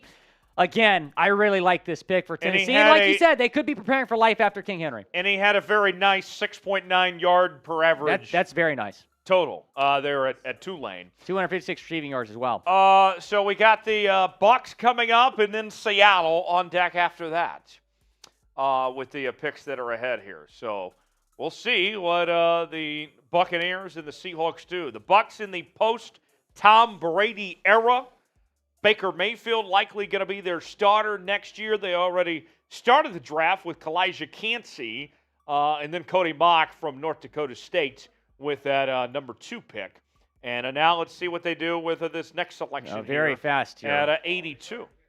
Okay, we're finding this out live. We're getting to a point where not every single pick is getting leaked. I think it's dinner time for some of the insiders. Right. Dexter Jackson is announcing this pick for the Tampa Bay Buccaneers. They could go offensive line, could go safety, could go linebacker. I think they're going to take a quarterback in this draft. I don't expect them to here. They take Yaya Diaby from Louisville, the defensive end. Okay. So mentioned they could go defense. They do go defense with defensive line. Sam, there. the Stars scored and you didn't tell me. He had, wow, They got the lead, though. That's what matters. 1-0 Stars. 9 sacks at Louisville this past season for Yaya. 32 Yaya. starts across his That's career. an elite name. He's got experience, man. He had a 6-year collegiate career, started at Georgia Military College. Then he goes to Louisville, starts there for 3 years, third-team All-ACC last season. The Broncos are trading up, by the way. With Seattle picking here? Oh! So your Seahawks are going to have The to wait. Seahawks have had very good fortunes with trades with the Broncos. That's pretty good. That's Sam Brown didn't 100% like that one. accurate, so I assume this is just fine for Seattle here. Now, the Broncos, are they trading up here because they think the Dolphins are going to take the guy that they want? Think about this. So the Seahawks, in their history of Pick is in. moves with the Broncos, they also got Draymond Jones from Denver as well. So you could pretty much just say the Seahawks own the Broncos. And they beat them on the field last year, too. So I imagine this is all going to work out beautifully for Seattle here. Seattle trading out of 83. Denver moves up. What are the Broncos going to do? The Broncos have had a very good night so far, Will. I'm interested to see where how far the Seahawks move down. But yeah, the Broncos, it's been an interesting evening for the Broncos. They did not have a first-round pick. They go Marvin Mims, second round, Drew Sanders, third round. Great value picks there. I have a feeling they're going to go offensive line here. I have a very strong feeling they're going to go offensive line. Well, not necessarily, because I would not mind the Dolphins taking an offensive lineman here. I would love Darnell, but look, if they take an offensive lineman, I'll be happy. But they're probably going to be stupid and take a receiver that had a 6th-round grade. That's what I'm expecting. I can't get my hopes up again for the Dolphins. Our Dolphins audience... where there's a will, there's a way. Our Dolphins audience is growing. We appreciate everyone watching our Dolphins stream as well. I'll be reacting to this pick here in a second. Subscribe to both of our channels here, Seahawks Today and Dolphins Today. Tyler does a great job with the Seahawks Today on the Seahawks channel, by the way, and we can put that, if we can put that link in the chat, that'd be great. We are trying to get to 37,000 subscribers for Sean Alexander. 37 for Sean. And we want to do it before the end of the weekend. We need your help. If you love the Seattle Seahawks, we are the channel for you. We were live last night for almost the entire first round. Cover the news and rumors each and every day. A lot of optimism, a lot of excitement for the Seattle Seahawks heading into 2023. Louis Riddick last night, Will, said the Seahawks should be the favorites in the NFC West. I feel like the Broncos, people are asking me, who do you think the Broncos are trying to steal from the Dolphins? Looks like it's Riley Moss, the corner from Iowa. Corner, wow. The Broncos traded the 2024 third-round pick and pick 108 to the Seahawks to move up. So that means the Seahawks, for now, are done for the night, barring possibly moving back in. At the moment, Seattle is done for the night. Oh, I'm sorry. I thought we were doing this don't look thing again. Your thoughts on this? Your thoughts on this trade? The Seahawks have a ton of picks, so if there wasn't a guy that they liked, then you pocketed a pick for next year and you gained a 4th-round pick. I'm fine with this move, quite frankly, for Seattle here for this move. And, the Broncos go Riley Moss here. I don't think Seattle had any interest in getting Riley Moss. So, to me, it seems like on paper a win for Seattle here. They do well when they trade with Denver, and here they go, owning the Broncos once again. Riley Moss, the number 13 corner on Tom Downey's big board, number 77 player overall, corner from Iowa there, age 23. Yes, Sam? He's already the best white cornerback in the NFL. Yeah, usually being white and being a corner doesn't work out too well, but we'll see how this goes. And going ahead of Keely Ringo, that to me is a bit of a shock. Riley Moss had 47 tackles this past season. Iowa first-team All-Big Ten team captain. Was a 3-year starter for the Hawkeyes. So he's experienced. And Denver goes defense here, pick 83. Obviously, a little bit surprising, but overall they've had a pretty good night. All right, so there's the pick by the Denver Broncos as they go Riley Moss. Who's the best player left in the draft? Let us know in the chat, and we'll chat you guys out of who you guys think the best player is. The Miami Dolphins coming up on the clock next at pick 84, and Willie Fins will get his live reaction to the pick that the Dolphins make. I'm seeing Jonathan says Washington. Cash says Tyler, I love you, dude. Love you too, Cash. Let me. Keely Ringo says Jared. Are we doing the don't look thing again? Because that was pretty entertaining last time. Okay, best player left in the draft. Whatever player you see when you come back, we'll talk about. Is the pick in? The pick is not in yet, so we have time. Okay. All right, go ahead. 5, 4, 3, 2, 1. Blake Freeland, offensive tackle from BYU, is still on the board here. A lot of people had a round 2 grade on him, and he is still available. Jonathan has a puppy named Oreo that wants a shout out. Why would you name your puppy after a snack candy? The pick is in for the Dolphins. It is Devon Achane, the running back from Texas A&M. I love this pick for Miami. Probably the best running back that was on the board. We got him. Devon Achane is the Miami Dolphin. This dude ran for over 200 yards the one time I saw him play in college. And when I was at that game, I was like, this dude has got to be a Dolphin. Running back was a huge need for the Dolphins. They get Devon Achane here in the third round. This Dolphins offense just became even scarier. They go running back here. A lot of people were like, well, maybe they won't go running back because they want Dalvin Cook. But Devon Achane, I'll take it, is the pick here for the Miami Dolphins. Shout out Chad Jones. He called it. Missouri City, Texas native. Grew up about 5 minutes from me in the Houston area.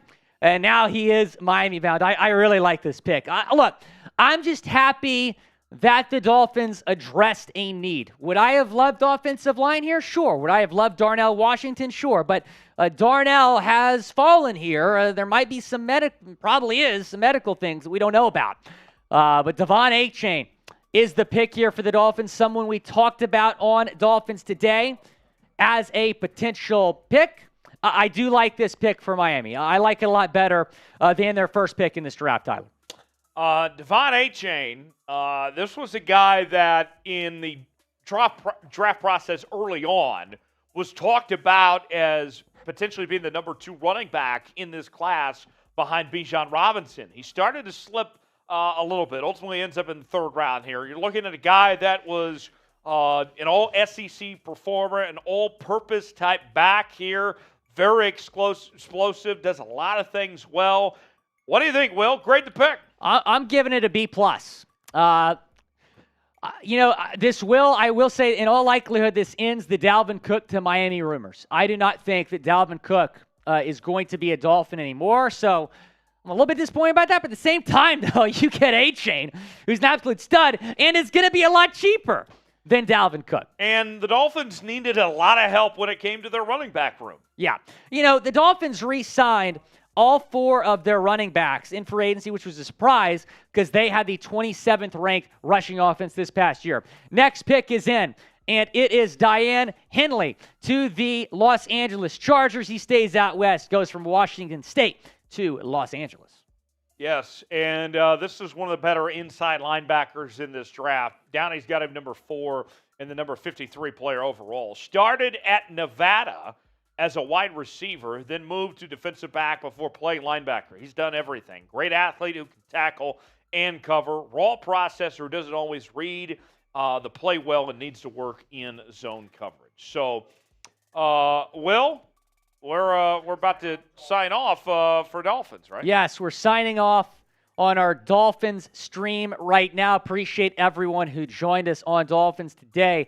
Stay tuned. We're going to get into we're going to get you a Dolphins video reacting to the Devon Achane pick here in a second. So I'll get that for y'all here later. So be sure to turn your notifications and stay tuned for that. And then I'll be right back here on our main coverage here in a second. All right. So Dolphins fans, stick around. Willie Finns will be back coming up in a few moments. In the meantime, we stay live here on Chat Sports' coverage of the 2023 NFL Draft. Live on NFL Daily as well as Dolphins Today. And shout out your city in the comments section. Let us know where you're watching from, and we'll shout you out here on the show. I see Jacksonville in the chat. Columbus, Ohio. Cincinnati, Ohio.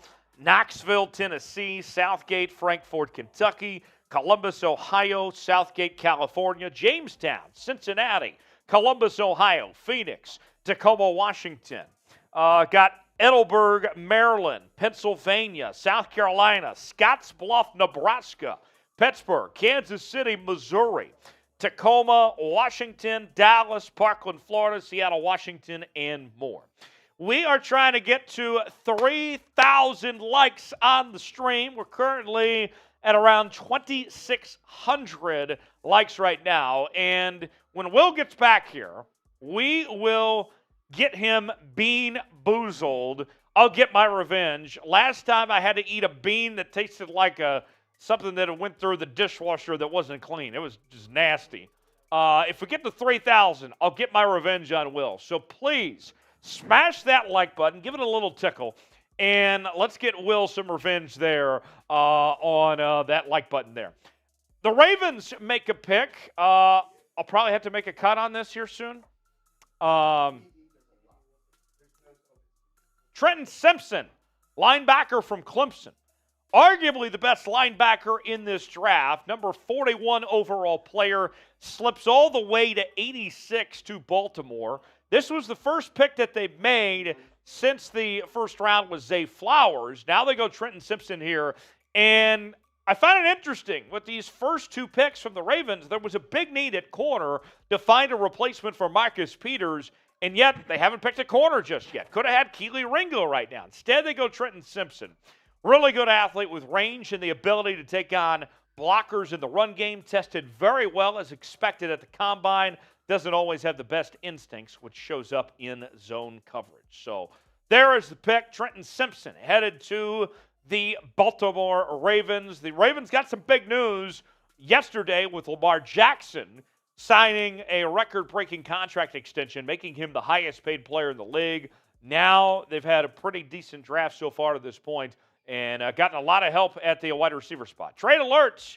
The San Francisco 49ers have acquired the 87th overall pick from the Minnesota Vikings. So that moves the Niners up. They had a lot of picks in the third round. We'll see what they gave up to get to this spot, but here they are moving up to 87 overall. The Niners in the NFC Championship game last year. A lot of people believe that they are the best team in the NFC entering 2023. We'll see what they do here with this pick, waiting on the trade details as they come in. Here they are. The Vikings trade 87 to San Francisco for 102, 164, and 222 are the trade details there. 102, 164, 222 are the what San Francisco gave up to go to the Viking spot there at 87. So the Niners on the clock after the Ravens pick of Trenton Simpson. We'll see what the Vikings do with this selection here. You are watching NFL Daily's live coverage of the 2023 NFL Draft. Trade just came in as the Niners received the 87th overall selection in exchange for the Vikings going down to 102 and picking up 164 and 222. Pretty good situation for the Vikings, staying in the third round and picking up two more picks in the process to make this deal done. Boss has said we're in sub-only mode until we reach 333,000 subscribers here on our main Chat Sports channel. We are 169 away from getting there. So if you hit us up and subscribe to the channel, then you can get back in that chat, communicate with us, ask your questions, be a part of the show, and interact in real time. But we got to get to 333,000 before we can open up to everybody again. So go ahead and subscribe right now. Turn on notifications so you never miss a moment. We're going to be live for every single pick throughout the entirety of the 2023 NFL Draft. The Niners pick is in, and they go with Jair Brown, safety from Penn State, the 2022 third-team All-Big Ten performer. Downey says he's got really great ball skills and production, especially in 2022. Effective blitzer who isn't afraid to hit, good instincts, but lack of athleticism could hurt him at the next level. The number 4 safety, the number 87 player overall, and the Niners adding some more strength to that defense there in San Francisco with the pick. So with San Francisco making the pick, that means that the Jacksonville Jaguars are on the clock at number 88 now for the next selection. So there you have it. That is I believe that's the first pick of the entire draft for the Niners with that selection there that was made. Super Chat menu, every 500 likes, we get Bean Boozled here. Will is on deck to get Bean Boozled when we get to 3,000 likes. Still a ways to get there, but We will. We just need your help.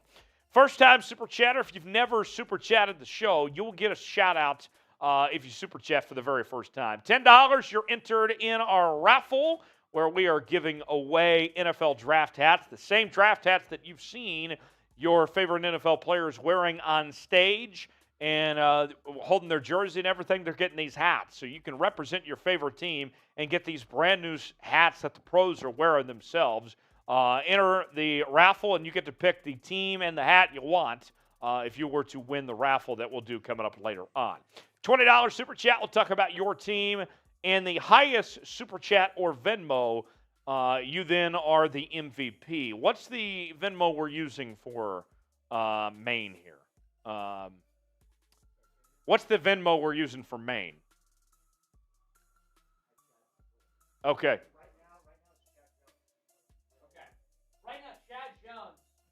Is the leader. Okay. $130 Venmo from chat. So that is the leader right now. So any Super Chat or Venmo exceeding that will take the lead. And there's still plenty of picks here to get to. Okay. So we'll see who ultimately wins the jersey coming up at the end of the night. Jags going Tank Bigsby, the running back from Auburn, with the selection. 13 career 100-yard rushing games. And it's not just the name, Will. He truly is a tank. Yeah, he's great. This running back class is just so deep, Tyler. You're going to see some guys with a lot of talent like Sean Tucker, Deuce Vaughn probably get picked tomorrow. Tank Bigsby goes today. I was expecting him to be a late day 2, early day 3 guy. Like you said, man, this guy will just run people over. His name is Tank. He's more like a bust, though, because he is just going to really get downfield and get downfield fast. He's big, he's strong, he's fast. Really like Tank Bigsby, man. Oh, yeah. Terrific football player. I thought that he would go a little bit higher among the running backs. I was surprised how many running backs went before Tank Bigsby here. Yeah, he was Tom's 5th running back. You saw some guys that maybe we didn't expect to go before him, like Kendre Miller, go before Tank Bigsby. But this is where I had him slotted, kind of late day 2, the 88th overall pick here, going to Jacksonville, and that Jags offense that just got even better. Yeah, big deal for the Jags to end up with Tank Bigsby there at number 88 overall. So we'll catch you up to speed with the third-round picks. Will, it all started with Zach Pickens, the defensive lineman from South Carolina, going to the Bears to begin the third round. Yes, that is how the third round began. Then we saw Tyler Steen, the offensive tackle from Bama, the Vandy transfer, going to the Eagles. The Eagles had back-to-back picks. They used their second one on Sidney Brown. This might have been one of the bigger steals of the draft. Drew Sanders, who I thought might be a first-round guy, falling into the third round to Denver. Hendon Hooker, another guy that we thought might go first round. He falls to the third round to Detroit. Tank Dell, Texans need a receiver. They got one. Byron Young, the defensive lineman from Alabama. Kendre Miller, running back from TCU. Garrett Williams, the corner from Syracuse, going to Arizona. Jalen Hyatt, love this pick for the Giants, Ty. Yeah, here's a guy that's a very good deep threat. The Giants needed help at the receiver position. He scored 6 touchdowns in a game? I mean, unbelievable. Yeah, this is a great pickup for them. Good value for a guy that some people thought was third-round potential. The Rams on the clock. This pick courtesy of the New York Giants here at 89. The Rams, they said for the longest time, F them picks. And here they are on the clock right now. What are the Rams going to do? You look at the Rams, I still think they could go maybe corner here. It'll be interesting to see what they do. Edge rusher, potentially offensive line. Maybe Jalen Redmond from Oklahoma is a name to watch here for the LA Rams. All right, we'll wait and see what they do. Best available. How about Darnell Wright? Keely Ringo still out there, man. That's crazy. What's more surprising, Washington or Ringo still on the board? Washington. I think Ringo, because of the injury issues that have arisen that we found out about Washington. We're not saying those things about we didn't know that before until last hour or so, though. But I mean, with Keely Ringo, that's true. That's true. That's a good point. As far as we know, there's no injury concern with Ringo, but things come up. And we're seeing that with Darnell Washington, who a lot of people had a first-round grade on, including Tom Downey. And he is still on the board here late in round 3. It's shocking. It's just absolutely shocking. And, I know I ran it earlier about the Dolphins passing on him, but something's up. If it's not just the Dolphins passing on him. So Right. there is something up with Darnell Washington. Hopefully it's nothing significant because I think he's going to be a really good NFL player. Yeah, we'll see. Some other notable names. Trey Tomlinson. Did he drop the Hodges from his last name? Okay, he's just Trey Tomlinson now. Okay, I guess he's ignored the other half of his family and going to be Trey Tomlinson now. Number 16 player, number 90 overall. Corey Trice Jr. also still on the board. Well, what a year for corners. Yeah, this is a deep cornerback class. I mean, in fact, Corey Trice is still out there as wild. The DeMarvion Overshone, who I really like. Who Kobe I was Turner to the Rams. Okay, I really like this pick. Defensive tackle from Wake Forest. 6'3", 290. Some people might call him a little bit undersized, but this guy has the tools. Kind of reminds me of Christian Wilkins, if you watch the tape on Kobe Turner. Started his career at Richmond in the FCS level, then moved up to the Division I FBS level and was a third-team All-ACC player last year. 2 sacks, 8 tackles for loss, 38 tackles. Still some work to be done. A bit of a project with Kobe Turner. Yeah, again, he's a little bit undersized. Needs to work on some things, but he's got good balance, flexibility, good strength, really good run stopper. That's what impressed me about Kobe Turner in his career at Wake. It's a good pick. I was expecting him maybe to go 4th, but some people are going to call this a reach. I mean, number 89, Tom Downey's number 159th overall player. I had a 4th-round grade on him as well, but here he is going 3rd. I like him. I like this pick. Some people might call it a reach, but I like it. Cowboys on the clock now at pick number 90. Drew Pearson on stage. I'm sure he's talking some smack right now. That's going to be interesting to see what Pearson said. Remember a couple years ago when the draft was in Philadelphia? He let those Eagles fans have it, man. Amazing. That was amazing. Since then, the Eagles have been to 2 Super Bowls. Dallas has not. Yeah, it has not been so great for the Cowboys in that stretch. But we're waiting to see what the Cowboys do. Kobe Turner went off the board with the last pick to the Rams. Now the Cowboys picking at number 90. What will they do? Jerry Jones in the war room. They are going with. Oh, wow. Overshone from Texas. DeMarvion Overshone. Man, this is a pick that's going to be very, very popular amongst Cowboys fans. They're going to be getting their jerseys. Overshone, first-team All-Big 12 selection this past year from the University of Texas. And, Will, as a Big 12 football fan, I'm so glad that this guy is out of the conference now, that we don't have to be dealing with him anymore, because he was a problem for every team that faced him. I don't know. I don't think he's going to get to keep wearing 0 in the NFL, but I hope he does. This guy's going to be an absolute stud. This is a Pro Bowl caliber player. I think that's what he's going to be in his career. He's a hard hitter, too. Yeah, he's quick. Like you said, physical, hard-hitting linebacker. I thought coming in he was going to be one of the better picks of the 3rd round. 10 tackles for loss this past season for Texas. Was a 3-year starter for the Longhorns. Like you said, first-team All-Big 12 this past season. And a lot of Cowboys fans are obviously Longhorn fans as well. They're celebrating right now. Yeah. He's from Texas, too. So yeah, good pick from ARP, Texas. Yeah. I'm going to be honest. I don't know where that is. I don't you know where that is, Sam? ARP, Texas? Yeah, I have no idea where that is. Okay. Let's set the chat record. The record today is 487. I need everybody watching in the chat to spam go as much as possible. And Will's going to shout out everyone that's spamming go. And we're going to see how quickly we can get these goes in the chat. Get this thing going. Chat. 5, 4, 3, 2, 1, go! Chad Jones. Who? Chad Jones. Fins up. Mel. Mike Dibble. Shane. PB Butter. Shane again. Charles. Nathaniel. Dylan. Mike. YNG. Charles. Steel City. RJ. Shane. Scott. Dylan Heck. Tiger Gang. Charles. Chiefs Mike. trading up. RG. Ken. The Chiefs have traded up here. Is that right? Interesting.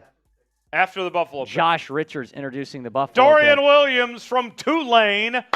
I like Dorian Williams a lot. Good pick for the Buffalo Bills here. Yeah, they needed to go linebacker, I think, at some point. They lost Tremaine Edmonds in free agency. Linebacker, certainly a big need for Buffalo coming into this draft. Arguably the biggest need. He was first-team conference at Tulane. A couple of good Tulane players we've seen off the board here recently. Tyjae Spears, now Dorian Williams. I mean, they had the best year in school history this past season. Yeah. Winning the Cotton Bowl, beating USC. that USC team coached by Tebow. I mean, they had a really good year, Tulane did. And Dorian Williams was a big part of that. 125 tackles, 5 sacks, 6.5 tackles for loss, 2 interceptions. He was a problem in every single game that he was a part of. That guy that made that last pick, a Canadian influencer? Josh Richards. You don't know who that is? Josh Richards? Is that guy that does that show with Portnoy? Yeah, that's him. They'd let anybody make draft Josh picks Richards now. was actually at the Syracuse campus last week. Maybe he just stayed in upstate New York. We do have a trade. The Bengals have traded the number 92 overall pick to the Kansas City Chiefs. So the Chiefs are trading up here, Tyler. Ooh. Let's see. I'm going to take a look at their draft profile, see who they might get. Maybe, they took Rashee Rice, so they don't need a receiver necessarily. So to move up 3 spots, they gave up a 7th-round pick. So a 6th-round pick. 6th-round pick. The last pick of the 6th round. There must be somebody they really like here. Brett Veach, he's the best GM in the National Football League. He has done a really good job with this team. They've drafted really well over the years. Let's see what they do with this selection here for Patrick Mahomes and company, the defending Super Bowl champions. Draft there in Kansas City has been a beautiful sight over the last couple of days there at Union Station in Kansas City. Now let's see what the Chiefs do with this pick. We'll get to the pick here coming up in a few moments, but first, Will, why don't you tell the folks about RexMD? Yes, appreciate RexMD sponsoring today's show. Fellas, do you sometimes lack confidence in the bedroom? Do you wish you could have a more fulfilling sex life? Well, you're not alone. That's where we're excited to tell you about RexMD, the online source for men's wellness.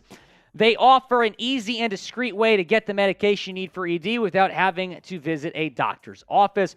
With just a few clicks, you can have your medication delivered straight to your door and at a fraction of the cost of traditional pharmacies. RexMD's team of licensed physicians will work with you to find the right treatment plan, and their medication is made in the U.S. of A., so you can trust its quality. Plus, their customer support team is available 24/7 to answer any questions or concerns you may have. So if you're ready to take control of your sex life and say goodbye to ED, head on over to rexmd.com/chat. Start your consultation today. Take advantage of their best deal they've ever offered and save up to 90% off and only pay $2 per dosage with our exclusive link. Go to rexmd.com/chat for this limited time deal. Starter packs of generic Viagra or Cialis are now available for our listeners to get started. That's rexmd.com/chat. for up to 90% off. Just posted that link in the live chat. Go and check them out, rexmd.com/chat.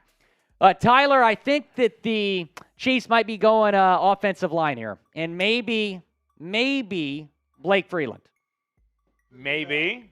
Boo Goodell. Goodell's on stage. Boo. He's on stage right now. Yeah, about to announce the Chiefs' pick here at number 92 When I was overall. a freshman in college in my public speaking course, I did a speech on why the NFL should fire Roger Goodell. Is that right? My instructor, she did not know sports, and she thought I was doing a speech on Roger Goodell. Oh, no. Yes. Some shout-outs of the boos as this pick is about to be made. Charles says, boo Tyler Jones. What did I do, Charles? Charles, I think you had a super chat earlier. Maybe that's why he's booing. We need to catch up on those supers here soon. Well, he had a $5 one that didn't get on screen a while back. Chad Jones, Who? Lawrence. Oh, Boomer. Wanya Morris. Wanya Morris That's a out really of good pick. Oklahoma is headed to the Kansas City Chiefs. Nice pick for Kansas City. They needed help on that offensive line. Remember, Orlando Brown was a Sooner. He's off to Cincinnati now. Now you bring in Morris, and it looks like he'll probably be the starting right tackle for the Kansas City Chiefs. And we also have the next pick in for the Steelers. They're going. Okay. Oh, no.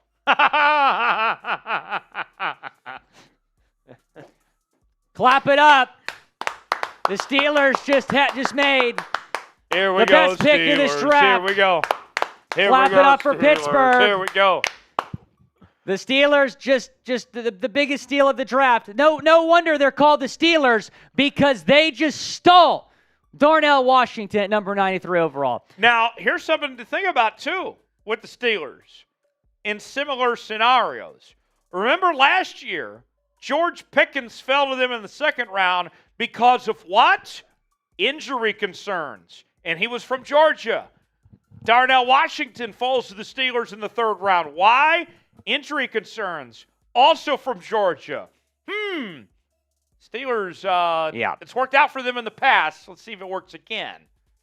That is just a phenomenal pick. This guy's 6'7", very strong. And the great thing about Darnell Washington is not only is he going to be dynamic for you in the passing game, he's also like your sixth offensive lineman. The guy is just very good at blocking, Yeah. especially as a run blocker. He wasn't the best tight end on his own team, but he's still pretty good. Huge guy, 6'7", with awesome power and fantastic blocking, moves really well for his size, and tested even better than most thought. Limited production and untapped potential for Darnell Washington. Who was that tight end the Steelers had several years ago that was like 6'7", 6'8"?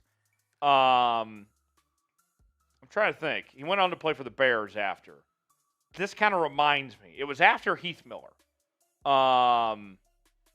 It was this kind of going for that big tight end. This is something. Ebron. Ebron? It was between Miller and Ebron. They had a tight end that.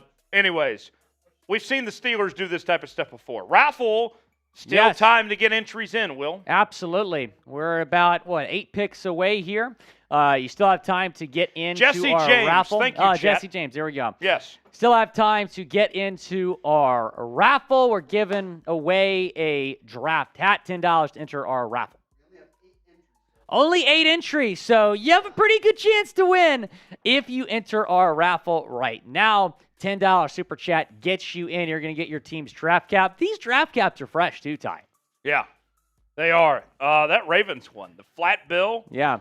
I mean, and I know that they're draft hats, but these are hats you can be wearing all year long. Right. These hats won't age on you here, even after the draft. You'll want to get one $10 raffle ticket entered to win these hats. We'll give away at the end of the night. So, Charles, don't be mad at me. Here is your super chat. No more booing Tyler Jones. Come on, Charles.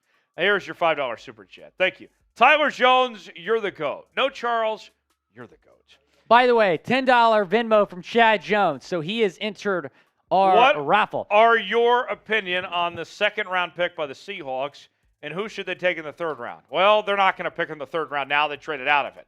But as far as what they did previously, Zach Charbonnet is who they selected, the running back out of UCLA with their second-round pick. I think he's going to make a dynamic 1-2 punch with Kenneth Walker III. And then Derek Hall, the edge rusher from Auburn, who they picked with their first second-round pick. Good player, but I thought it was a bit of a reach. I thought they could have waited till later. Still haven't addressed the needs at offensive guard and the interior of the defensive line yet. So we'll see. But, Charles, that's kind of my takeaways. Got a couple more entries for the raffle here. $10 from Mike saying, give me that draft at And first ever super first chat. time super chatter as Bang! well. We appreciate you, Mike. And then Braden Barnes, what are the picks for the Giants tomorrow? So they don't have a 4th-round pick. They do have a couple picks in the 5th round. I'm going to say they go safety. Let's see. Daniel Scott, maybe. Brandon Joseph is a name to watch there, as well as Quindell Johnson. I really like Johnson, the Memphis safety. Appreciate the $10 super chat. You are also entered into our raffle. Braden. So Mike, Braden, and who? Chad Jones entering our raffle here in the last minute or so. Still time to enter the raffle, about 8 more picks or so. Shout out your favorite team. We'll talk about the first one we see. So, Tyler, we'll give him about 10 seconds here. And I'll count you down here shortly. Let's we'll talk get to about this pick here that the just first came team. in. Yes, we'll do that first. Good call. Michael Wilson, headed to the Cardinals. Oh, Wide receiver from Stanford. Yes.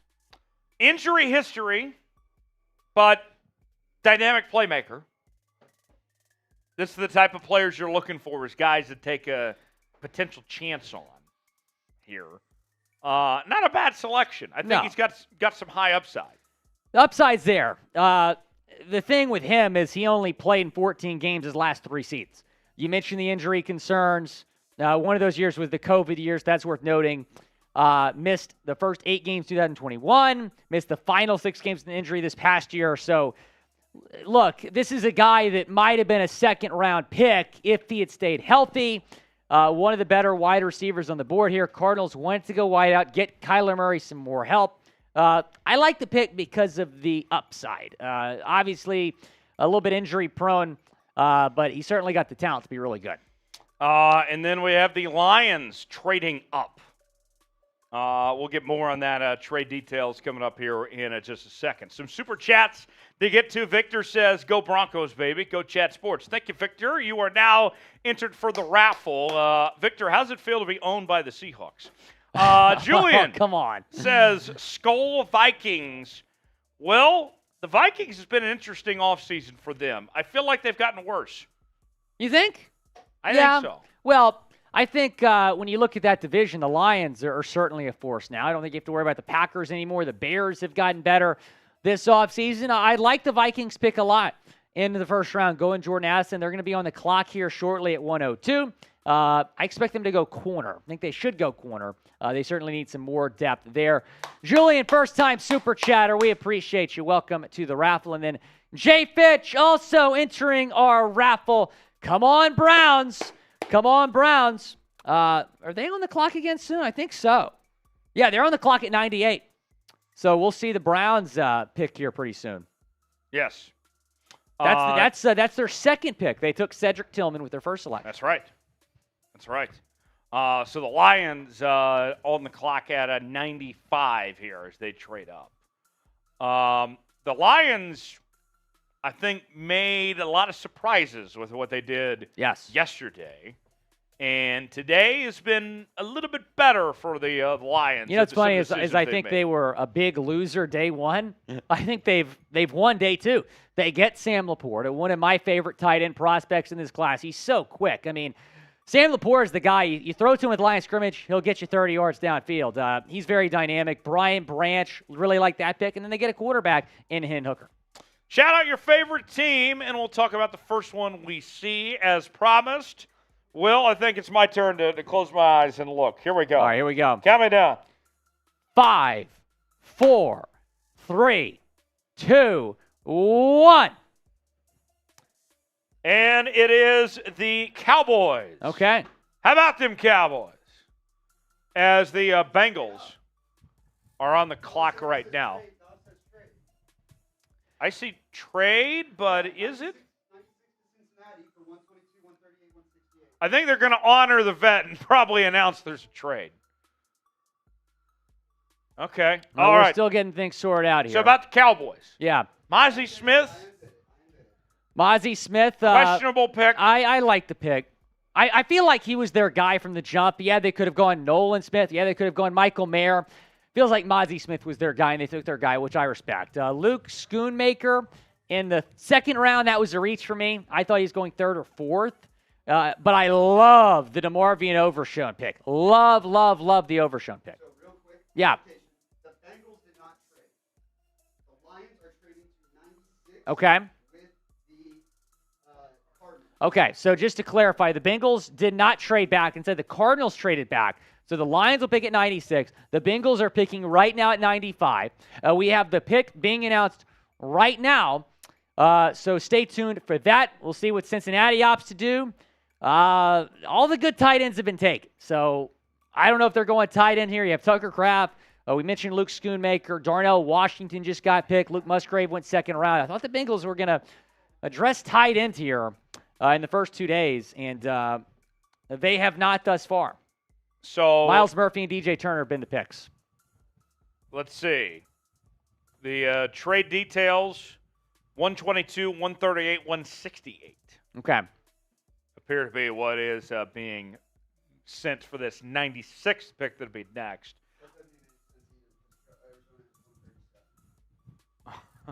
Pelissero having a rough night Evidently so. on the Twitter. Should I got a little contest idea. I know Okay. I'm kind of thinking off the fly. Not trying to go too off script here, but Jack and company. What if we did a little battle to see who could get more Twitter followers? Oh, I like this. I do like this.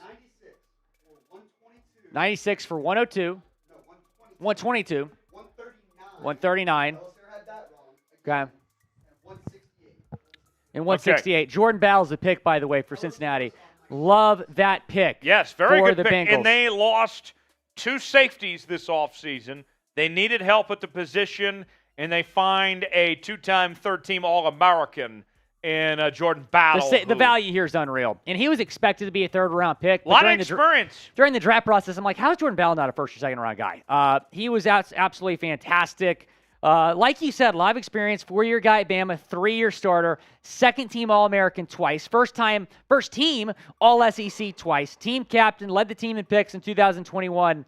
Jordan Battle is an absolute stud.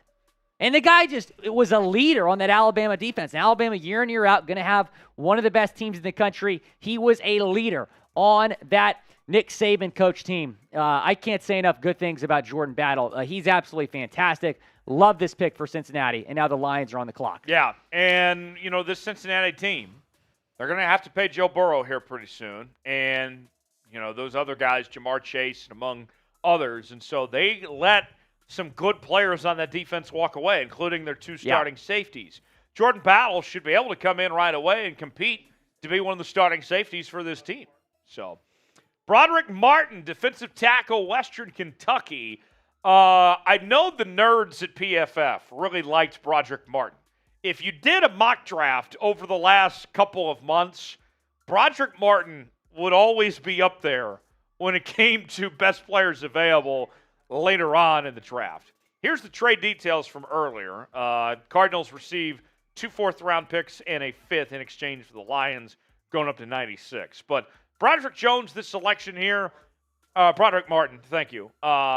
63 tackles, 6 tackles for loss, 4 sacks this past season at Western Kentucky. Of the small college players, this was one of the guys, when you talked about day 2, day 3 talent, that was talked about the most of anybody. Right. Yeah, like you said, PFF certainly really high on this guy in their mock drafts. A lot of experience, played 6 years of college football. Honorable mention Conference USA this past year, had 31 tackles. Played his high school ball actually a few miles away from the Alabama campus. Went to Northern Alabama, though, out of high school, then transferred to Western Kentucky, where he was really productive in 2 seasons. You look at the big board, though, for Tom, and you would say this is a reach. Number 229 overall. The Lions, though, trading up to get him. Maybe they had a hunch that he was going to go here late 3rd round. Yeah. A guy that stands at 6'4", 330, big fella here out of Tuscaloosa, the senior at 24 years old. Let's catch up to speed on the best available. Will, we've had a number of changes. The big one, though, Keely Ringo, coming towards the end of the 3rd round, still available. Shocking. And we see surprises every year. I'm really surprised to see DeJuan Jones still available as well. The Ohio State right tackle, thought he was going to be a 2nd-round guy. I thought Keely Ringo might be early day 2, and we're at the end of day 2. He has not been picked yet. We'll see what the Commanders do. That pick is in. We'll get to that momentarily. And then Adetomiwa Adebawore. It was someone else that we thought might go early 2nd round, and he's still available as well. So there's some good players that we're going to see still on the board probably. Tyler Scott tomorrow. still available? Tyler Scott, yeah. Hey, Mr. Scott, what you going to do? What you going to do when a team makes your dreams come true? I can't with you sometimes, Tyler. You know you love it. Hey, Tyler Scott. You're Tyler. My last name's Scott. Tyler Scott. I think that we need to basically adopt him. I would agree. We're all in on Tyler Scott. We should get a Tyler we are Scott a very jersey Tyler when he gets drafted. Scott, pro Tyler Scott show here. The pick is in here for the Commanders, and they go center. Oh, I love this Commies pick. go with Ricky Stromberg. Love this pick. From Arkansas. The number 4 center in this draft, 124 overall. Stromberg was, I think, he's out of Tulsa, great city. I think that there's an expectation that he could be able to start potentially right away. I really like Stromberg a lot.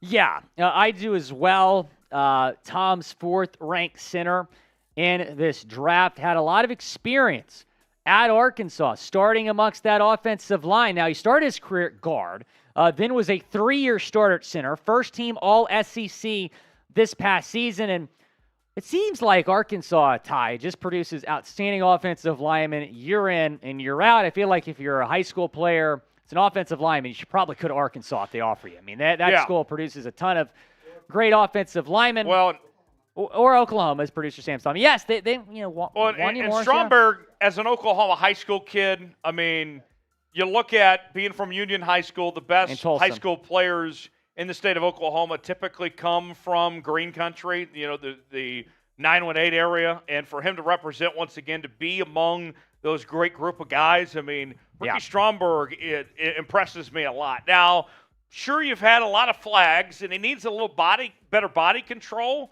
but I don't think that's something he can't overcome. Yeah, I think so as well. All the potential's there for Stromberg. I think this guy's going to be a starting center in the National Football League for a long time. So good pick, Washington. A lot of value here, late 3rd round, number 97 overall. A few more picks to go, and we're finally seeing the Browns making their 2nd pick here. They are now on the clock at number 98 overall. Just 5 picks left. Yeah, that's pretty wild. And then teams will have about 8 hours to think it over. Yeah. Before we do it all again tomorrow. Rounds 4 through 7 tomorrow. We will be live here. Excellent. Okay.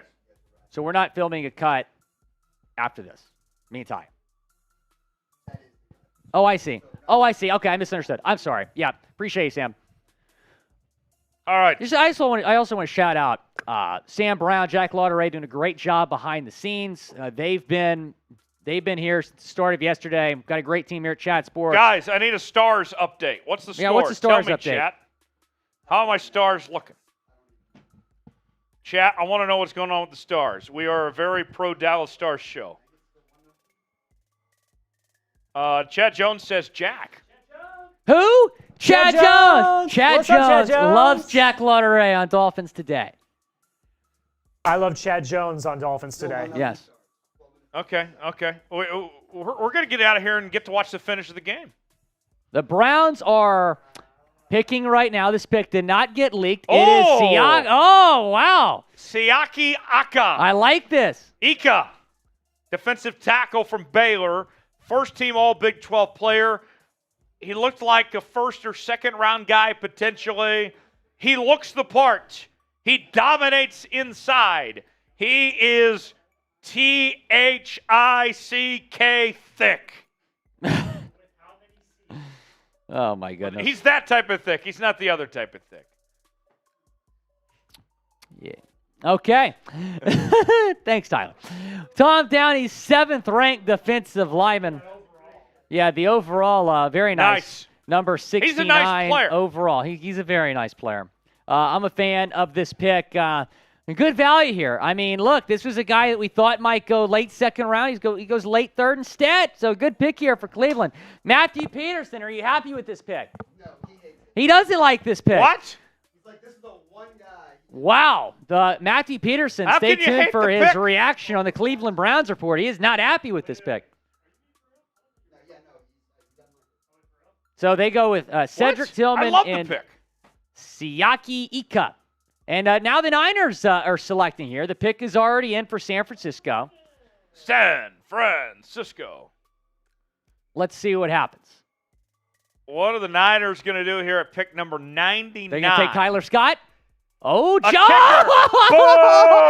Boo! They picked Boo! Jake Moody. Kicker's off the board. Boo! Jake Moody is the pick for San You Francisco. used a third-round pick on a kicker? That's criminal.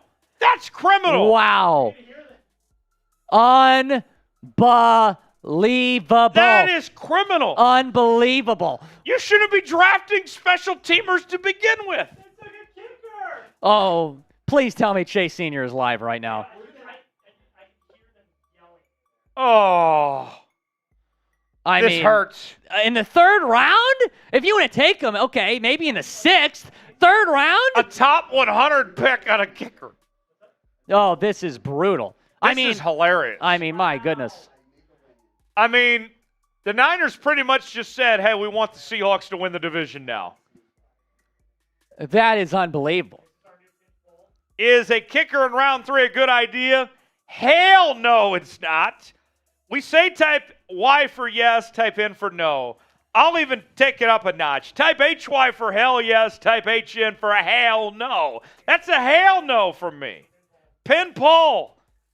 Come on, chat, back me up. This is a terrible pick. 77% are saying no, it's not a good idea. Now, let me say this. Jake Moody, good kicker. He's outstanding. Jake Moody is the best kicker in this draft. By far, quite frankly, but yeah. But a third-round pick? Jake Moody is basically automatic, but you're not I taking wonder a if kicker Jake in the Moody third even round. had like a draft party tonight. Like, I wonder if he was just like sitting on his couch watching draft, like nobody's around him. And he's like, oh my God. San Francisco area code. Is someone pranking me? Hello. He was probably at. Hey, this is the Niners. We're taking you here with the number 99 overall pick. He probably thought he was getting prank called. I mean, Jake Moody was probably eating dinner at Applebee's, and all of a sudden he found out, wow, I guess I'm moving to San Francisco. That's crazy. That is absolutely wild. All right. And now the Raiders pick is in. We're going to get to that momentarily. Got a few more picks to go. And before the we call it Raiders night. go wide receiver Trey Tucker from Cincinnati, the 24th ranked wide receiver What are we on doing our here? big board. What are we doing? This is interesting. Yeah, I thought Tyler Scott would go before Trey Tucker. I really did. From Akron, Ohio, the senior from Cincinnati. I thought he would be maybe a fifth-round guy. Here he goes in round 3. The Raiders will be very interesting to see. These It'll GMs, be very interesting to see how Mitchell Rentz reacts to this. These GMs have the longest arms in the history of the NFL because they are reaching, man. Trey Tucker, 672 receiving yards this past season at Cincinnati. 3 touchdowns, opted out at the bowl game. I guess that paid off. Here he is as a third-round pick, number 100 overall here. Wow. He wasn't even the best receiver on his own team. No. What are we doing? Oh, by the way, the Niners are about to pick again, by the way. Are they going punter They're going to go next? punter? Or long, no, they'll go long snap. Long, even better. They'll go long snap. Subscribe to the channel and help us get to 333,000 subscribers. We need 380 more to get there. So 122, rather. Thank you, Jack, for updating the number. Yeah, just all of a sudden. We set a new record for subs in about 60 seconds there. Subscribe now. We're going to be live tomorrow, Willie Finns. And it is going to be a hell of a time tomorrow, too. Yeah, rounds 4 through 7, every single pick. And, you know, ESPN's going to be in commercial break during those 6th, 7th round picks. Not us. We don't do commercial breaks here. Remember, everyone. Yeah. They left ESPN to go to ESPN2 because they wanted to put NBA coverage Can on you imagine? ESPN on night 2 of the I don't NFL even know what's draft. going on in the NBA tonight. I don't even know who's playing. Oh, wow, the Kings. Woo, game 7. The Kings won. Kings won. Ooh. Game 7 in Sacramento. Stars are still winning, by the way. 1-0. 1-0. I think we can get this by I the hope end of the the night. Warriors lose. I think we get this sub mark by the end of the night. That's the goal. BR Longhorn, we'll get to that in a second. He has just entered our jersey or I should say cap raffle, excuse me, draft hat raffle. We're going to do that raffle here pretty soon. It's going to be after we recap the second and third round selections. So be sure to stay tuned for that because we're going to inform you all on how to claim your hat. Have we gotten to the point of the night where they're showing a band instead of doing picks? Here we go. The pick is in, and it is Cameron Latu, the tight end from Alabama. 6'4", 242 pounds. Bad night for the Niners. I'm a little bit surprised that he went here. I guess they wanted to go tight end. This is a rough You night had for Josh San Wiley Francisco. still on the board. You had Zach Kuntz still on the board. You had Davis Allen still on the board. I mean, this is a little bit of a surprise that he's going here. Yeah, it's a bad night to be a San Francisco 49ers fan. This is going very poorly. Chase Sr. is in shambles right now. And look, Latu might be a good player, but taking him in the third round, after you take Jake Moody, BR Longhorn with a $10 super chat. Overshown is good pick, but wanted another Longhorn, Roe Johnson. I get that. You still might have a chance to get Roe Johnson. Yeah, very possible. I think we'll go tomorrow, early tomorrow, if not for one of the last picks tonight. A couple picks left. Oh, last The pick. final wow. pick. Yeah, the Vikings are on the clock, so we're on the All right. last pick here. Oh, that's your team. Ravens. Be sure to enter our hat raffle. I need one every of those $10 super chat. Oh! Oh! At the buzzer, Mike Dibble takes the lead over Chad Jones. Wow. $135 super chat. That's unbelievable. Wow, right before the last pick. Bang! Right before the last pick. That is unbelievable. That is unbelievable. Right before the last pick, Mike Dibble takes the lead. Oh, $150 Venmo from Chad Jones. Who? Chad Jones. This is a heavyweight battle between Mike Dibble and Chad Jones. This is crazy. All right, Mike. You still have time, Mike, to answer. Mike, you're going to respond. You still have time. You still have some time. Mike, this will is a you heavyweight battle between Mike Dibble and Chad Jones. Two Chat Sports legends going at it. This is crazy.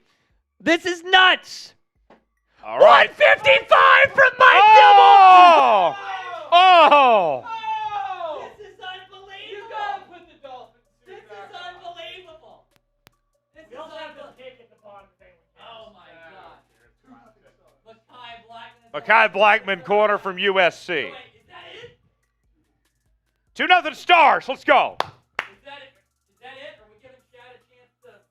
We can while we do this recap. Okay, we're about to get into it. We'll keep it going. The magic number's 155 right now. I think I lost my audio.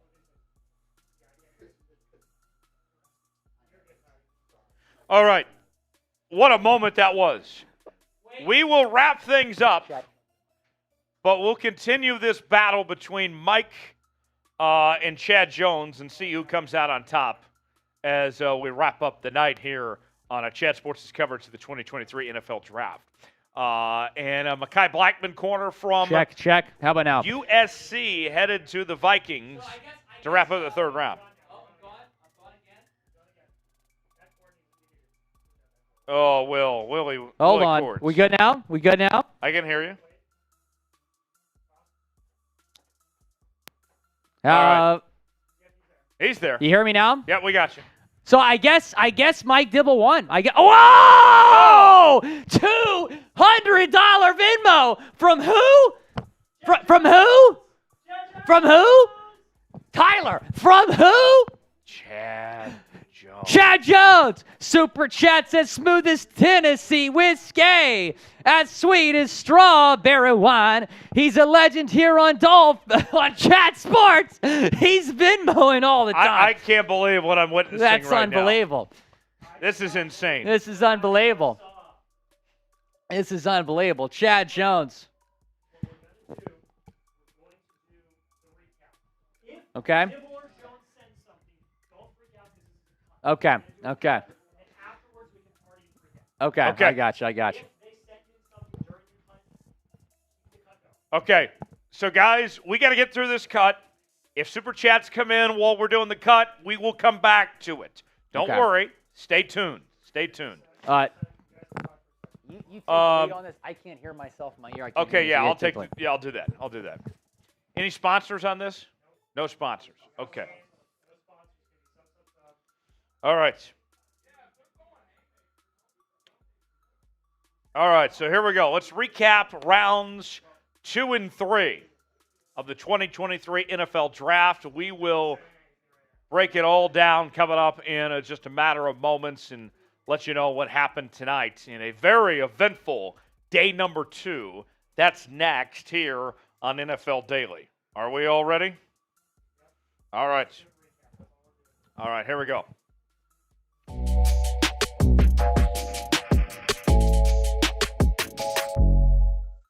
Day number 2 of the 2023 NFL Draft is in the books, and wow, it was pretty exciting to say the least. Tyler Jones, Will Scott here with you to look back on rounds number 2 and 3. And it all started at pick number 32 by the Pittsburgh Steelers as they brought home a familiar name, Joey Porter Jr., the son of Steelers legend Joey Porter, is headed to Pittsburgh. And, Will, that really got the night rolling with the next pick, Will Levis, headed to Tennessee. Now that quarterback room includes Tannehill, Willis, and Levis. It was shocking that both Joey Porter Jr. and Will Levis were on the board here to start day 2. They're the first 2 picks of day 2. And like you said, that quarterback room in Tennessee is very interesting. No doubt about it. And some other notable picks that we'll run through. Michael Mayer was passed over, did not go through in the first round. He lands in Las Vegas, and they now have the replacement for Darren Waller. Yeah, that's going to be a great fit, I think, for Michael Mayer. And that's someone else who we did not expect to be on the board here to start the day. He goes to Las Vegas, number 35 overall. And then Steve Avila, really like this pick from the Rams. He started all 15 games along that TCU offensive line this season. Did not allow 1 sack. Other notable picks, 39, Carolina goes with Jonathan Mingo, wide receiver from Ole Miss. We know that Bryce Young is going to be the quarterback there. Now he's got a pretty decent weapon there to work with that he's familiar with, played in the same conference in the SEC. Yeah, absolutely. And I think Carolina wanted to go receiver here in the second round. They've added to that receiver room after losing DJ Moore. They got DJ Shark, now Jonathan Mingo, and of course got Adam Thielen in free agency as well. Yes, and moving on to some more picks. Julius Brents from Kansas State got a lot of love in about the last month of the draft. He ends up 44 to the Indianapolis Colts.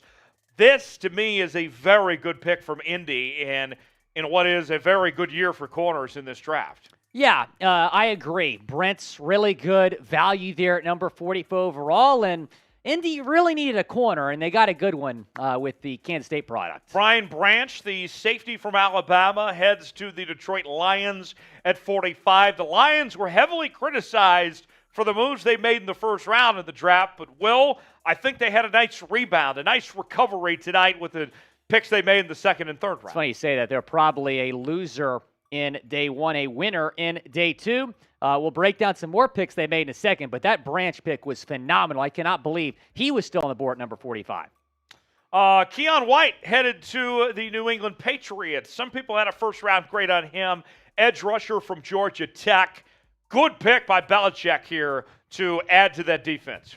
Yeah, I agree. Keon White had a great season at Georgia Tech. A good pick here, I think, at number 46. Other picks include Quan Martin to the Commanders, the safety out of Illinois. A lot of Illinois defensive players getting some love in this draft. Cody Mock, offensive guard from North Dakota State, headed to the Tampa Bay Buccaneers at 48. What was the best pick from day 2 of the NFL Draft? Whether it was in the second round or the third round, let us know in the comments section what you think that was. Tell us one pick that you think stood out among the rest. Then looking at some of the other picks here, Green Bay going with Jaden Reed, wide receiver Michigan State. How about Cam Smith, Will, to your Miami Dolphins? Corner wasn't necessarily a need for Miami, But Cam Smith, a very talented player. Oh, yeah, he's One of those talented. deals where they felt like they couldn't pass on a player of his caliber. He probably was best player on the Dolphins board, but the Dolphins only have 4 draft picks. I think they needed to maximize their picks on some team needs. They could have gone tight end. They could have gone offensive line. They take a corner when they have Xavier Howard, Jalen Ramsey, Nick Needham, Cater Kohu, True Williams. Didn't make a whole lot of sense for me. Zach Charbonnet headed to the Seattle Seahawks at 52. The running back from UCLA. The Seahawks already have Kenneth Walker, but now you get him a running mate with Zach Charbonnet. We've seen the Seahawks, their history of picking running backs high in the draft, and they do so again here. In the way that the Seahawks want to run the football, you got to have multiple guys to do so. Although running back wasn't the highest priority for the Seahawks, it was something they needed to take advantage of. They do so here at 52. Other notable picks here, 55, we see the Rice man himself going to the Kansas City Chiefs. Every single year, Brett Veach finds a way early in the draft to get Patrick Mahomes a weapon. He did it again. We were wondering if they were going to go wide receiver last night. They take Felix Anudike-Uzomah. It was a great pick. They decided to go wide receiver tonight in round 2 with Rashee Rice. Tyreek Stevenson, the corner from Miami, going to the Chicago Bears at 56. Stevenson was thought to be one of the better second-round corners entering this weekend. Chicago with a nice find here. Yeah, they traded up to get him. I don't think he was going to be on the board for much longer. No doubt about it. Subscribe to the channel. Will, not only are we doing NFL draft coverage all weekend long, and we'll be live for day 3, but we also talk the NBA, college football, and more here on the channel. Yeah, absolutely. We bring you all the coverage you need. If you're a sports fan, you have come to the right place. Subscribe, because we bring you NFL coverage year-round, also NBA and college football coverage as well. Yes, and as we mentioned, we'll be live day 3, and I'm sure all eyes, in particular in this office, are going to be on where Stetson Bennett ends up, whether he's drafted or not. He is not going to be drafted. That's my prediction. I hope he's we'll not. See. Also, Deuce Vaughn. Certainly a lot of excitement about him as well. We'll cover it all coming up tomorrow. Make sure and join us there. 57, the Giants, they needed a center. They found John Michael Schmitz, who might have been the best center in this draft. And looking at the centers the last couple of years, you had Tyler Linderbaum last year, first round to Baltimore, Creed Humphrey the year prior to Kansas City. History tells us that these centers have been pretty good, kind of undervalued, and I think that was the case here with Michael Schmitz. I was surprised he wasn't the first center off the board. That was Joe Tippmann, about 20, maybe 10, 20 picks prior. I can't remember exactly. But John Michael Schmitz, in my opinion, was the best center in this draft. The Giants needed some depth there on that offensive line, and John Michael Schmitz is a phenomenal pick. Luke Schoonmaker, tight end from Michigan. Schoonmaker is headed to the Dallas Cowboys at 58. And the Cowboys are trying to replace Dalton Schultz. They make this move here, although I don't think he was the best tight end on the board when they were picking. No, we'll talk about where Darnell Washington ended up here in a second. But I thought Schoonmaker, was going to be a late 3rd, maybe early 4th. He goes round 2. Well, Cyrus Torrence out of Florida, offensive guard, started his career in the Sun Belt Conference, was an all-Sun Belt player at Louisiana Lafayette. He and Billy Napier then head to Florida, where he was an all-SEC first-team performer this year. He goes to the Bills, and they get a really good pick here in Osiris Torrence. Yeah, he's absolutely phenomenal. Like you said, 4-year starter at the collegiate level. I think 3 of those years were at guard. So he's very experienced, and Buffalo gets a good one there in the second round.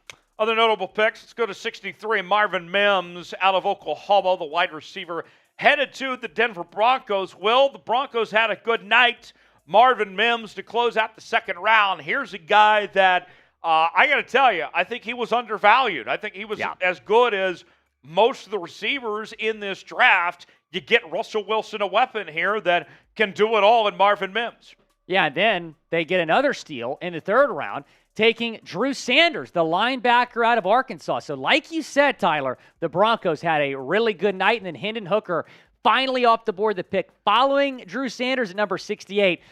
Thought the Lions might go quarterback a little bit earlier. They wait till the 3rd round, and they get one of the best ones in this class. And this is a team that makes sense of the Hendon Hooker situation with the ACL.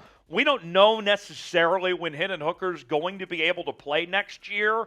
And so with Jared Goff there coming off maybe the best season of his career, there's no need to rush Hendon Hooker out there. He can take his time This is a really good situation for for him. recovery. No doubt about it.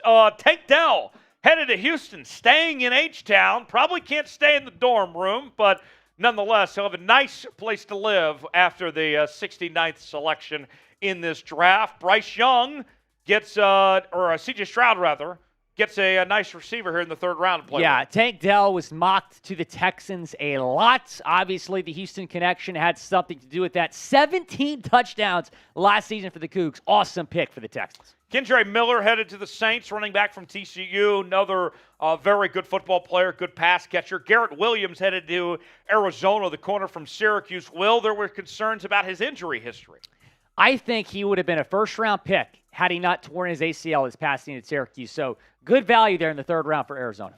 We move ahead to 73 and 74. That's where we find the two star receivers from Tennessee. Jalen Hyatt to the Giants, Cedric Tillman to the Browns. Will, both these teams were looking for receiver help, and they got it here with the two cats from the Volunteers. Yeah, Jalen Hyatt, man, phenomenal pick for the Giants. They get their guy at 73. And then Cedric Tillman was actually the Browns' first pick in this entire draft, number 74 overall. Other names to watch, Byron Young, edge rusher from Tennessee, heads to the Rams at 77. Josh Downs, another receiver from North Carolina, going to Indy at 79. Josh Downs, some people felt like could have been a first-round pick. Good value for Indianapolis here at 79 for their new quarterback, Anthony Richardson. Yeah, they're getting Richardson some help there with Josh Downs. There were some good wide receivers taken today, man. Like you said, some first-round talent guys that fell here to the third round. 81, Tyjae Spears from Tulane goes to Tennessee. Averaged a nice 6.9 yards per carry at Tulane this past year. We don't know about Derrick Henry's future. Spears might have a starting running back job on his hands here, depending on what they do with Derrick Henry. I think Tennessee's preparing for life after King Henry. Of course, he's been in trade rumors, going to be a free agent after next season. Well, I know you were pretty excited about this Dolphins pick. Yeah, Devon Achane, a really solid pick here for Miami. They needed some running back help. That was my third biggest team need for the Dolphins behind offensive line and tight end. I thought they were going to go tight end today. I'm very surprised they didn't, but Devon Achane, man, fastest player in this draft. Mike McDaniel likes those track stars. For sure. Some other notable picks. Trenton Simpson goes to the Ravens at 86. I was thinking that the Ravens were going to go corner. They've ignored those with their first two picks, trying to find the replacement for Marcus Peters. Trenton Simpson, though, maybe the best middle linebacker in this draft. Tank Bigsby headed to the Jags at 88, the running back out of Auburn. It's not just the name, Will. He is a tank, and the Jags looking for that number 2 running back there. Bigsby will be a nice compliment there to Travis Etienne. Yeah, he's outstanding, quick and really powerful. And then maybe my favorite pick here, late third round, was DeMarvion Overshown.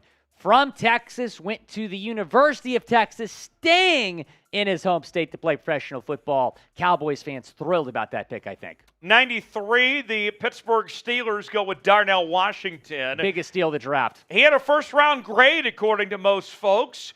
Then we hear about some injury concerns for the tight end from Georgia. He slips to Pittsburgh.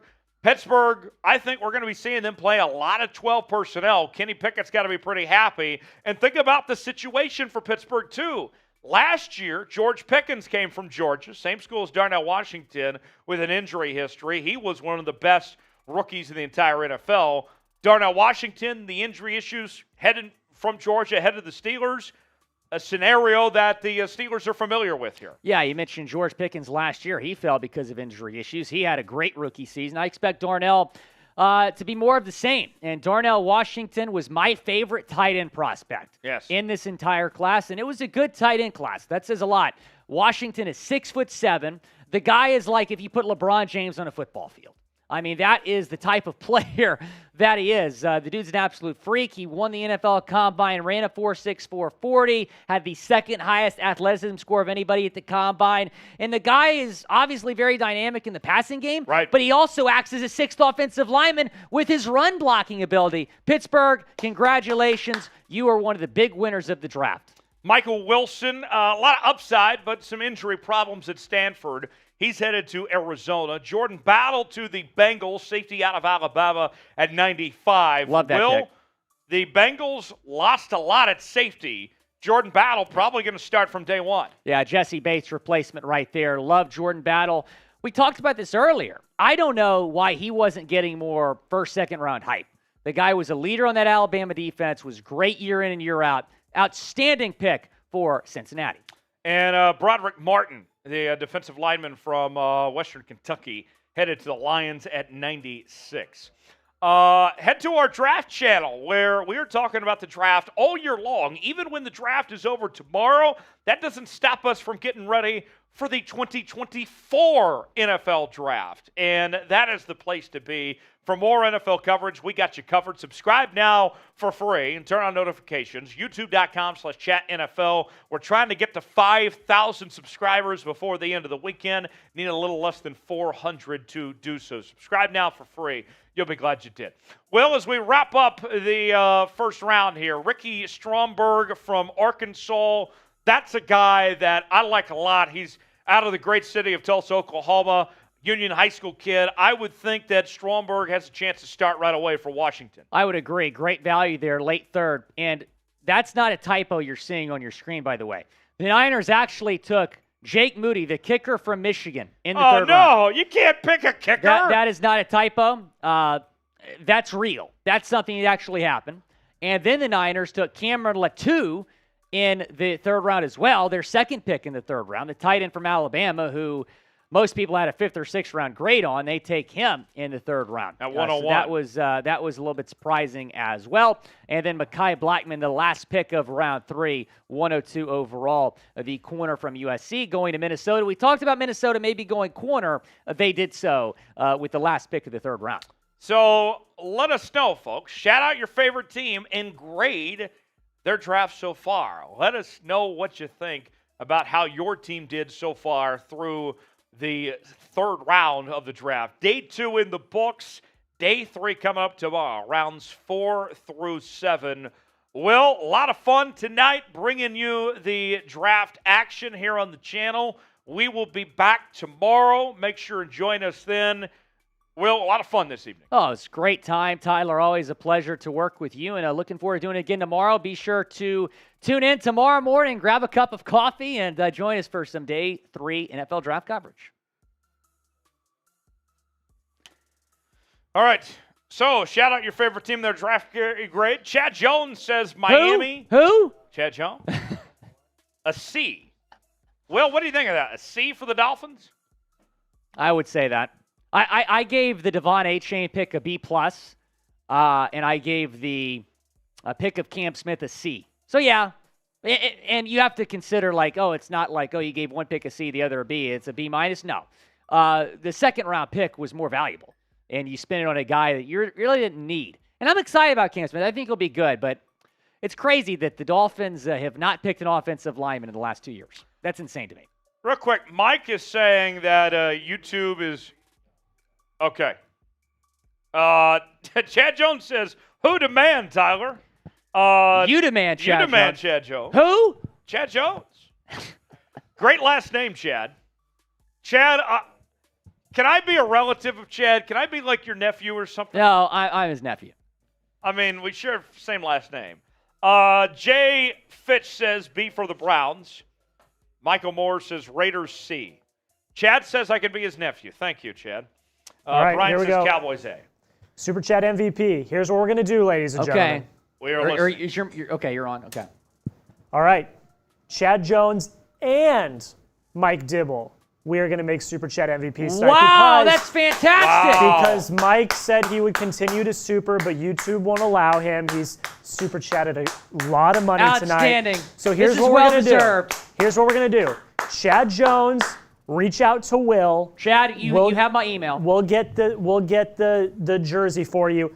Mike Dibble, email us, jersey@chatsports.com. We need to obviously, get the proof and everything. Yeah.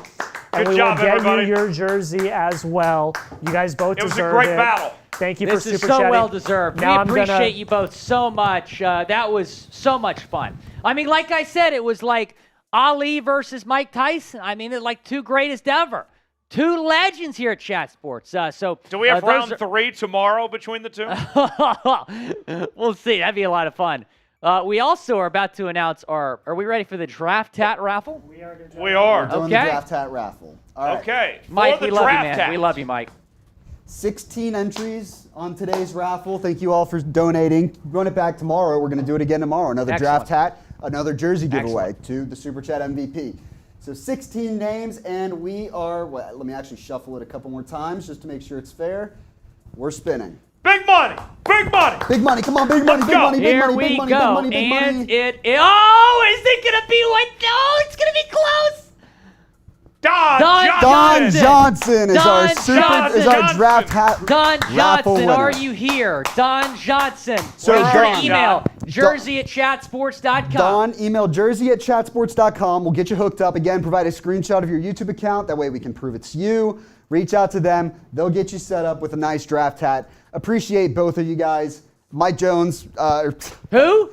Chad Jones. Listen, I went with the actual thing. Thanks to Chad Jones and Mike Dibble for being our MVPs, and shout out to Don Johnson for winning our raffle. Like we said, we're running it back tomorrow, so don't miss out. Chad Jones, we'll take care of you. Just email me. We'll take care of you, Chad. Just send me an email. Can we turn on the Stars game? Stars are up 3-0, by the way. All right. Still more to come. Not quite done. Okay. Be sure to subscribe. We'll be back tomorrow for day 3. Tyler, it was a lot of fun working with you and Jack and Well, Sam it Knight. is always a pleasure. It's always a pleasure, my friend. We always have a great time here. Stick around. Don't go anywhere. We have a complete recap of everything that went on tonight, headed your way in what we call the loop. So stick around for that. If you need a recap of everything that happened, we got that for you next. That's coming up your way here on NFL Daily's coverage of the NFL Draft. Back tomorrow. What time's our coverage start tomorrow? What time Eastern time? 11 a.m. Eastern, 8 a.m. Pacific.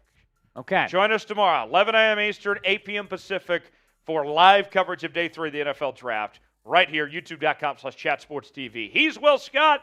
I'm Tyler Jones. For Jack Lotteray, Sam Brown, Matthew Peterson, Tom Downey, our entire crew, have a great night. We'll see you tomorrow morning. Day number 2 of the 2023 NFL Draft is in the books, and wow, it was pretty exciting to say the least. Tyler Jones, Will Scott here with you to look back on rounds number 2 and 3. And it all started at pick number 32 by the Pittsburgh Steelers as they brought home a familiar name, Joey Porter Jr., the son of Steelers legend Joey Porter, is headed to Pittsburgh. And, Will, that really got the night rolling with the next pick, Will Levis, headed to Tennessee. Now that quarterback room includes Tannehill, Willis, and Levis. It was shocking that both Joey Porter Jr. and Will Levis were on the board here to start day 2. They're the first 2 picks of day 2. And like you said, that quarterback room in Tennessee is very interesting. No doubt about it. And some other notable picks that we'll run through. Michael Mayer was passed over, did not go through in the first round. He lands in Las Vegas, and they now have the replacement for Darren Waller. Yeah, that's going to be a great fit, I think, for Michael Mayer. And that's someone else who we did not expect to be on the board here to start the day. He goes to Las Vegas, number 35 overall. And then Steve Avila really liked this pick from the Rams. He started all 15 games along that TCU offensive line this season. Did not allow 1 sack. Other notable picks, 39, Carolina goes with Jonathan Mingo, wide receiver from Ole Miss. We know that Bryce Young is going to be the quarterback there. Now he's got a pretty decent weapon there to work with that he's familiar with, played in the same conference in the SEC. Yeah, absolutely. And I think Carolina wanted to go receiver here in the second round. They've added to that receiver room after losing DJ Moore. They got DJ Shark, now Jonathan Mingo, and of course got Adam Thielen in free agency as well. Yes, and moving on to some more picks. Julius Brents from Kansas State got a lot of love in about the last month of the draft. He ends up 44 to the Indianapolis Colts. This, to me, is a very good pick from Indy and in what is a very good year for corners in this draft. Yeah, I agree. Brent's really good value there at number 44 overall, and Indy really needed a corner, and they got a good one with the Kansas State product. Brian Branch, the safety from Alabama, heads to the Detroit Lions at 45. The Lions were heavily criticized for the moves they made in the first round of the draft, but I think they had a nice rebound, a nice recovery tonight with the picks they made in the second and third round. It's funny you say that. They're probably a loser in day one, a winner in day two. We'll break down some more picks they made in a second, but that Branch pick was phenomenal. I cannot believe he was still on the board at number 45. Keon White headed to the New England Patriots. Some people had a first-round grade on him. Edge rusher from Georgia Tech. Good pick by Belichick here to add to that defense. Yeah, I agree. Keon White had a great season at Georgia Tech. A good pick here, I think, at number 46. Other picks include Quan Martin to the Commanders, the safety out of Illinois. A lot of Illinois defensive players getting some love in this draft. Cody Mock, offensive guard from North Dakota State, headed to the Tampa Bay Buccaneers at 48. What was the best pick from day two of the NFL draft? Whether it was in the second round or the third round, let us know in the comment section what you think that was. Tell us one pick that you think stood out among the rest. Then looking at some of the other picks here, Green Bay going with Jaden Reed, wide receiver Michigan State. How about Cam Smith, Will, to your Miami Dolphins? Corner wasn't necessarily a need for Miami, but Cam Smith, a very talented player. Oh, yeah, he's talented. One of those deals where they felt like they couldn't pass on a player of his caliber. He probably was best player on the Dolphins board, but the Dolphins only have 4 draft picks. I think they needed to maximize their picks on some team needs. They could have gone tight end. They could have gone offensive line. They take a corner when they have Xavier Howard, Jalen Ramsey, Nick Needham, Cater Kohu, True Williams. Didn't make a whole lot of sense for me. Zach Charbonnet headed to the Seattle Seahawks at 52. The running back from UCLA. The Seahawks already have Kenneth Walker, but now you get him a running mate with Zach Charbonnet. We've seen the Seahawks, their history of picking running backs high in the draft, and they do so again here. In the way that the Seahawks want to run the football, you got to have multiple guys to do so. Although running back wasn't the highest priority for the Seahawks, it was something they needed to take advantage of. They do so here at 52. Other notable picks here, 55, we see the Rice Man himself going to the Kansas City Chiefs. Every single year, Will, Brett Veach finds a way early in the draft to get Patrick Mahomes a weapon. He did it again. We were wondering if they were going to go wide receiver last night. They take Felix Anudike-Uzomah. It was a great pick. They decided to go wide receiver tonight in round 2 with Rashee Rice.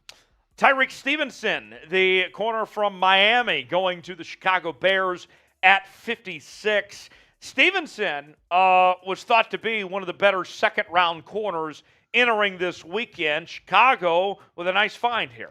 Yeah, they traded up to get him. I don't think he was going to be on the board for much longer. No doubt about it. Subscribe to the channel. Will, not only are we doing NFL draft coverage all weekend long, and we'll be live for day 3, but we also talk the NBA, college football, and more here on the channel. Yeah, absolutely. We bring you all the coverage you need. If you're a sports fan, you have come to the right place. Subscribe, because we bring you NFL coverage year-round, also NBA and college football coverage as well. Yes, and as we mentioned, we'll be live day 3, and I'm sure all eyes, in particular in this office, are going to be on where Stetson Bennett ends up, whether he's drafted or not. He is not going to be drafted. That's my prediction. I hope he's we'll not. See. Also, Deuce Vaughn, certainly a lot of excitement about him as well. We'll cover it all coming up tomorrow. Make sure and join us there. 57, the Giants, they needed a center. They found John Michael Schmitz, who might have been the best center in this draft. And Will, looking at the centers the last couple of years, you had Tyler Linderbaum last year, first round to Baltimore, Creed Humphrey the year prior to Kansas City. History tells us that these centers have been pretty good, kind of undervalued, and I think that was the case here with Michael Schmitz. I was surprised he wasn't the first center off the board. That was Joe Tippmann, about 20, maybe 10, 20 picks per hour. I can't remember exactly. But John Michael Schmitz, in my opinion, was the best center in this draft. The Giants needed some depth there on that offensive line, and John Michael Schmitz is a phenomenal pick. Luke Schoonmaker, tight end from Michigan. Schoonmaker is headed to the Dallas Cowboys at 58. And the Cowboys are trying to replace Dalton Schultz. They make this move here, although I don't think he was the best tight end on the board when they were picking. No, we'll talk about where Darnell Washington ended up here in a second. But I thought Schoonmaker, was going to be a late third, maybe early fourth. He goes round 2. Well, Cyrus Torrence out of Florida, offensive guard, started his career in the Sun Belt Conference, was an all Sun Belt player at Louisiana Lafayette. He and Billy Napier then head to Florida, where he was an all-SEC first-team performer this year. He goes to the Bills, and they get a really good pick here in Osiris Torrence. Yeah, he's absolutely phenomenal. Like you said, 4-year start at the collegiate level. I think 3 of those years were at guard. So he's very experienced, and Buffalo gets a good one there in the second round. Other notable picks, let's go to 63. Marvin Mims out of Oklahoma, the wide receiver, headed to the Denver Broncos. Well, the Broncos had a good night. Marvin Mims to close out the second round. Here's a guy that I got to tell you, I think he was undervalued. I think he was as good as most of the receivers in this draft. You get Russell Wilson, a weapon here that can do it all in Marvin Mims. Yeah, and then they get another steal in the third round, taking Drew Sanders, the linebacker out of Arkansas. So like you said, Tyler, the Broncos had a really good night, and then Hendon Hooker finally off the board, the pick following Drew Sanders at number 68.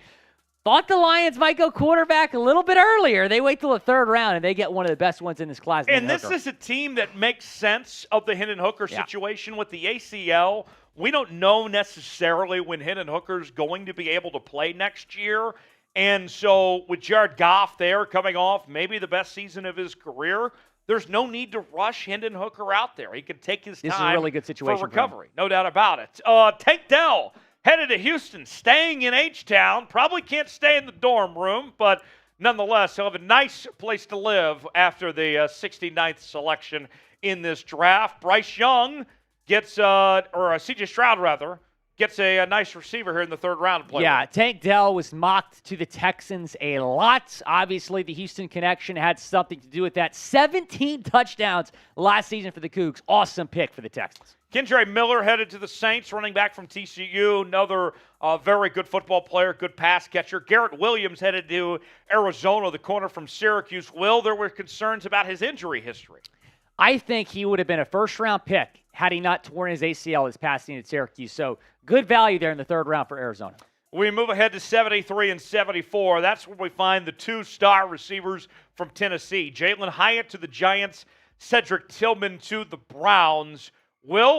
Both these teams were looking for receiver help, and they got it here with the 2 cats from the Volunteers. Yeah, Jalen Hyatt, man, phenomenal pick for the Giants. They get their guy at 73, and then Cedric Tillman was actually the Browns' first pick in this entire draft, number 74 overall. Other names to watch, Byron Young, edge rusher from Tennessee, heads to the Rams at 77. Josh Downs, another receiver from North Carolina, going to Indy at 79. Josh Downs, some people felt like could have been a first-round pick. Good value for Indianapolis here at 79 for their new quarterback, Anthony Richardson. Yeah, they're getting Richardson some help there with Josh Downs. There were some good wide receivers taken today, man. Like you said, some first-round talent guys that fell here to the third round. 81, Tyjae Spears from Tulane goes to Tennessee. Averaged a nice 6.9 yards per carry at Tulane this past year. We don't know about Derrick Henry's future. Spears might have a starting running back job on his hands here, depending on what they do with Derrick Henry. I think Tennessee's preparing for life after King Henry. Of course, he's been in trade rumors, going to be a free agent after next season.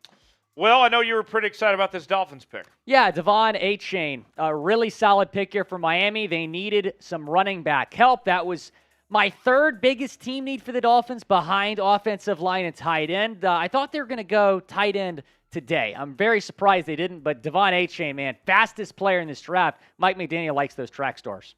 For sure. Some other notable picks. Trenton Simpson goes Love that to pick. the Ravens at 86.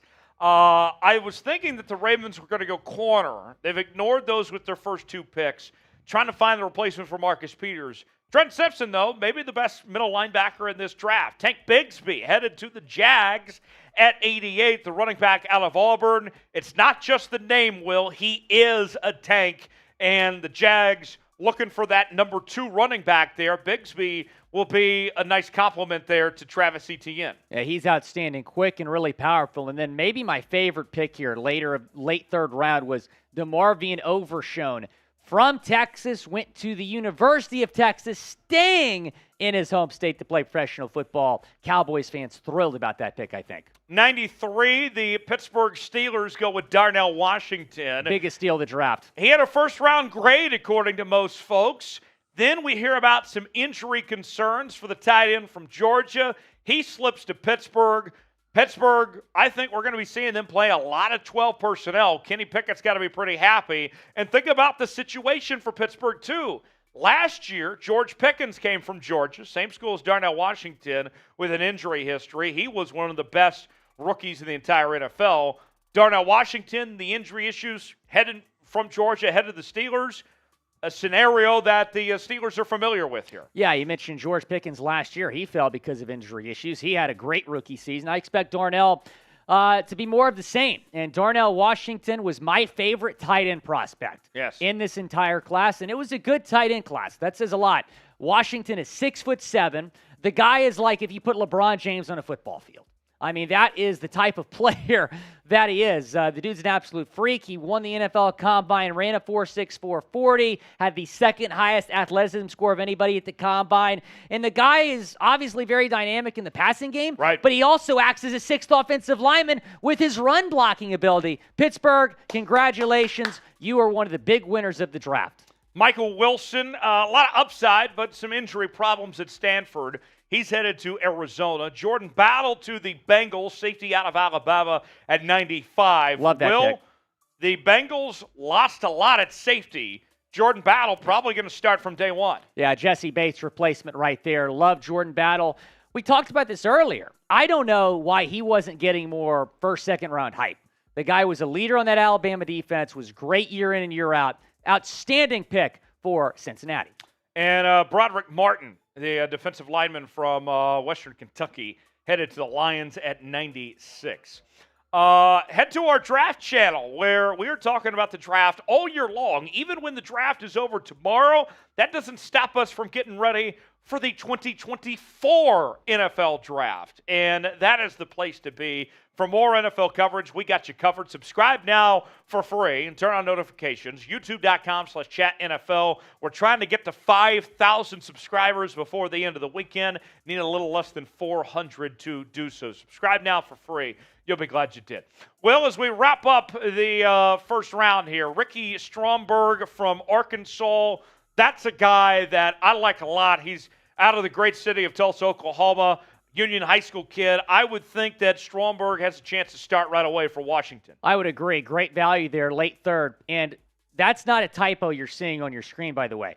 The Niners actually took Jake Moody, the kicker from Michigan, in the 3rd round. Oh, no. You can't pick a kicker. That is not a typo. That's real. That's something that actually happened. And then the Niners took Cameron Latou in the 3rd round as well, their 2nd pick in the 3rd round, the tight end from Alabama, who most people had a 5th or 6th round grade on. They take him in the 3rd round. At 101. So that was a little bit surprising as well. And then Mekhi Blackman, the last pick of round 3, 102 overall, the corner from USC, going to Minnesota. We talked about Minnesota maybe going corner. They did so with the last pick of the 3rd round. So let us know, folks. Shout out your favorite team and grade their draft so far. Let us know what you think about how your team did so far through the 3rd round of the draft. Day 2 in the books. Day 3 coming up tomorrow. Rounds 4 through 7. Well, a lot of fun tonight bringing you the draft action here on the channel. We will be back tomorrow. Make sure and join us then. Will, a lot of fun this evening. Oh, it's a great time, Tyler. Always a pleasure to work with you, and looking forward to doing it again tomorrow. Be sure to tune in tomorrow morning, grab a cup of coffee, and join us for some Day 3 NFL Draft coverage. All right.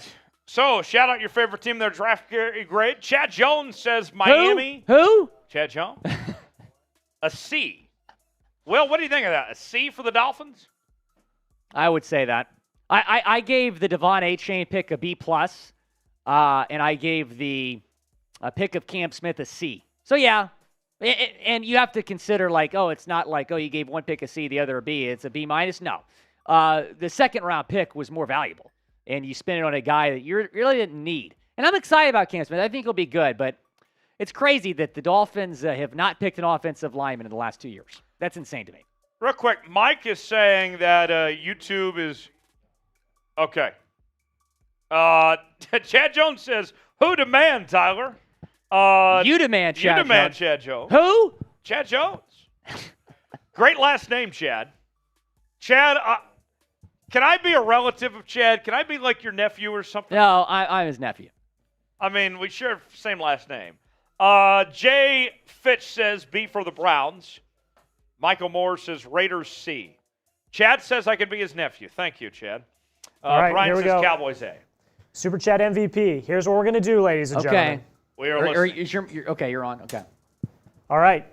Chad Jones and Mike Dibble. We are going to make Super Chat MVP start. Wow, that's fantastic. Because Mike said he would continue to super, but YouTube won't allow him. He's Super Chatted a lot of money Outstanding. tonight. So here's this what is we're well going to deserved. do. Here's what we're going to do.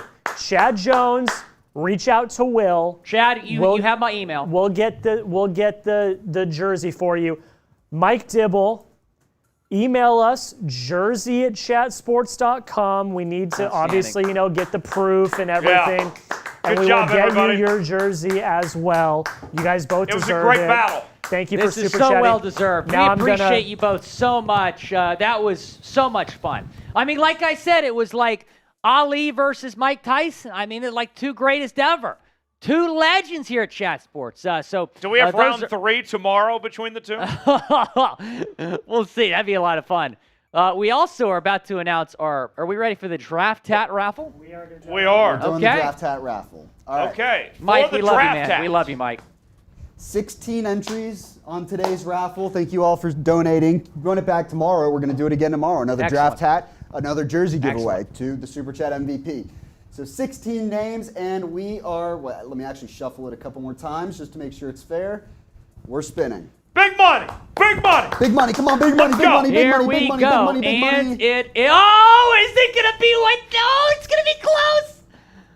Don Don Johnson. Don Johnson is our Don super Johnson. is our draft hat Don raffle Johnson, winner. are you here? Don Johnson. So Where's your Don- email? Jersey@chatsports.com. Don, email jersey@chatsports.com. We'll get you hooked up. Again, provide a screenshot of your YouTube account. That way we can prove it's you. Reach out to them. They'll get you set up with a nice draft hat. Appreciate both of you guys. Mike Jones. Who? Chad Jones. Listen, I went with the actual thing. Thanks to Chad Jones and Mike Dibble for being our MVPs, and shout out to Don Johnson for winning our raffle. Like we said, we're running it back tomorrow, so don't miss out. Chad Jones, we'll take care of you. Just email me. We'll take care of you, Chad. Just send me an email. Can we turn on the Stars game? Stars are up 3-0, by the way. All right. Still more to come. Not quite done. Okay. Be sure to subscribe. We'll be back tomorrow for day 3. Tyler, it was a lot of fun working with you and Jack and Well, Sam it Knight. is always a pleasure. It's always a pleasure, my friend. We always have a great time here. Stick around. Don't go anywhere. We have a complete recap of everything that went on tonight headed your way in what we call the loop. So stick around for that. If you need a recap of everything that happened, we got that for you next. That's coming up your way here on NFL Daily's coverage of the NFL Draft. Back tomorrow. What time's our coverage start tomorrow? 10 What time Eastern time? 11 a.m. Eastern, 8 a.m. Pacific. Okay. Join us tomorrow, 11 a.m. Eastern, 8 p.m. Pacific, for live coverage of Day 3 of the NFL Draft right here, youtube.com/chatsportstv. He's Will Scott. I'm Tyler Jones. For Jack Lotteray, Sam Brown, Matthew Peterson, Tom Downey, our entire crew, have a great night. We'll see you.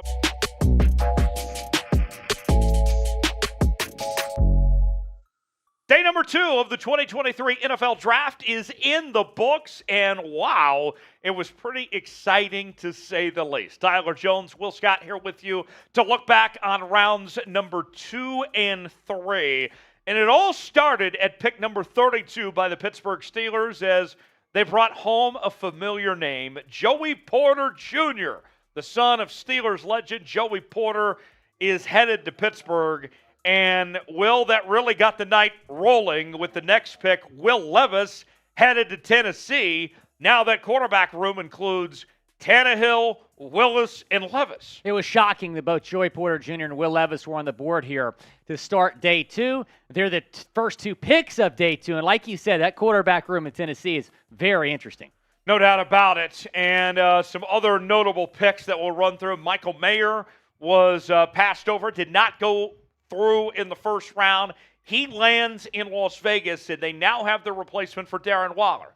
Yeah, that's going to be a great fit, I think, for Michael Mayer. And that's someone else who we did not expect to be on the board here to start the day. He goes to Las Vegas, number 35 overall. And then Steve Avila, really liked this pick from the Rams. He started all 15 games along that TCU offensive line this season. Did not allow 1 sack.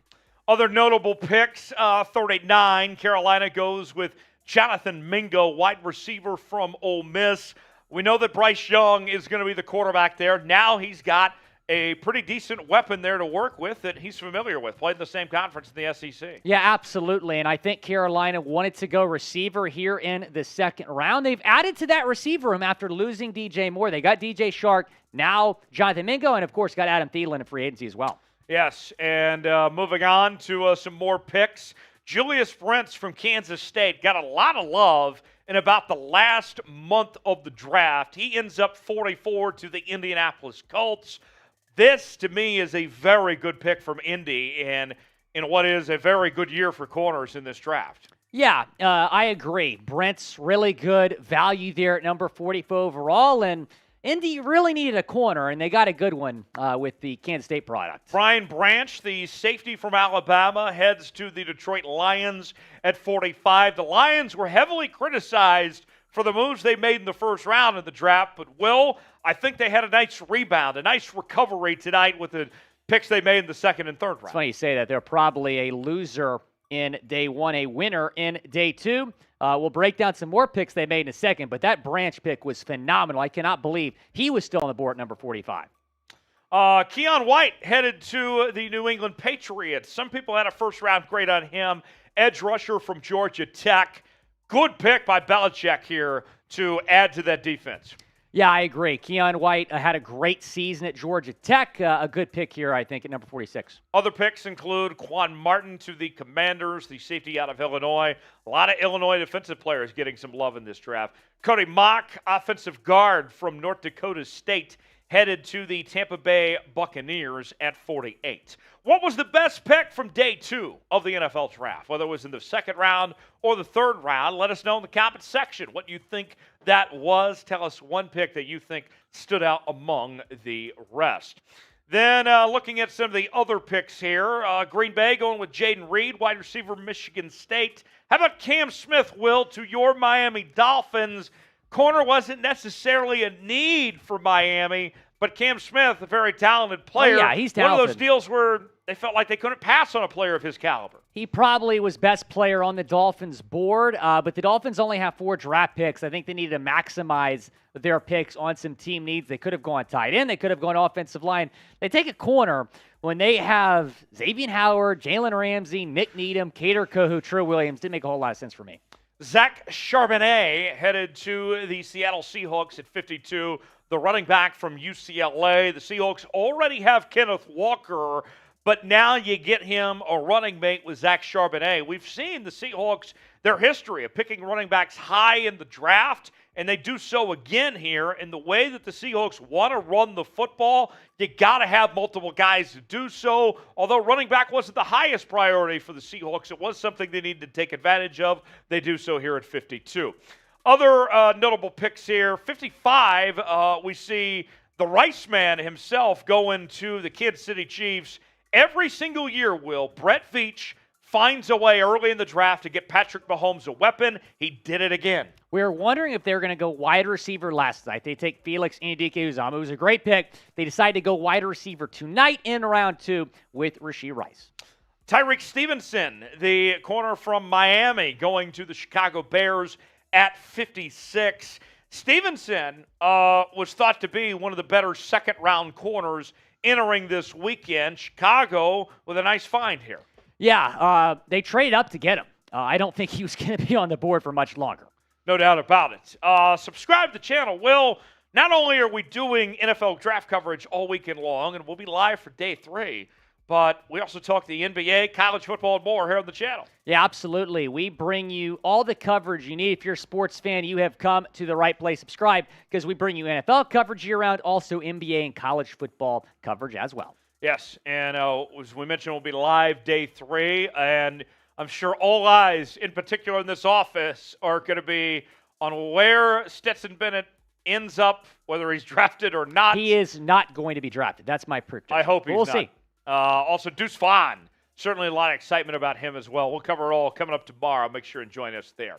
57, the Giants, they needed a center. They found John Michael Schmitz, who might have been the best center in this draft. And looking at the centers the last couple of years, you had Tyler Linderbaum last year, first round to Baltimore, Creed Humphrey the year prior to Kansas City. History tells us that these centers have been pretty good, kind of undervalued, and I think that was the case here with Michael Schmitz. I was surprised he wasn't the first center off the board. That was Joe Tippmann, about 20, maybe 10, 20 picks per hour. I can't remember exactly. But John Michael Schmitz, in my opinion, was the best center in this draft. The Giants needed some depth there on that offensive line, and John Michael Schmitz is a phenomenal pick. Luke Schoonmaker, tight end from Michigan. Schoonmaker is headed to the Dallas Cowboys at 58.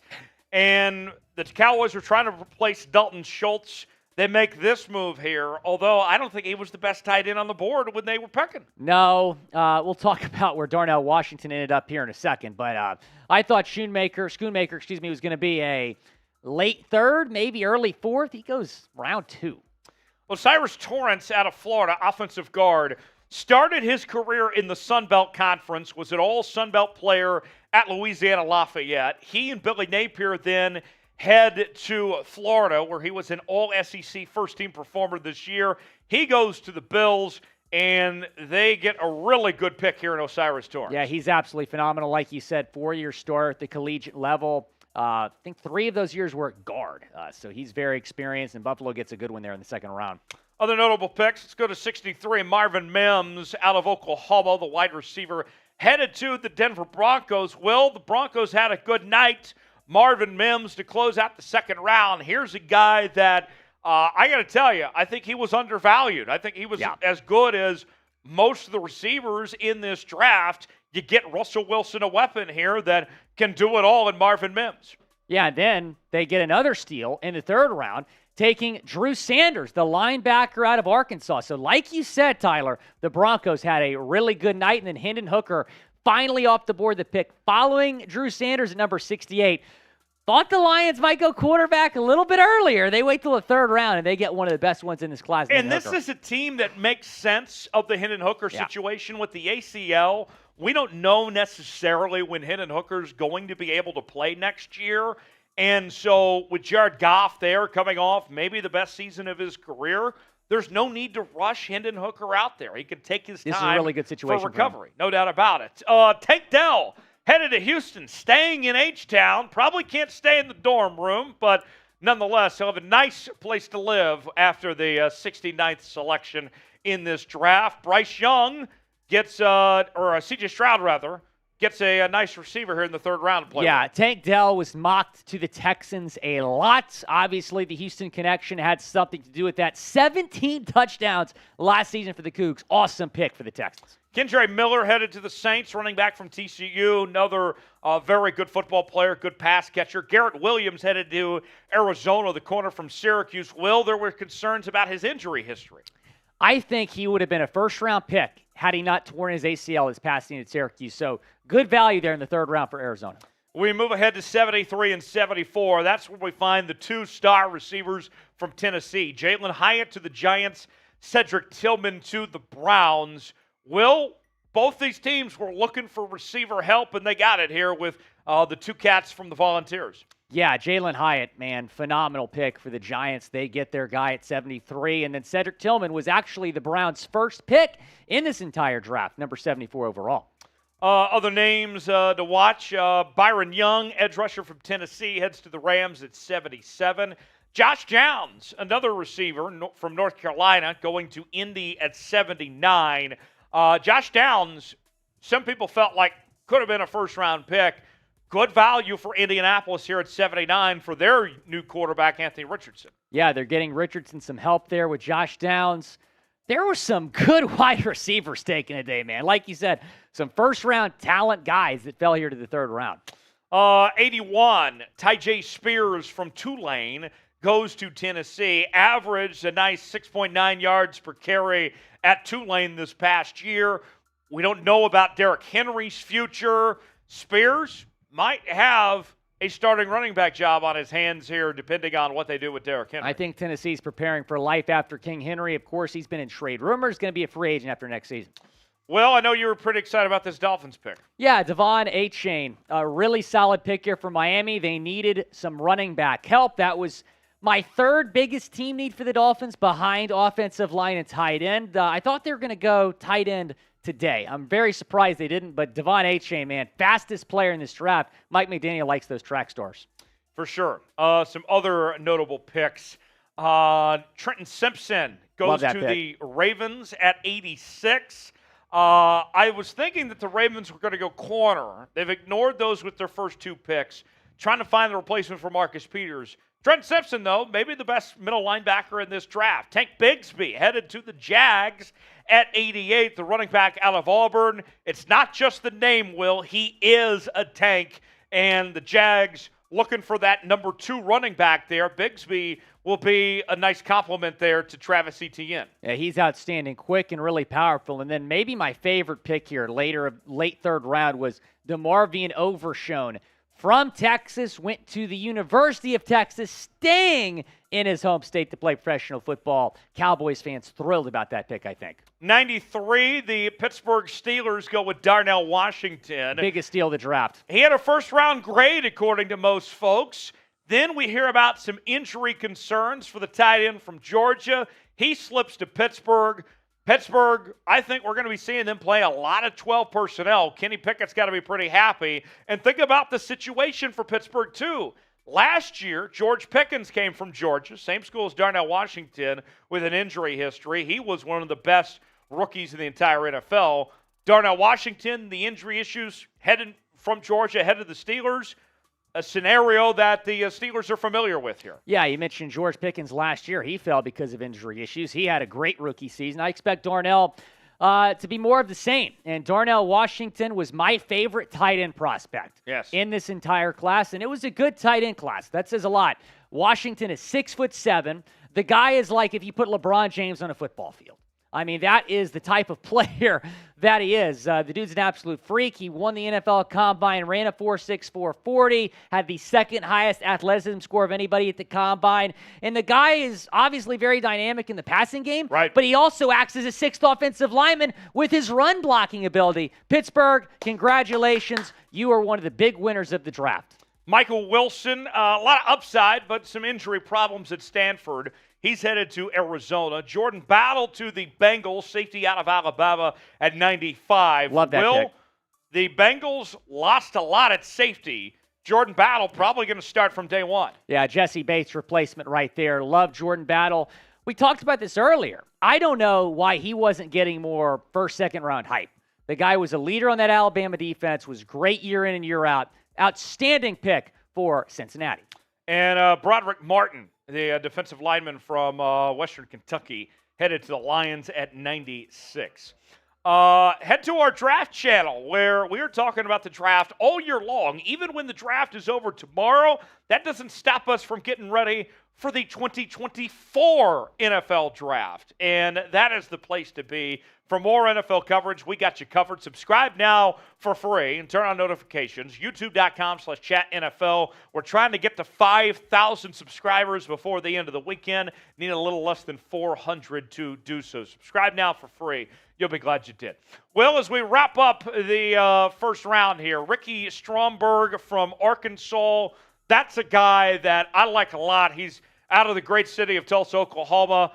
Union High School kid. I would think that Stromberg has a chance to start right away for Washington. I would agree. Great value there, late third. And that's not a typo you're seeing on your screen, by the way. The Niners actually took Jake Moody, the kicker from Michigan, in the third round. Oh, no, you can't pick a kicker. That is not a typo. That's real. That's something that actually happened. And then the Niners took Cameron Latou in the third round as well, their second pick in the third round, the tight end from Alabama, who most people had a 5th or 6th round grade on. They take him in the third round. At 101. So that was a little bit surprising as well. And then Mekhi Blackman, the last pick of round 3, 102 overall, the corner from USC, going to Minnesota. We talked about Minnesota maybe going corner. They did so with the last pick of the third round. So let us know, folks. Shout out your favorite team and grade their draft so far. Let us know what you think about how your team did so far through the third round of the draft. Day 2 in the books. Day 3 coming up tomorrow. Rounds 4 through 7. Well, a lot of fun tonight bringing you the draft action here on the channel. We will be back tomorrow. Make sure and join us then. Well, a lot of fun this evening. Oh, it's a great time, Tyler. Always a pleasure to work with you, and looking forward to doing it again tomorrow. Be sure to tune in tomorrow morning, grab a cup of coffee, and join us for some Day 3 NFL Draft coverage.